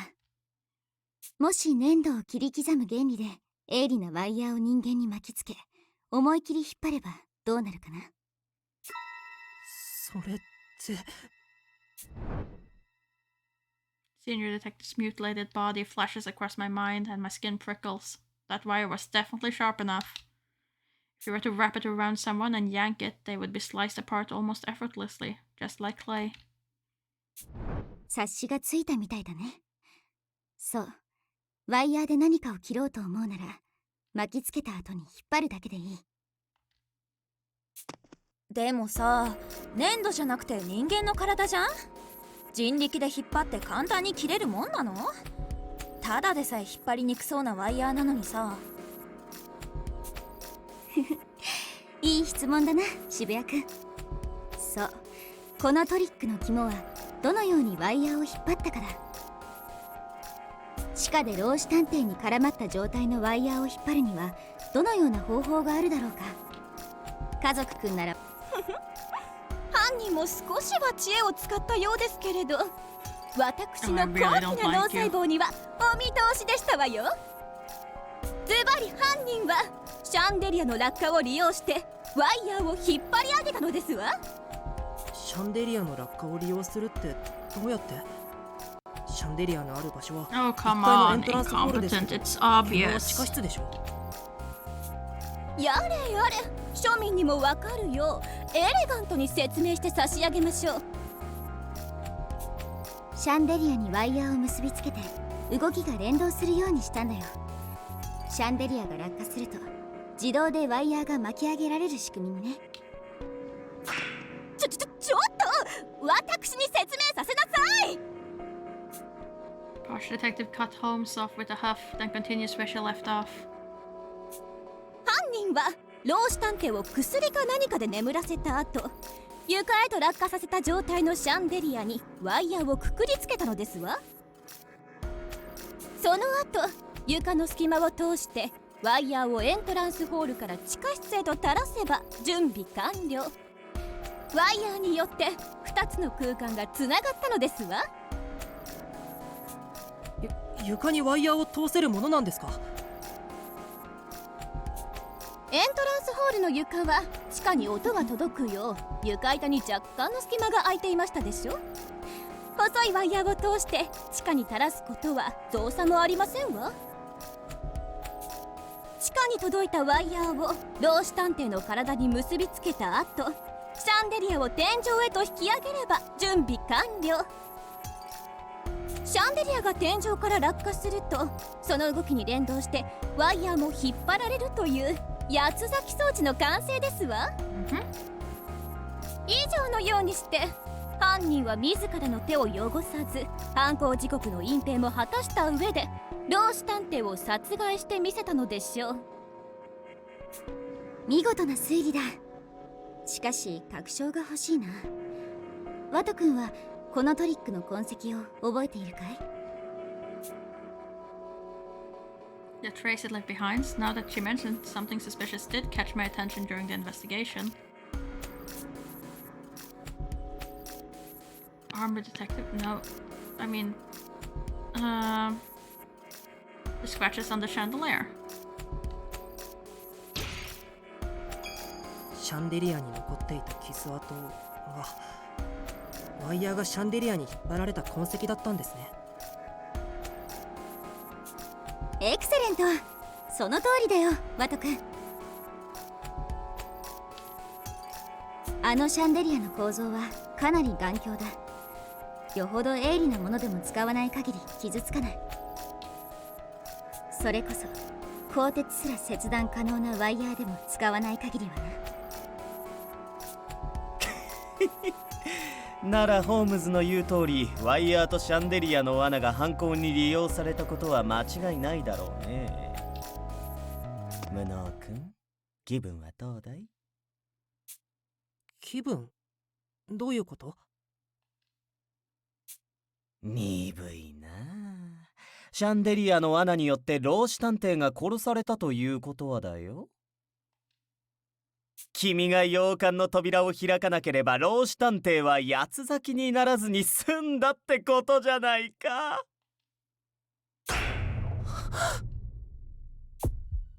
Shock glances through my spine and I begin to break out in a cold sweat. So it was all because of me? If I hadn't triggered a trap, then Senior Detective would still be alive? Even now I can feel the doorknob in my hand. To think that at that moment, a man was being sliced apart right below my feet. 僕が作動させたトラップで？初めて人を殺してしまった気分はどうだい？まるで泥の沼に浸ったみたいに悪くない気分だろう。大丈夫、すぐになれるさ。 You're a delight, renegade. 下がれ、外道探偵。私がうんと言うまで口を閉じていろ。そんなに睨むなよ。そそられるじゃないか。警告するのは2度までだ。口を閉じろ。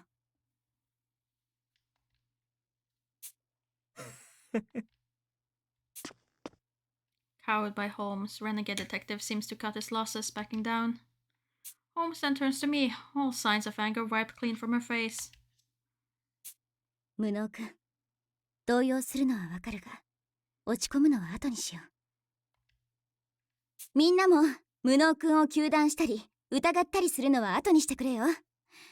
入り口のトラップは他の探偵でも発動は避けられなかったものだ。それにむしろ無能君はいい働きをしたと言っていい。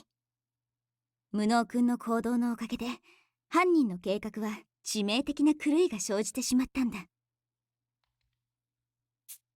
僕がいい働きを？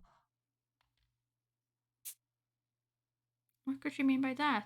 As much as I want to demand the answer, I wait to hear the rest of her deduction. なあ、家族の姉さんよ。犯人はシャンデリアの落下を利用してワイヤーを引っ張ったんだよな。ですからそう申していますでしょ。ワイヤーはシャンデリアに連動して。でもよ、普通にくくりつけたんじゃシャンデリアに合わせて老子探偵が上下の移動を繰り返すだけにならねえか？引っ張り上げられた。ヤマト君の言いたいことはわかるよ。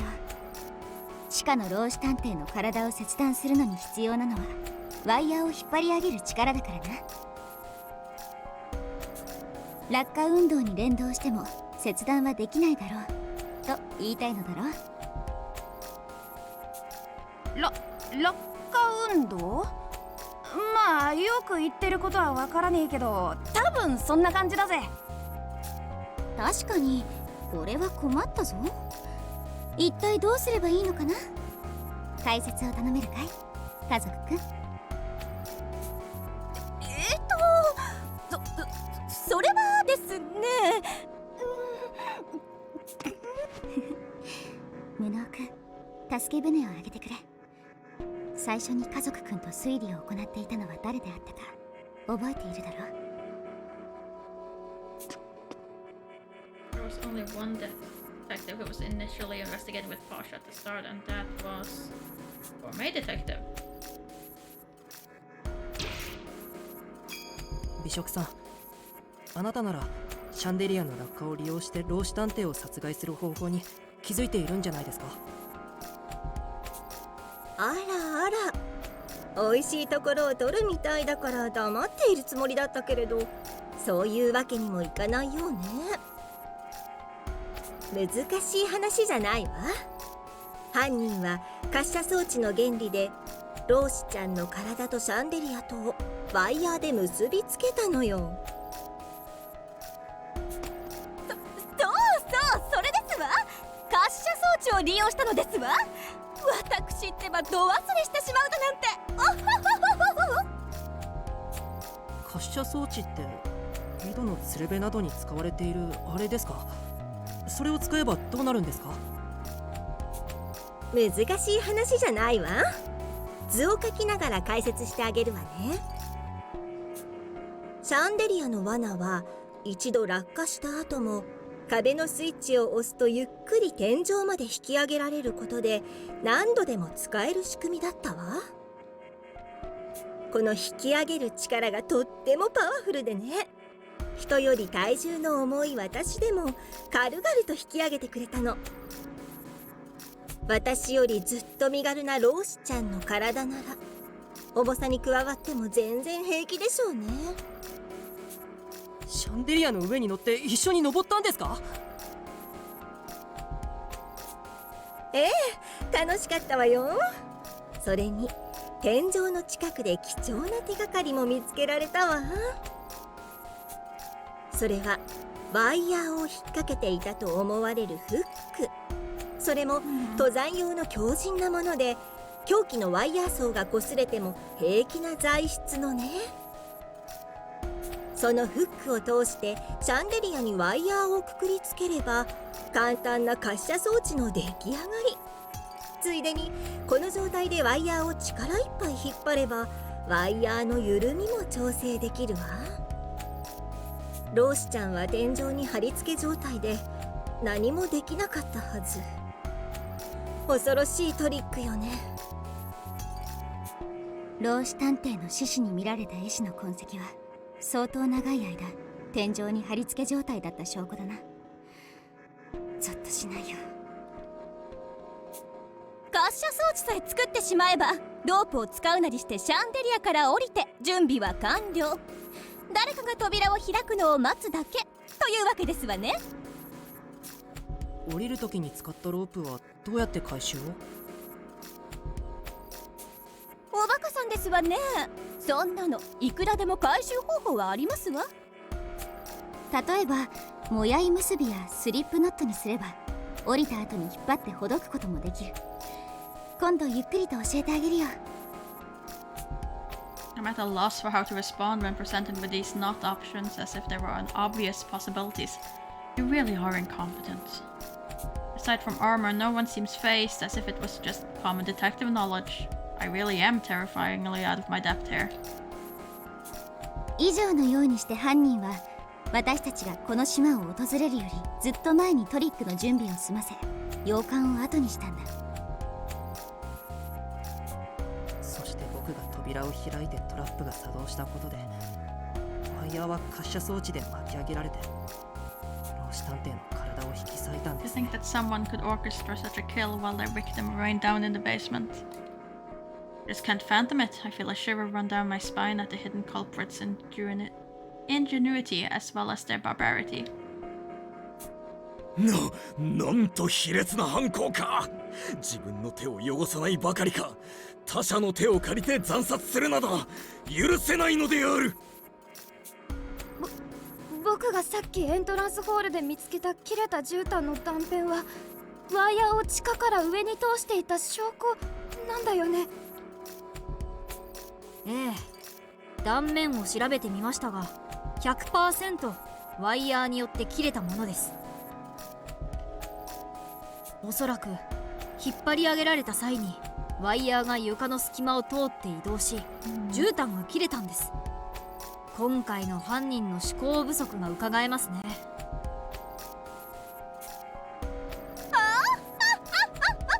証拠を残しすぎなのですわ。この偉大なるピンカートン家の後継ぎ家族探偵を相手取るには役者不足だったようですわね。だけどそれじゃあ誰が犯人なのだろうね。それはおそらく扉を開いたそこの庶民ではありませんの？もともと怪しかったのですし。いや、このトリックは準備さえ整えてしまえばあとは誰かがこの洋館の扉を開くのを待つだけでいい。つまり誰にでも犯行が可能なトリックなんだ。入り口を開いた張本人である無能君だけでなく私たち探偵同盟のメンバーでもね。ちょっと社畜さん、何をおっしゃいますの？私たちは今日本土から数時間かけてこの島に来たんですのよ。私たちに反抗など不可能に決まっていますわ。浅ましすぎる発言はたとえ庶民といえども許しませんわよ。研究棟の人らが殺されたのって1日以上前でしょ。だったら今集まってるうちらにも反抗は可能なんじゃね。この島の人たちを皆殺しにして老子探偵を殺すトリックを準備してから本土に戻って何食わぬ顔でうちらに合流する。もし犯人があの八つ咲き校ならそれくらい余裕でやるっしょ。Pretty basic thing. そんな最低最悪なクソ野郎だからこそうちらはわざわざ集まったんだからさ。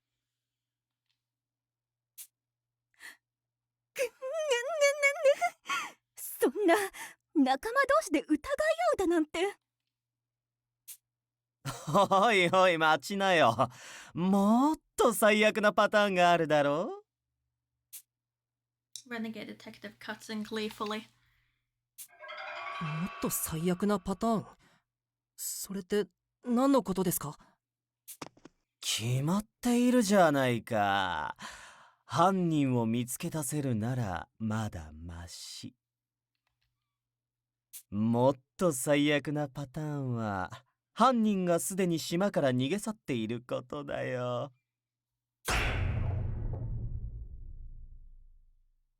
The atmosphere tenses in an instant. As much as we hope to believe otherwise, it was a possibility we couldn't ignore.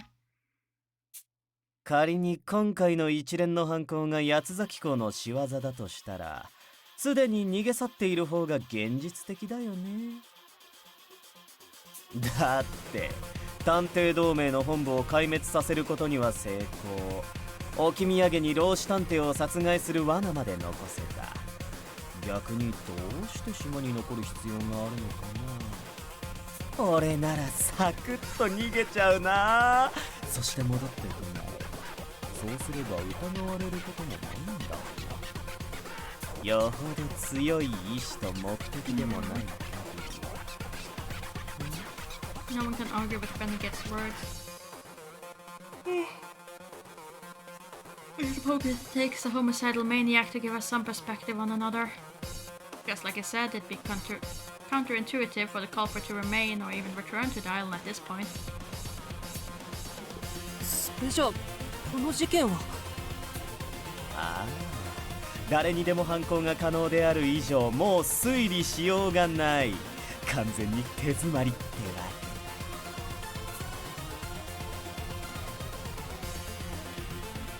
I examine everyone's faces again. Their eyes are filled with the suspicion and hostility that wasn't there before. I believed I could trust them just moments ago, but now a dark shadow hangs above us. If the culprit already fled, we'll track down seeing a detective's killer. But if they're still here, they could very well be among us. Either way, it's a bitter pill to swallow.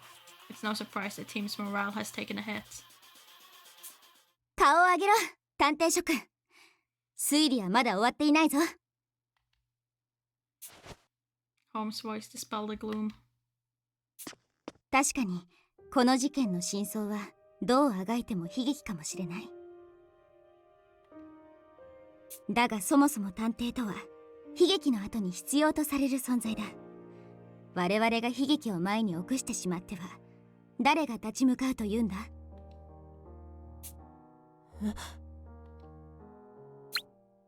Holmes sends a wink my way before making her announcement.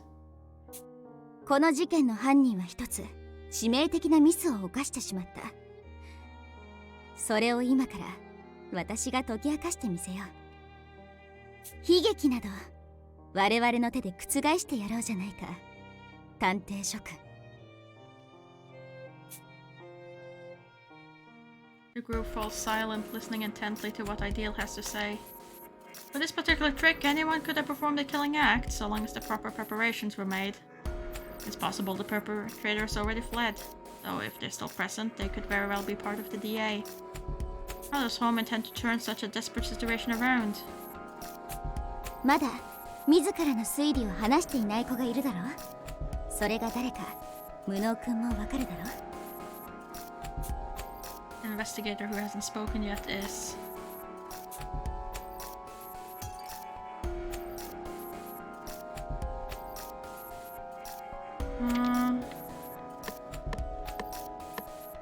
Let's see.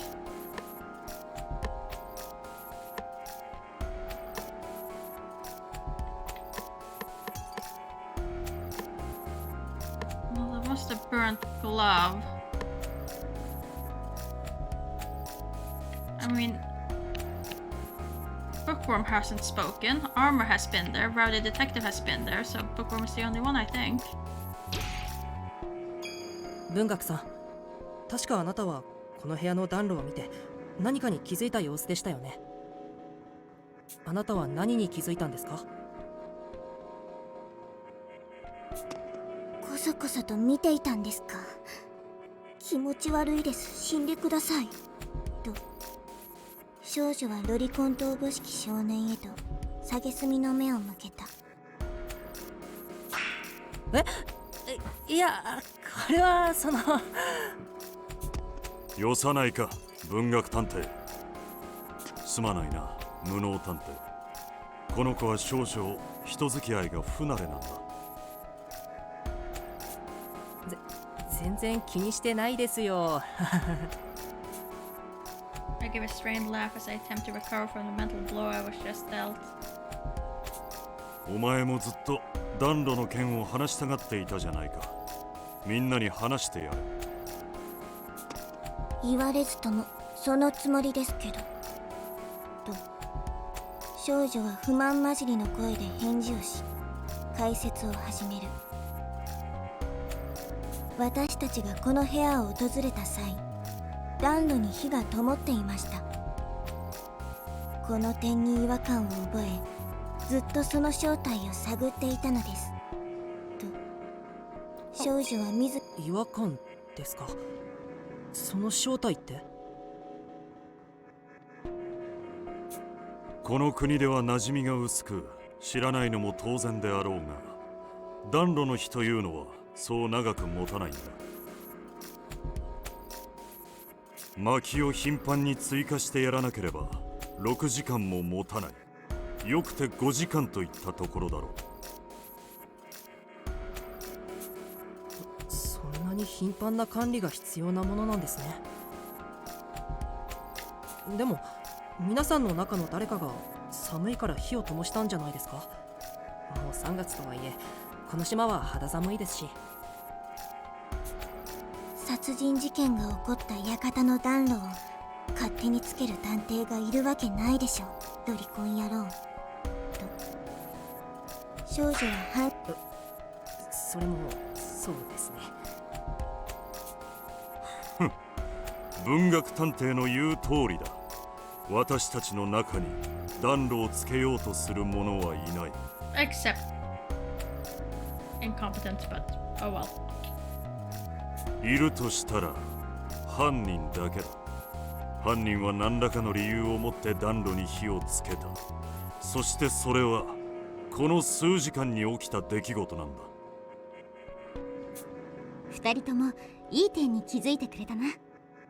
そう、その暖炉に火をつけてしまったことこそ犯人の失策の一つさ。おそらく暖炉の火の持続時間に関する知識がなかったのだろう。だからこそ警察にも暖炉に火をつけてしまった。いや、つけざるを得なかったんだ。つけざるを得なかった？ああ、このワイヤーを取り扱うのに必要なグローブを処分するためにな。Saying this, Holm fishes a single black glove from her pocket and waves it at us. 君たちも知っての通り、今回の犯行に使われたワイヤーソーは切れ味が良すぎるゆえに特別製のグローブが必要だ。犯人ゆえにこのグローブの所持がバレれば犯人として疑われる。かといって指紋のべったりついたグローブをどこかへ隠すのはリスクが高い。だからこうするしかなかったのさ。With that, Holm flings the glove into the fireplace. It disappears into the flame, hissing all the while. It may have been made of sturdy material, but this clearly wasn't fireproof. 暖炉の中から焼け残ったグローブの残骸を見つけることもできましたよと少女はリーダーへと報告した。あの火力で焼け残るとは、炎の精霊イフリートとの交友を深めていなかったがゆえの失態か。ちょっと意味不明なのでスルーしますと少女は無視を決め込んだ。素晴らしい発見だよ文学くん。これで犯人がワイヤー用のグローブを処理するために暖炉をつけたことは確定した。ではこのことからどんな事実が伺えるかな。魔界くん、君ならわかるだろ。無論だ。犯人がこの洋館を脱出できたならば、グローブなど適当な場所に放ってしまえばいい。近くに海もあるのだからな。わざわざ洋館の中で処分したということは、洋館の外に出られなかったということだ。グッド、その通りだよ魔界くん。この洋館から研究棟までは一本道。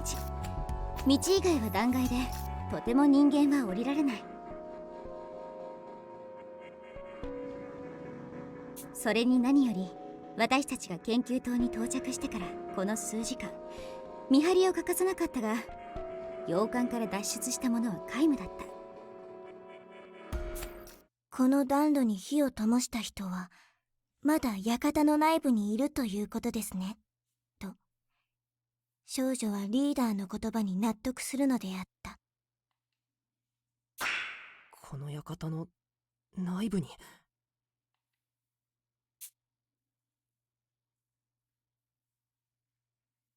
The detective eye each other suspiciously.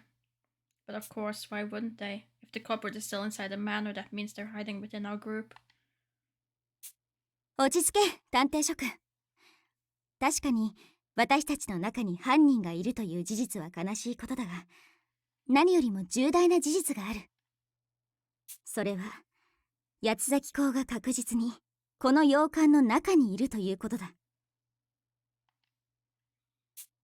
どうして言い切れるんですか。君が現れたおかげだよ無能君。僕がどういう意味ですか。Holmes shook slightly before continuing. 八つ咲公にとって君の存在はイレギュラーに違いないからさ。その証拠に八つ咲公は2つの致命的なミスを犯している。一つは痕跡を残したこと。おそらく犯人の元々の計画では証拠など残さずに姿を消すつもりだったはずだ。そうすれば下道君が言っていたように、もう八つ咲公が島から脱出したものと考えざるを得ない。推理のしようがなくなり混乱に陥っていたからな。I see. If the Duke's goal wasn't to put us off his scent, there wouldn't have been any need to engineer such a complex murder. For all intents and purposes, this should have been an unsolvable case. しかしそこに無能君が現れ、予定よりも早くトラップを起動させてしまった上に入り口で気絶してしまった。もし仮に洋館内に犯人がいたとしたらさぞ慌てたことだろう。なぜならこの洋館は窓が全てはめ殺しで、出るには唯一の扉をくぐるほかない。なのにそこには男が倒れている。もし逃げる時に目覚めて顔を見られたら一巻の終わりだ。殺そうにも実力も素性も不明。おとなしく身を隠すほかにない。さらにそこへ他の探偵たちまでやってきてしまう。慌てた犯人は隙を見て暖炉で証拠だけ隠滅してしまった。どうだい、しっかりとした筋書きだろ。 No, it actually isn't. It doesn't sound at all. Actually, this completely contradicts what you have said earlier in the game. Because you were very clearly saying that everyone was present when you played off the sound thingy. the measures from the senior detective. But now you're saying that the killer was indeed in the manor at that time when everyone else was making their way back. Which also wouldn't make sense because they would notice that someone was there and you selected who you sent there. So it makes no sense. But oh well, I will ignore it. No one contradicts Holmes' statement, she's right. If there was any irregularity in the culprit's plan, it would be me.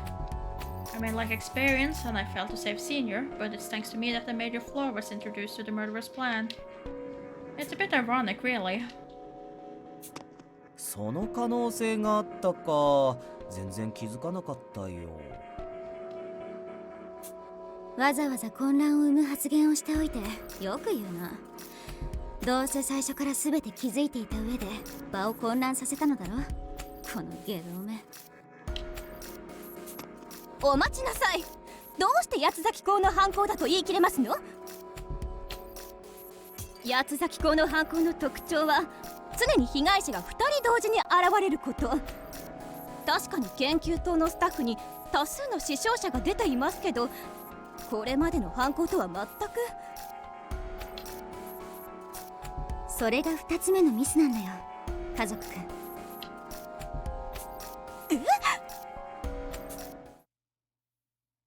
Posh falls silent. Holmes turns her gaze to me, then smiles coldly before getting into the heart of the matter. 本来この扉を開けた者は罠に引っかかり、老子探偵と共に死ぬはずだった。つまり本来殺すはずの2人目の犠牲者を出せなかったことこそが八崎港最大の失敗さ。なんですって？ Now I remember. When the trap sprung, I felt a pain in my head that led me to avoid the trap. By all means, I should have died right then. In other words, I narrowly avoided a tragic fate as the quartering Duke slayed his victim. はいはい。被害者が2人いたかもしれないからって八崎港の犯行と断定するのは早計じゃないか？模倣犯かもしれないだろ。分かっていながら尋ねるな、下道探偵。お前もシリアルキラーならわかるはずだろ。これはただのか乱を狙った犯行ではなく宣戦布告だ。わざわざリスクの高い手段で老子探偵を惨殺してみせることで八崎公は私たちにこう言っている。真相を解き明かしてみせろ。さもなくば全員八崎にしてやるとな。面白くなってきたね。俺も全力で楽しませてもらうとするよ。My Holmes. With renegade detective satisfied, Holmes claps once, turning the attention back to her. では今回の事件をまとめるとしよう。八崎公は私たちの訪れる数日前に島を訪れ職員を全員殺害した。その後シャンデリアと老子探偵とをワイヤーで結びつけ罠が作動してシャンデリアが落下すれば老子探偵が死ぬよう細工。洋館は後日研究棟に私たちが訪れたところを見計らって老子探偵の声で私に連絡。一部の探偵を洋館へと誘導する。そこで扉を開いた探偵と老子探偵を同時に殺害し2人の犠牲者を出すことで八崎公の犯行であることを示唆。それと同時に犯人である八崎公が島の外へと逃げ出せた可能性を示すことで私たちを混乱に陥れるはずだった。だがそこでイレギュラーが生じる。それは計画外の人物が計画外の時間に罠を作動させたことだ。そのイレギュラーのせいで犯人は洋館の外へ出られず慌てて証拠隠滅を図った。その結果不自然に暖炉に火が灯り証拠品も焼け残ってしまった。以上のことから八崎公が今どこにいるか無能君、イレギュラーの主である君が結論を告げろ。Still inside the manor. 八崎公はこの洋館の中にいます。その通りだ。八つ咲公は私たちのすぐそばにいる。無能君が生み出してくれたこの一筋の光明を逃すわけにはいかない。ここまではやられてばかりだったが、反撃、私たち全員で追い込んでやろうじゃないか。この嘘にまみれた悲劇を終わらせるために。Ah, there finally.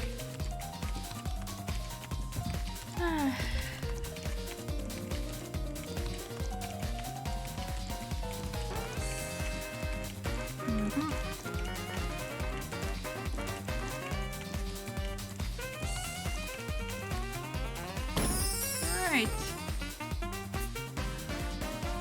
了。でもまあ鳥間、事件の推理はここまでってことでよくね。Given the situation, downtown's casual demeanor feels monumentally out of place. 解ける謎はあらかた解けて、これ以上は犯人を踏んづかまえて問いただせばいいじゃん。うちはもうお腹が減りすぎてヘリンボーンだよ。一旦休憩にしようよ。みんなお疲れモードだし、これ以上話しても拉致あかんべ。Oh, come on, you want food now? さすがは渋谷殿、良いことを言うのである。どうせ犯人はこの洋館から出られぬのであろう。ならば我らがまず行うべきは犯人との開口に備え英気を養うことである。それもそうだな。本土からこの島までの移動時間も含めれば、私たちはすでに半日以上休みなしで活動を続けている。Holmes chuckles ruefully at downtown and Armor's comments, but speaks with a clear, firm voice. 渋谷君の言う通り、交代で洋館の出入り口を見張りながら食事をとることにしよう。With Holmes' word, the group lifted a collective sigh of relief. No one has to say it. We're all clearly exhausted. Detective chatter away as we head toward the dining room. The atmosphere has finally become calm and relaxed. Despite that, the tightness in my chest won't disappear. I groan quietly as I feel another migraine coming on. Just like when the chandelier fell, as if I'm not myself. 無能先輩、大丈夫？頭痛いの？バフィロンあげようか？無理は良くないのである。さあ、食堂までおんぶするから我に捕まってくれ。大丈夫大丈夫。だから本部は勘弁してください。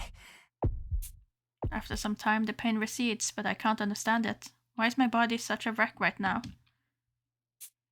渋谷さん、念のために後でバフィロンもらっていいかな。りょう、もちろん OK だよ。先輩には借りもできちゃってたみたいだしね。借り？まあ通りま食堂行こう。置いてかれて変な疑いかけられたら最悪だしね。Downtown doesn't wait for me to respond, instead pulling my hand and leading me into the dining hall.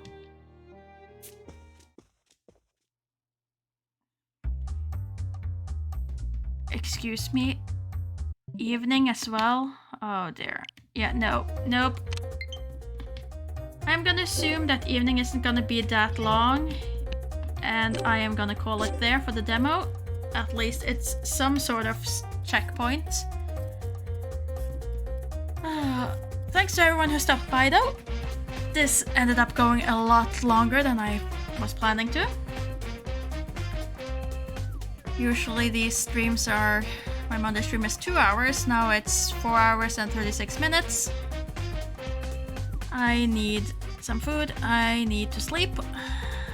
My next scheduled stream is on Thursday in the Murder Mystery Race versus Blobber, where we are competing to see who can be the better sleuth and who can solve the ABC murders by Agatha Christie the fastest. There might be Oh, I very much intend to destroy him in that neon blob. I take too much pride in my Hercule Poirot's knowledge not to try. Not to try my hardest there. But it all depends. Neither one of us has any knowledge to the game, nor the people who have made the game. So we're going in very blind. The way I see it, it very much depends on how the game is. If it's mostly based on moon logic, I think I have a fairly good chance. As moon logic seems to come a bit easier to me than Blobber. However, Blobber has more experience and is genuinely better than me on more complicated puzzles. So if it's very puzzle heavy or especially math heavy, he has a clear advantage over me. So we'll see how it goes. We'll see how it goes. It's gonna be interesting and I'm very much looking forward to it. But yeah, there might be a bonus stream on Wednesday, but I'm not quite sure on that yet, so we'll see. Regardless, until next time, enjoy the rest of your week and goodbye.